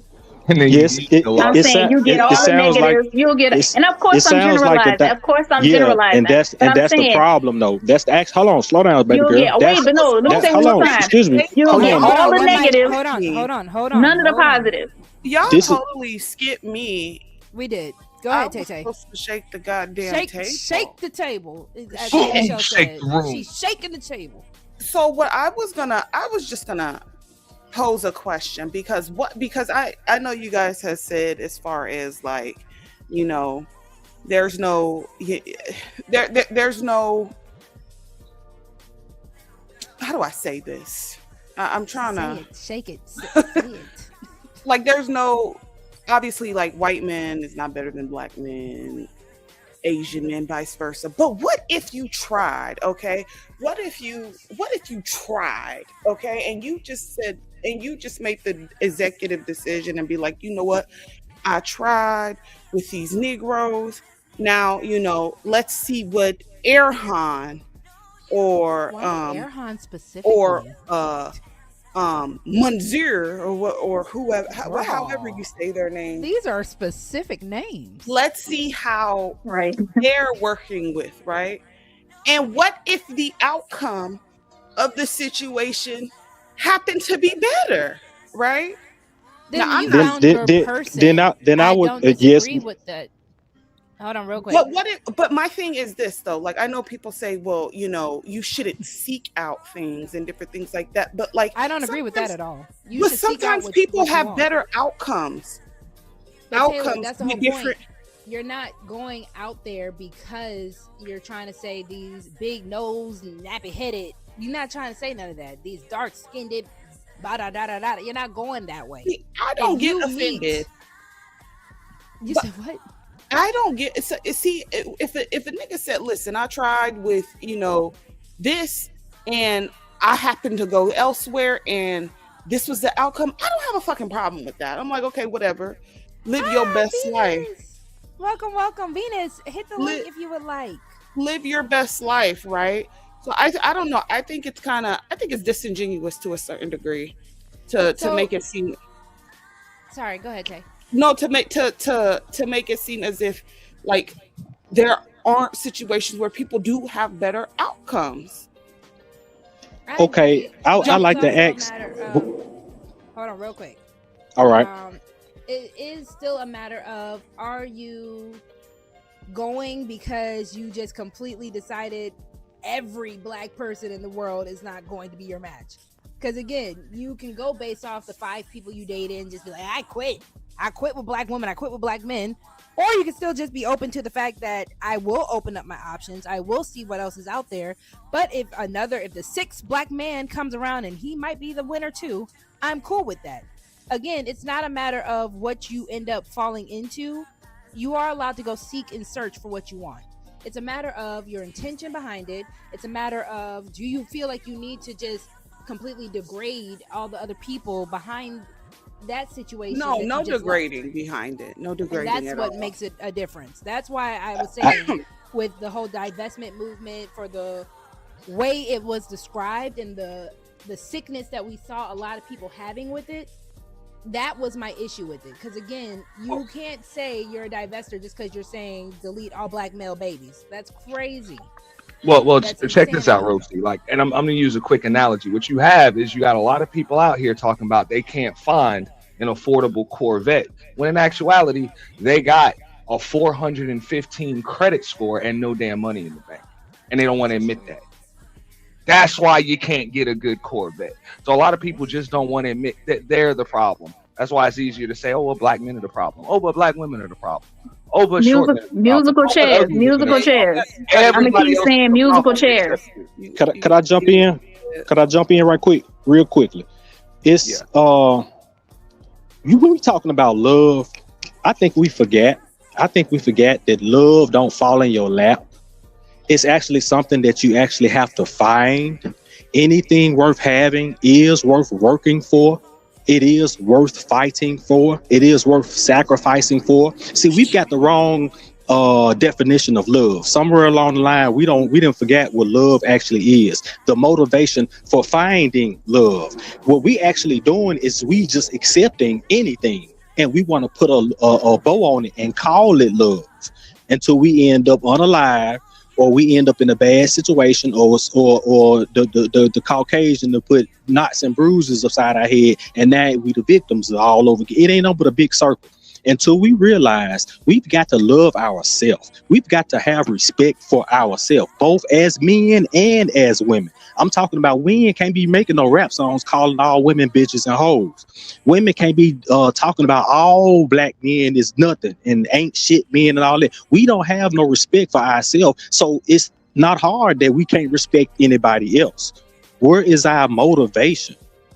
Well, I we think accepting anything. I think you said it best, and then I'm gonna give it right to the ladies, right?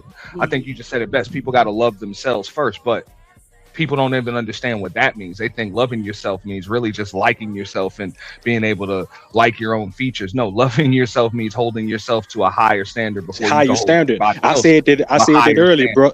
I said that earlier, brother. I said that we need to redefine what actually love is. People aren't getting what they want because they themselves aren't what they want. Y'all talking over each other. Yeah, one mic. Come on. I'm like, nobody wants to ask themselves the question, like, would I even date me? Would I even want to be with me? I think they won't even ask themselves that question, but then they want to point their fingers about who it is they don't want to be with and who they won't date and everything else. It's like, what kind of option are you?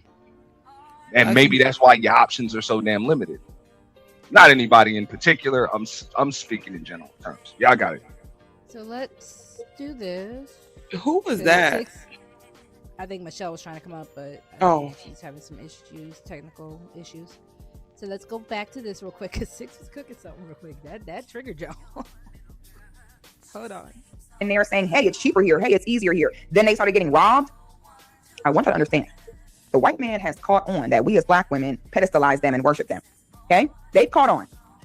They've caught on that as black women, we already going into it expecting that they have money. And Danish deception taught us how these white men can even be dead broke. And y'all will pay and cover for them. Y'all got mad at me. I did a video years ago, and it was called, if you're not a reward female, you probably don't have to work and contribute. I got something to say about that. I'm like, listen, y'all are kind of unrealistic about this whole financial thing. Whenever I say, listen, y'all, the truth is, I kind of wanted to let it play just a little bit. Yeah, my bad. But whenever you want to come to the stopping point. Okay. 1 second. Hold on. And Michelle. All right. Let me go back to it. men that come from money or certain backgrounds, if he's a rich, doctor that owns practices everywhere, I'm gonna hold y'all hand. He's probably gonna marry a woman who is a doctor. Y'all let these internet hoes think that prominent white men are gonna marry y'all, where most of y'all don't come from no program, you don't come from no married family, you have trauma everywhere, and these girls have hyped y'all head up to think that you, a 25-year-old CNA with no father and a single mom that worked 3 jobs to give you noodles, they got y'all really thinking that prominent high-value white men are going to marry you. No, prominent high-value white men, 99% of the time, are going to marry a prominent high-value woman from an equal family with a program, married and proper, and he wants kids that look like him. Yeah, no, I want to go first, though. Can you go ahead, Chaka? Okay, so now I want to comment on 2 things. First thing I wanted to say is she said that white men know that black women worship them. No, they don't think nothing like that. That's an internet thing. The average black woman out here is not interested in white men. They know that. That's why they always like, oh, do you like white men? They don't think that black women like them like that. They know that's bullshit. And then number 2, goddamn, like. So it seemed like she basically saying, okay, you could take maybe 2 things away from what she just said. Number 1, she's basically saying you only worthy of a Tyrone. Since we say like, okay, there's Tyrones or whatever, they don't got shit going for them. Okay, well, you ain't got shit going for you, which is kind of what Auntie said. But the thing is, there are more black women that got something going for them than black men. That's why I said musical chairs. Why is somebody that is a doctor going to marry a CNN? I mean, they might, whatever. But I'm just saying, especially if you're talking about women, first of all, most black women do date down. But what if you don't want to date down? The musical chairs, there's not enough chairs for everybody. There's not enough. Can I say something? Yeah. My bad. I think that you got to start from somewhere at the end of the day, and none of us are in control as far as what backgrounds we came from. Unfortunately, the sins of the parents and generational things, etc. And like for her to say something like that, knowing the background that she comes from, it's very I don't know, it's kind of like I don't know. But does that not make her more qualified to speak on it? But it's almost like she's kind of like looking down in a way, like, oh, yes, you from a single mother. Your single mother worked 3 jobs and like, bitch. So again, 6 is very pro-black. She is pro-black love. She is very much, pro-black, building up the community and all that. So she is very passionate when it comes down to this subject of things. She is very passionate of speaking out, and I guess just giving an opposite voice to, again, remember, like Chaco said, or I'm sorry, I think it was you, Taylor, that said it. No, I think Chaco said it. This is her character.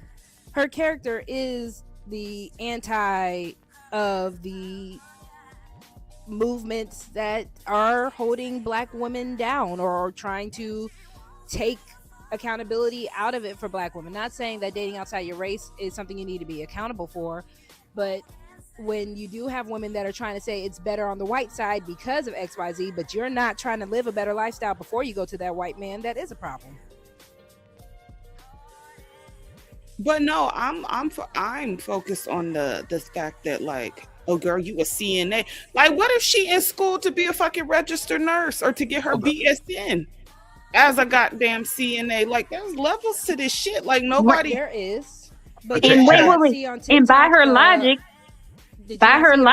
the hard wig, soft life movement, where a lot of women are just swearing up and down that you can be at the bottom of where you are supposed to be and still get the 1% man. You can still get the ask her if she believes in black women dating down or getting a guy that can pay the light bill. Guess what she gonna say? Yeah.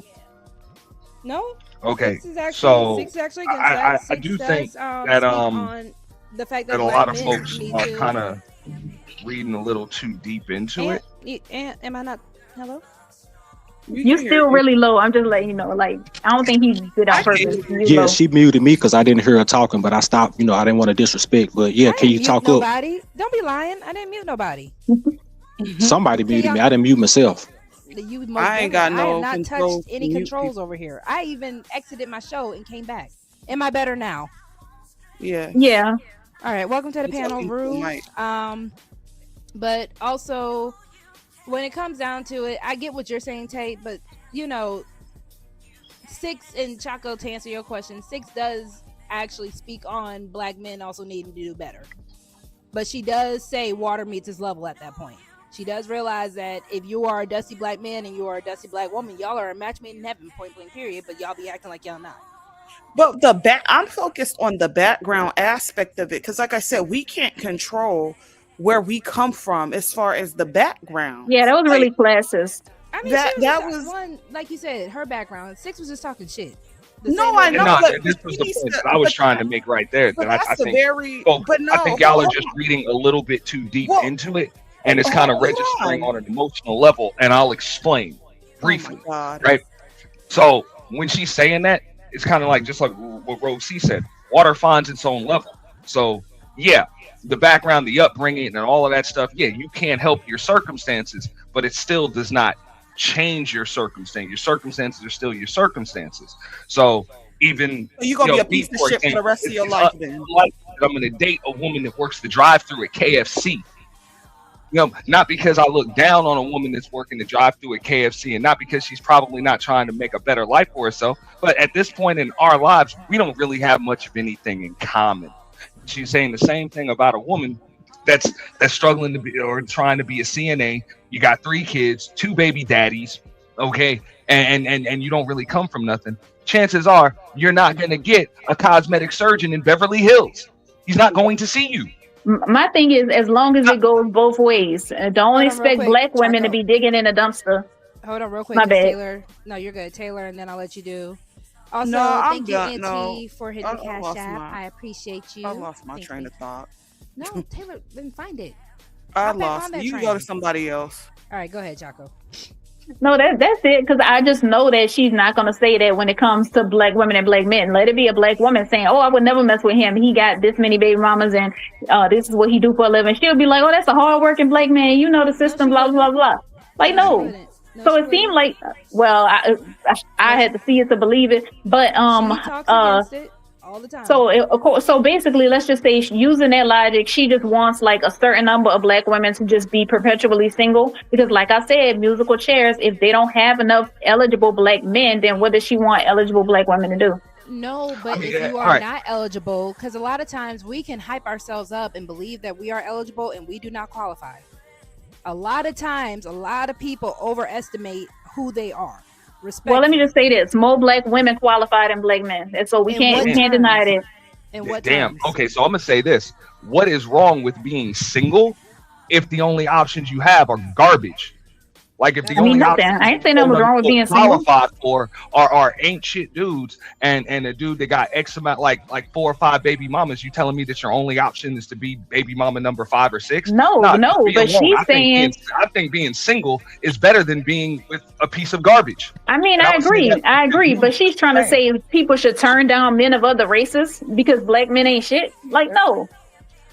But again, Come on. also I fast forwarded to the video, so we don't even know how she got up to this point. I did fast forward to the middle of the video. Yeah, but that would be blocking your blessings if you meet a guy that's nice, you know what I mean? And you're like, oh, well, no, I don't want him. I want somebody black. Not if the white man you're finding is just as shitty as the black man that Yeah, you were if he's trying to gonna get away from. Of course. Yeah.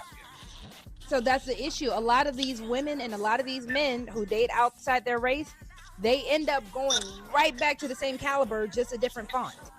That's all. Okay, I'm gonna just say this: like statistics show, black women and white men have like longer and better marriages than other, pairings. So I actually think black women and white men is like the highest, as far as like staying married and stuff like that. But again, based off of what? Marriage doesn't always mean anything. But okay, but this the thing. No, wait. But if we gonna have let me respond. But if we gonna have a conversation based on facts, we gonna have to like be empirical with it, because the thing is, I mean, so if we're not gonna use that, then what are we gonna use? We just gonna be making stuff up? I mean, if you want to speak on like facts and empirical data, like the dudes do, okay, 70% of marriages end in divorce, and that's all races, including interracial marriages. So what are you talking about? It's pretty standard across the board. Okay, well, what I said is that black women and white men have the most successful and long-term marriages. That's all I said. I didn't say anything about groups of people as a whole. I'm comparing them to other pairings. That's it. I mean, I'm just saying, even if that is the case, it's such a minute. Hey, Terrell, is the way you can raise your volume up? She got to speak directly into that microphone. Trying. Is this better? I'm saying, like, you go to your setting and check audio and raise it up if you can.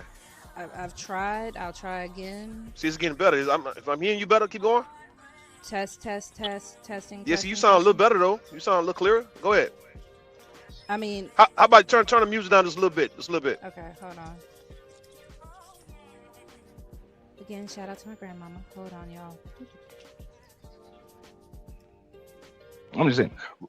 But while she's fixing that, and feel free to interrupt me when you're ready, bro. But all of those statistics and empirical data really don't mean much when you're talking about races and then marriage, because it's really just two people that are involved in the marriage. We hear you. Okay. No, it's just two people. Am I low? But what's or happening am I amongst good? an entire race won't Wait, even you matter. hear her? Do you hear her? She's talking. I mean, your mic is still like You comparatively low. good, but the joke about the bedroom voice still is in effect. You got to either talk up a little louder, cut your volume up a little louder. Better? That's a little better. Yes, ma'am. Yeah, crazy. yeah. Not That's really. actually good. I'm not talking like that. She got louder, but Yeah, you the probably gotta put the microphone mic. didn't. Yeah, put the mic a little closer Yeah. to it. Yeah, 'cause Hello, you got it hello, kind of hello. far. See, Yeah, that's better. good. So when you That's do that, good. it's better. That's better when you do that. Okay. Go ahead. No, Lou, did you want to get in on this? No, I'll get in a minute. Go ahead. No, I'm just saying, like the statistics and empirical data amongst an entire race or demographic of men or women really don't matter because those are just two people.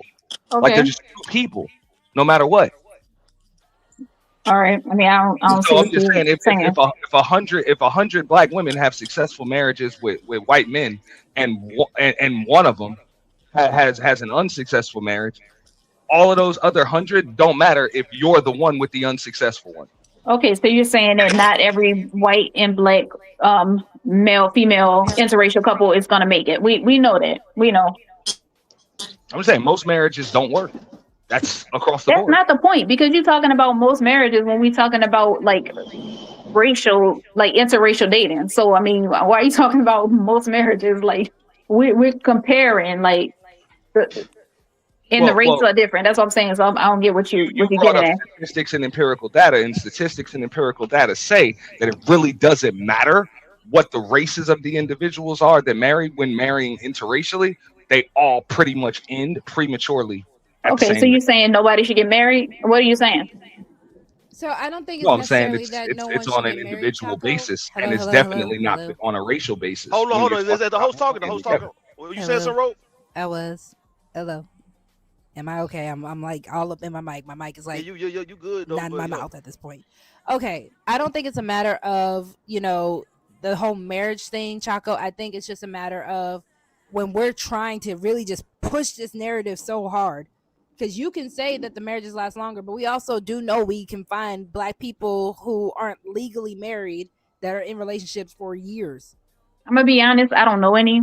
I'm just keeping it real. Like I don't. I just don't. Hey, and on the other end, My parents no, have on the been other end, married RogueC, for we over can 20 also something find years on both sides.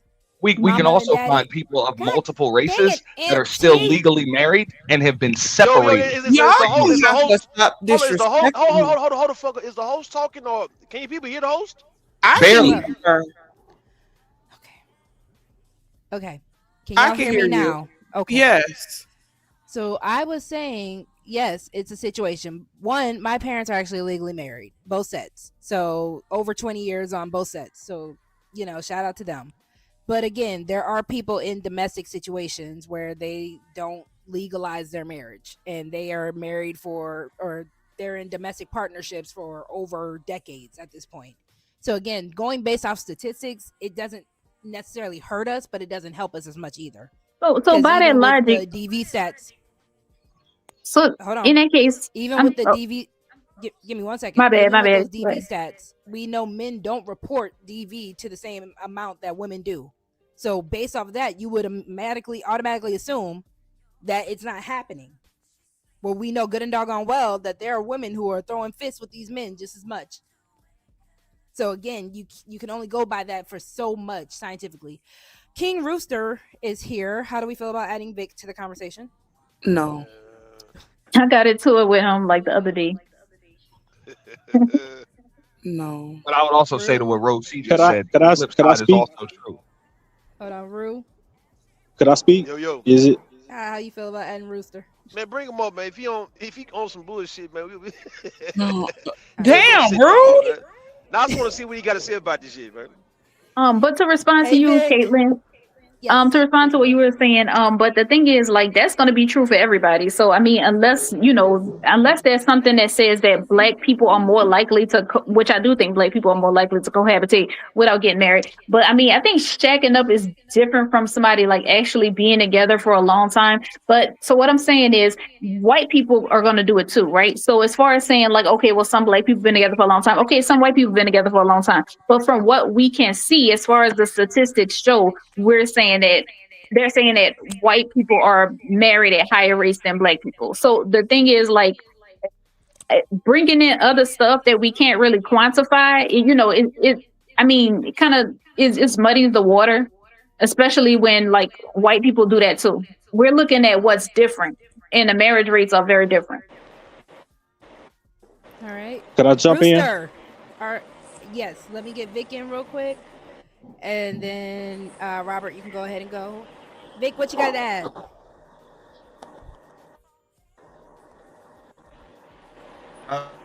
Let them talk. You ain't got to bring Rooster up in here to try to make a mockery of any situation. I'm just listening to these Negroes. Just keep on. Hold on. I knocked on the door and I came in and I sat down. Let me sit in the corner and listen to what these niggas talking about. You're not gonna say hi to the host at least? You're not gonna say hi to my party? We ain't gonna make no spectacle or nothing. I'm just paying attention. Okay. Well, hello, Vic. I haven't heard from you in a minute. Good. Thank you for carry on with the conversation. Robert, we go ain't ahead. gonna do that. Go ahead. What? Robert, go ahead. Root. Don't do that. Yo. Okay, I think just a little side observation. I think standard also comes into play, because I see that it's double and triple and quadruple standards that seem to be flying around when one is in a relationship, or a person is in a relationship and it doesn't go well. We want to point the finger and say, see, the reason why it didn't go well because of this statistic and that statistic. But like I always say, we can always go through the schematics and the semantics of the outcome. But if we actually watch and look at our approach, if we look at the approach, we'll see that if the standard is not the same across the board, we're gonna fall into these pits. We're gonna fall into these traps. We're gonna fall into these holes. The standard shouldn't be, if I got a certain amount, I can only be with a certain person that's on that same level. The standard should be, if I am in love with this person, regardless of where they are, regardless of what category you want to place them in, high income, low income, all the income, no income, it should be about love. Let me tell you why that don't work. Let me tell you why. Because black women can be down for men when they don't have money, but then when they have money, they switch up. So no, black women need to not. You see the double standard now, because you How can is say that the a double same. standard? Because I can say the same thing in the opposite. In the opposite. So you saying And I a don't black have to- woman could I be don't with a ha- black? hold- No, hold no, on, no, let me no, tell no, you- no, no. Let me Tell tell me when you you seen exactly a what I'm black woman. saying. Okay, Let all me right, tell go ahead, you. go ahead, Let me whatever. let me tell you what I am saying. Thank you. I appreciate y'all. Calm down. Let me tell you what I am saying, so you can get an understanding. I'm saying standard should be equal across the board. I ain't say it is, because we know it's not. But the fact that walking in the door, we don't approach standard as the same is problematic. That is what I'm saying. Go Okay, ahead. what I'm saying is that no, black women should not be carrying no nigga because they're not loyal. So yeah. Okay, beautiful. As soon as So then it they should come be. up, It as should. soon as they come up, they want Becky. So no, do not do it. They got enough black women you can ask about it that'll let you know. Don't do it. I would say Well, this. it's Don't have no already. nigga. Don't have no nigga up under gotta you. carry Don't do it. yourself. Don't do it. You got to carry yourself, and usually If you people settle for look, less if I can than respond, are hold on, people that are everybody, wait a hold on, second, bro. brother, hold on, let me respond, Wait a hold second. on, brother, she You was went talking back to and me, forth four times, dog. let me address, brother, she was talking to me, I don't mean any harm, but let me respond, brother, thank you, I appreciate you, to the full. It should be about love. It shouldn't be about how much you have in But your bank niggas account. don't love nobody. You gonna Hold let them on, They respond? baby don't. girl. Hold on. She You gonna let me against finish? love. She Niggas don't love against love. nobody. She is. Can She hold against on, love. So everybody drop be the love quiet. thing. Y'all Drop gonna the let me love. finish? Can y'all please? Hold on, no, I'm trying to talk. No, bro, I'm trying. Please, I let him Yeah, nigga, hold respond, up, but you nigga. don't have man, to can let I him respond? No, you respond in a second though. But y'all doing too much, man. I think the black manosphere, he been quiet for a long time, man. Can I finish? Now hold on 1 second though, man. Let me You finish gonna in a be minute. cannot finish forever. Go ahead. That black manosphere guy. Yeah. Yeah, I think if there's no love, if women don't believe in love, then they can't believe in anything else as far as marriage. Then they got to look at it like a business. So whoever you can get in business with you, is that's the way that you're gonna go. I don't think you can complain too much about relationships. I think you should just keep it sexual and keep it moving. This whole love shit, y'all talking about love too much. Yeah, and it's subjective, but that's why they talk about it every day for years. The whole thing is, Taylor, it's I lover don't girl Because they got it all confessions. What do figured you out. I don't think you could give love. I don't think you can give love if you ain't got it in you. Like if you don't believe in love, you're just not a loving person. You're not gonna get into a relationship for love. Oh no, hold that's not Y'all necessarily not true. gonna It's come just to lover girl confessions and be anti-love, okay? listen. I'm a retired lover girl, Caitlin. I Well, done you're told still you here, this. damn it. Okay, like the thing is that love has gotten a motherfucker could love you and whoop your fucking ass they at the end of the glazing over day. it. So this They whole love glazing over shit. it. Evidently, my mic not. Is this nigga talking? Somebody got background or something. I was trying to. I was. Damn. Sorry, I'm sorry. I was trying to see whose background it was. I'm sorry. All I'm saying is simply if you're not going in Tay one done, bro. Tay one done, man. I was just gonna say with this whole love thing, I think love is looks different for different people at the end of the day. I mean, is love an important factor? Somewhat, but I think more importantly, it's the respect. It's the respect factor that comes with it. And a lot of times people be in relationships where they claim that they love someone, but they don't respect them at the end of the day. And I will never be in a relationship with a motherfucker that I don't respect or doesn't respect me as well. So I think that people have to And hold on look real quick. into that. After Taylor, I think Michelle was trying to get into. And then No, Vic, I'm are you trying done. to get in? I just wanted to say that. Yeah, I think it's all No, about choice. sis, I just was, What'd you say, Michelle? listening at the moment.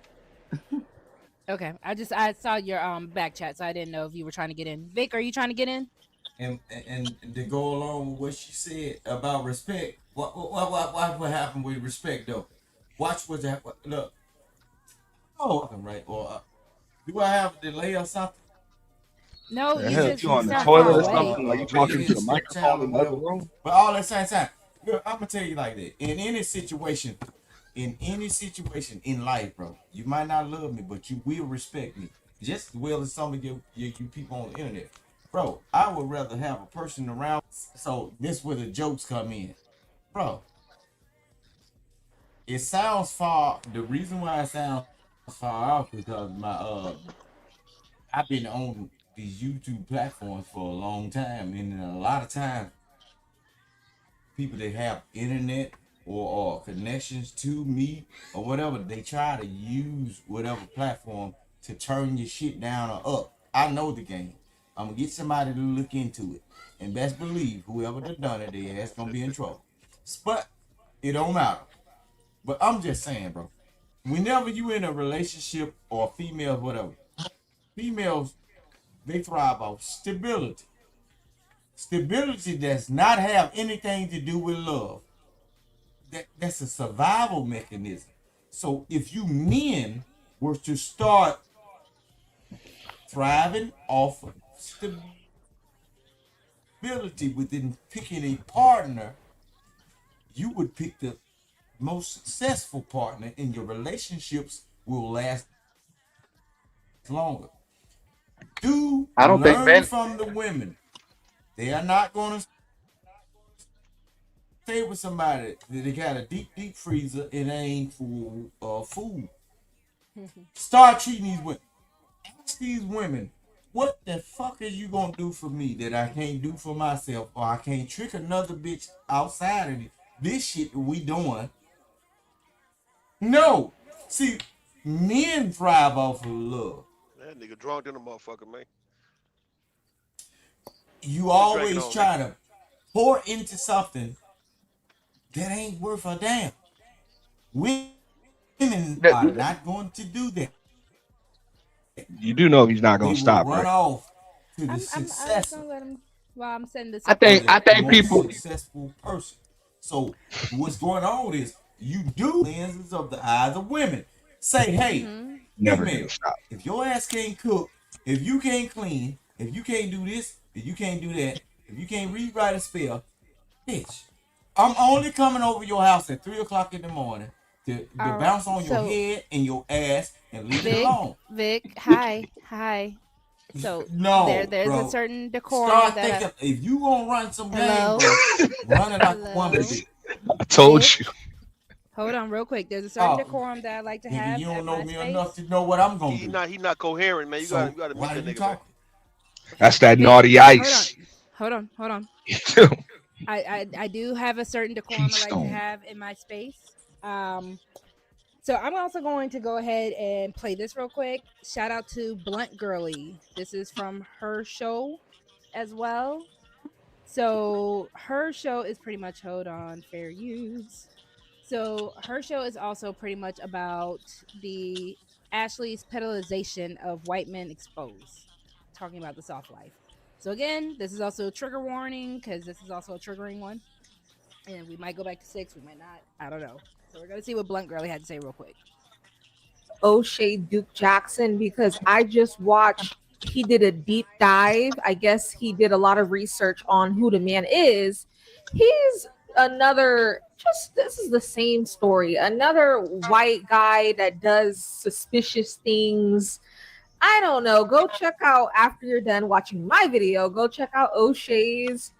And he talks about this man's finances and how it's just, he's kind of sketchy, and he's in this kind of industry where people think he might be scamming. I heard another YouTuber suspect that. She goes, money. Finding a therapist you actually connect with can feel like a lot to ask, but 82% of Manifesting, may this kind of love locate me. May this kind of love find me and never let me go. May this kind of love is finding all of us, ladies. I see my future. And I told y'all, stop pedestalizing white men over black men. Stop doing that. That is very dangerous. I got a lot of pushback. The divesters were harassing me. I dealt with a lot, but I did it to sincerely look out for black women. I did. Like, people like me, we don't like being right. Like, I always get nagged about horrible things. I never, ever get nagged about good things. My hubby, he also has the gift of discernment. He can predict, like, like deletions and stuff like that. Like, him and I both have that spiritual gift, which is why we're extremely compatible. He is my soulmate through and through. And we both were bonding over the fact that, like, yeah, we have this gift, but we don't like being right. Like, yes, I'm warning you. Yes, I know something bad is going to happen, but I don't want to be like, I told you guys so. I'm right. You can take down your videos, but I have my memories. And that's really what started this trend of black women just not using any type of discernment, right? We're not going to put all white men in this bucket. My man is half white, but I never got with him because he had a little bit of white in him. You know what I mean? Like, no, I actually did not even know his ethnicity until, like, I fell in love with him. And then he told this girl talk. This is a hood girl. Walking is like driving a car. That means you stay to the right at all times. You stay to the right. Only time you go to the left is if you got to speed past somebody on the right. Back in the day when black women would get with white men, you could kind of see why they were with white men. Like, she just was uncultured, unseasoned. It kind of made sense. No one really cared, right? Like, this always been a thing, but like now it's like they're urging most black women to get with them. And I already know how black people see white people just due to history of slavery, and everyone puts white people on a pedestal. Right. And so whenever I see a hood chick like this girl, when you listen to her talk, she sounds hood. Sometimes it's just necessary to go get your makeup done, get your hair done, get your nails did, look cute, get dressed up, to remind them to stop playing with you. Like, when I see a girl from the hood and she's with that white man, I already know what she's thinking in her head. I already know. You think that he's your free meal ticket. You think he's about to take you out the hood, and all you see when you see that man is dollar signs. I know how hood women think. Okay. This is not genuine love. It never was. I'm not going to put too much blame on her because This man love bombed the hell out of her. And that's every woman's weakness. Like, every woman wants princess treatment, to be taken on trips, and she's getting Chanel and Louboutins. And even though it's clearly love bombing, it's hard for women to deny that. So I'm not gonna come down on her too much in this video. No, like what other people are doing. I'm just not, because I do sincerely hate that this is going on. It's just, this same pattern. One, she was a absolute gorgeous girl. Very gorgeous. Whenever you get to a stopping point, I would like to say something. Go ahead. Yeah, but Rogue, we can't By the hear way, you. hello, Carmen. She said that it was kind of a while ago, but she said something about basically black women dating white men that are trash. I forgot exactly what she said. But the thing is, okay, so that girl, Sade Robinson, she was only 19, and the man that she was talking to looks completely deranged. Okay, so I mean, it would be hard for anybody to look at him and not see that something's wrong with him. So I mean, in any case, she had to be naive, but I don't know if it had to do with race or not. But my point is, why is she saying it like every white man is crazy? That's not how it is. I mean, That's not how she said it. Well, I forgot exactly how she said it. Was a while ago. But yeah, just like you're supposed to use your quote unquote discernment with a black man, you can also. He don't look no different. I don't know why you're talking, because I'm talking. Regular white man. Okay. But yeah. So just like you're supposed to use your discernment with a black man, you're supposed to use your discernment with a white man. So just because somebody went out and dated somebody that anybody could tell is crazy, I mean, that doesn't have anything to do with a black woman that is dating a normal white man. So yeah. And once again, black men kill black women at higher rates than anybody else except Native American women.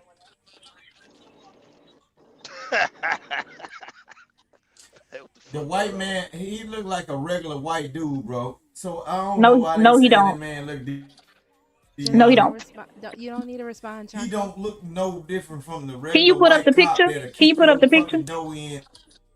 And slap your babies and throw your baby mama on the floor, or put his neck in your back. He looked like a regular white ass dude, bro. He looked like a cop, bro. He looked like. I mean, okay, so the girl name was Sade Robinson. So I don't know the man's name. He looked like a regular white dude, bro. Okay, so I mean, but you could either Google it or you could just, I don't know, she's gonna put it on the screen. You know what I'm saying? So. And then the same thing for the other guy. Let's just say the guy killed Ashley Janae. Yeah. Let's just say that he did. Okay, let's just say that he did kill Ashley Janae. We don't know him as a person. We don't know what she saw in him that she may have overlooked. We don't know if she's only with him because of the money and she knew that he was doing shady shit. So I think people need to stop making it seem like everything, circumstances are supposed to be different because he's white. If he's not a good person, then you shouldn't be dating him, regardless if he's white, regardless if he has money or whatever. So if she chose to date a person that is, shady or not a good person, then I mean that's just what it is. That doesn't mean the next person that's dating somebody white is just gonna date anybody. So I like the point that Blunt Girly was making about the whole love bombing situation.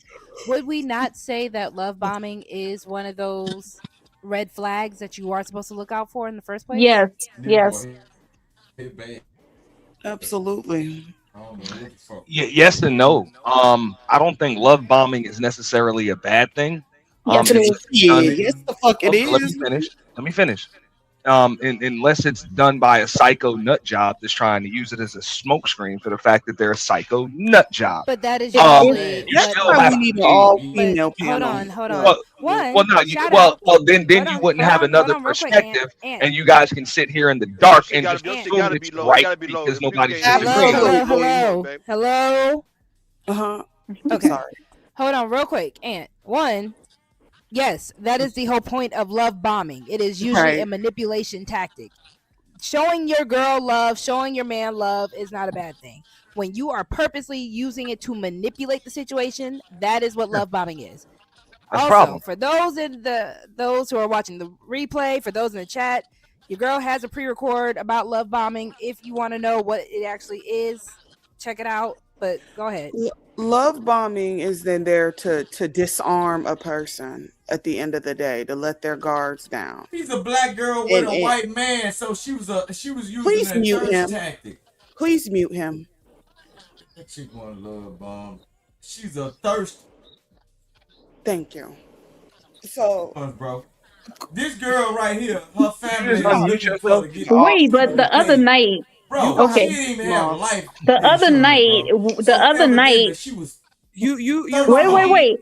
The other night, everybody was supposed to be jealous that we not married to him. I know for sure Tay was talking, man. I know I'm not tripping. You making all this money, you ain't got life insurance, bro. Hey, y'all put Vic in the back for a second, man.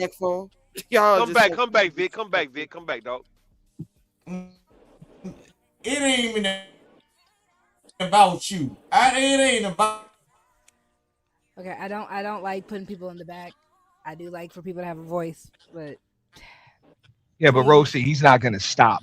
I understand. I just if it's possible, could I speak? And then you could just give me a. Hold on, man. Hold on, you the host talking, man. After Tay. You got it. No, they could go. I'm over it. No, Tay, go ahead. No, hold on. No, because nobody knows how to have a fucking conversation. Know what I'm saying though? Like Rogue, Rogue got to run the panel. Tay, you was talking. Give it back to Rogue. Then Rogue, you delegate this shit, man. Come back to me because I forgot what the fuck I was getting ready to say. Like all right, seriously, Robert. like people got Tourette's. Robert, okay, so hold on. Robert, I'm giving you a 1 minute 30-second timer. Go for it. Thank you. I just simply wanted to ask a question or just pose a statement. With this whole love bombing term, is it safe to say that love bombing is simply just manipulation and evil in its own, in the core of it? I mean, love is love. If I love you and I have the ability to shower you with material possessions or whatnot, that's just me showing my love. But now, if you do that for the wrong reasons, that's manipulation, which is evil. Can we agree with that? That doesn't determine that. I mean, that is not determined by skin color or social status. How do y'all feel about that? Yes, love bombing is a manipulation situation. Yes, love bombing is not usually done for the proper reasons that you would think it is done for. It is actually to, like Taylor was saying, to disarm. So you are absolutely correct to believe that, yes, love bombing is the same way where things are supposed to be done in moderation. You take love bombing and it's pretty much like waterboarding somebody with love. That is the whole concept of it. So then when you take it away from them, or you do it so much you want to go ghost, or you do it so much because now they owe you, there's never a good intention for someone to love bomb. Taylor, did you remember your train of thought? Yes, correct. It's never when someone's love bombing you, the intention behind it is not good at all, because the reality of it is that, like, love grows over a span of time. In my opinion, I don't believe that you meet someone and know them for 2 weeks and it's just like, oh my God, I love you. No. You don't, because you can't articulate as far as what it is that you love about them. It's a lot of times it's sex. If we're just being I agree with that. A lot of times it's just sex and lust, and sometimes we're blinded by that fact. Okay, I think when it comes to women, the reason why we fall for love bombing a lot, because a lot of us are very fucking delusional, and that's just me being honest.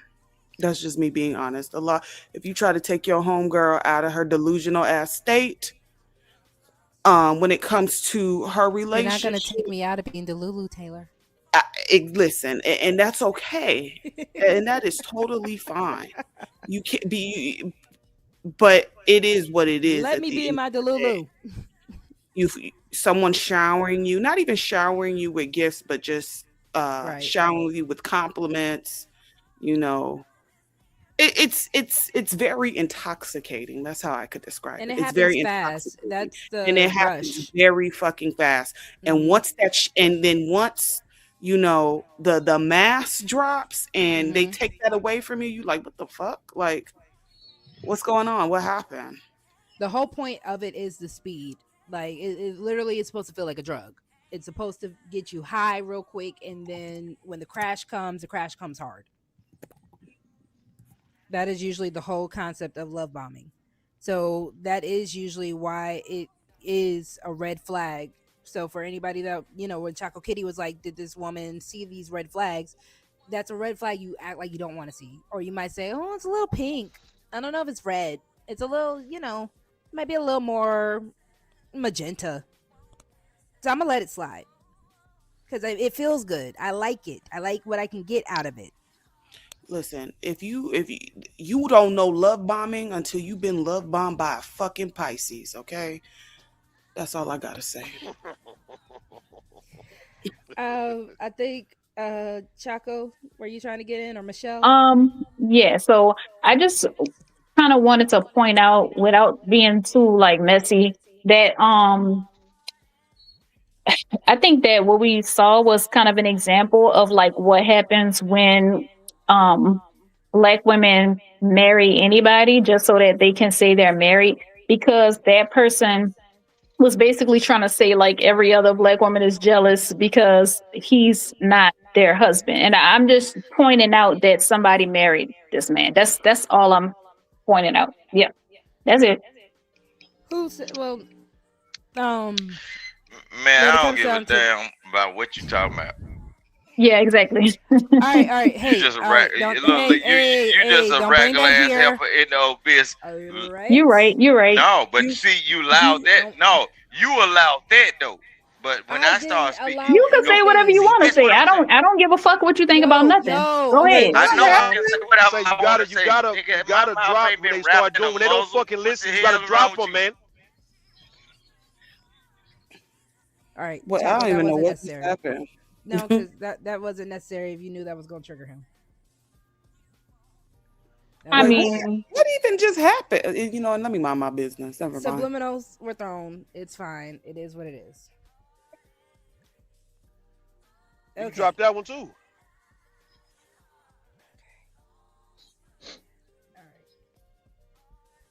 All right, reset. Let me play this. You know, sometimes it's just necessary to go a game or whatever.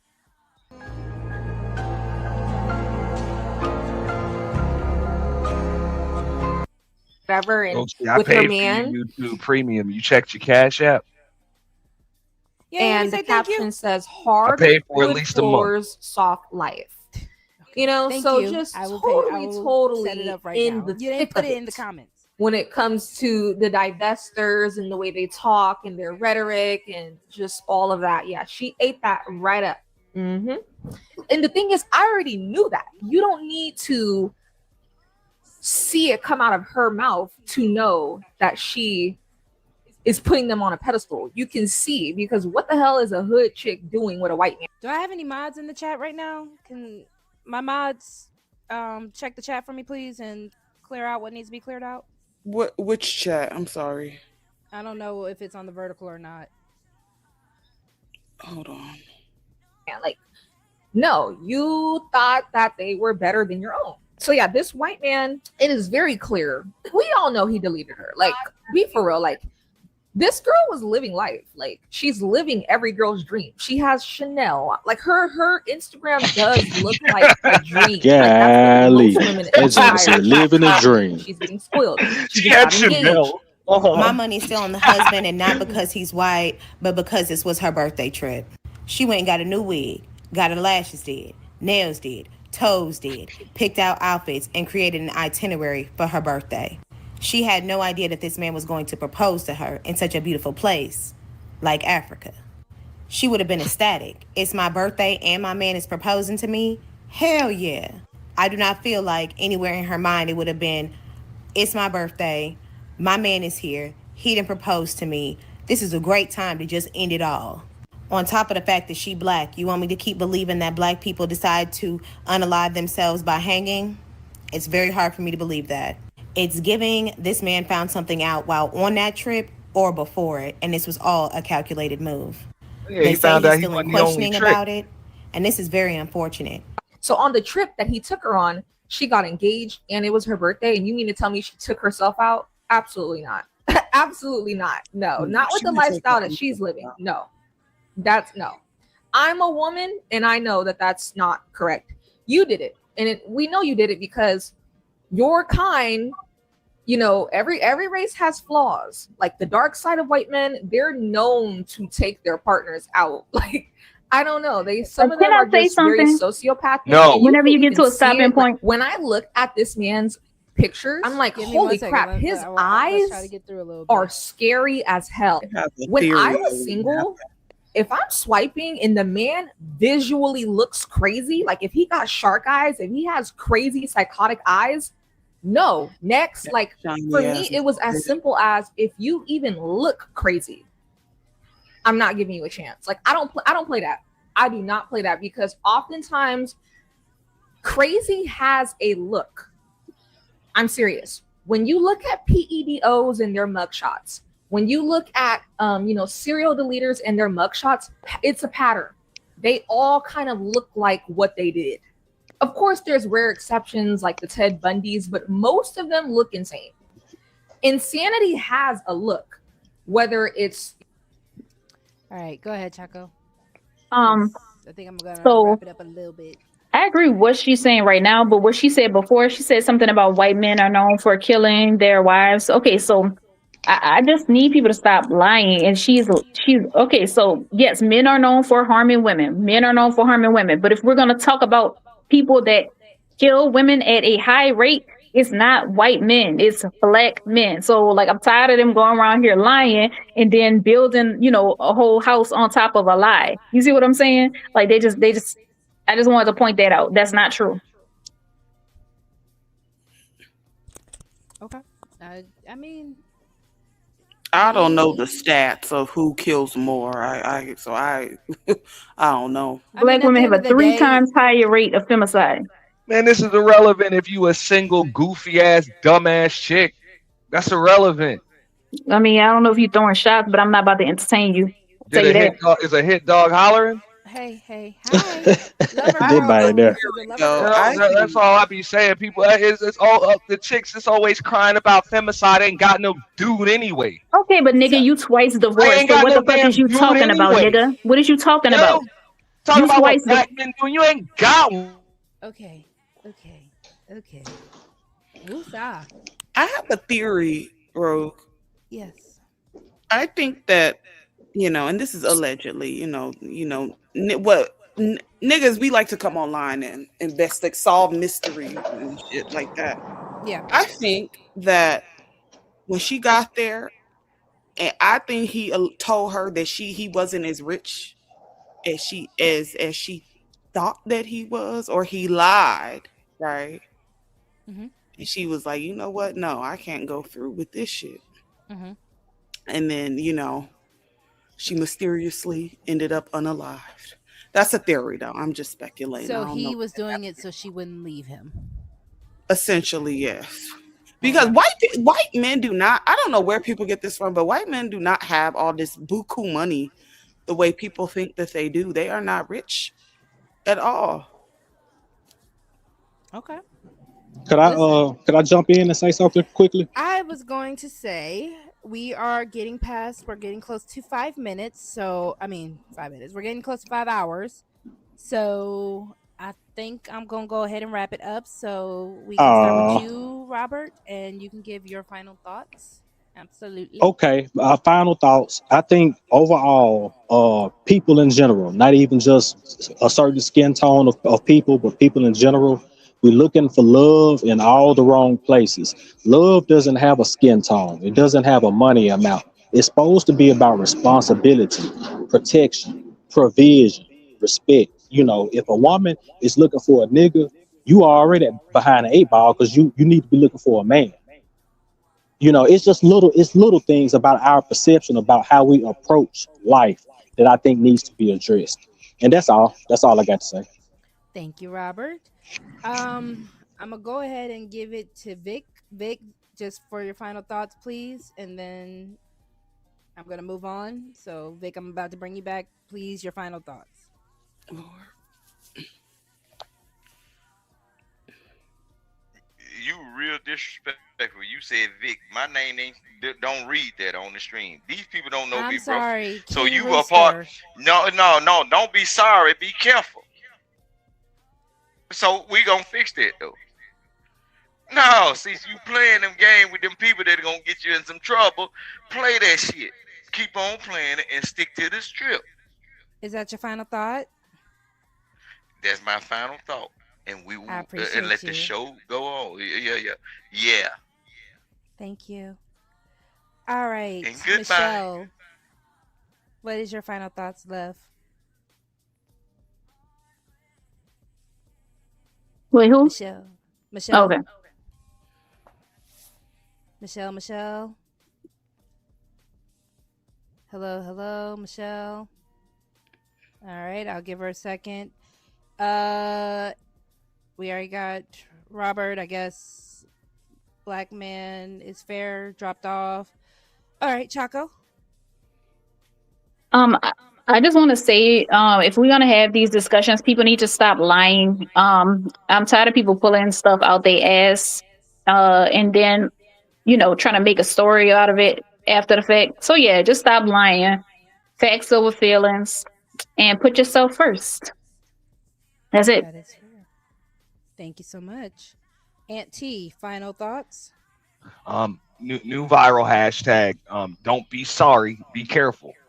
That's it. Is that new? I guess. It is now.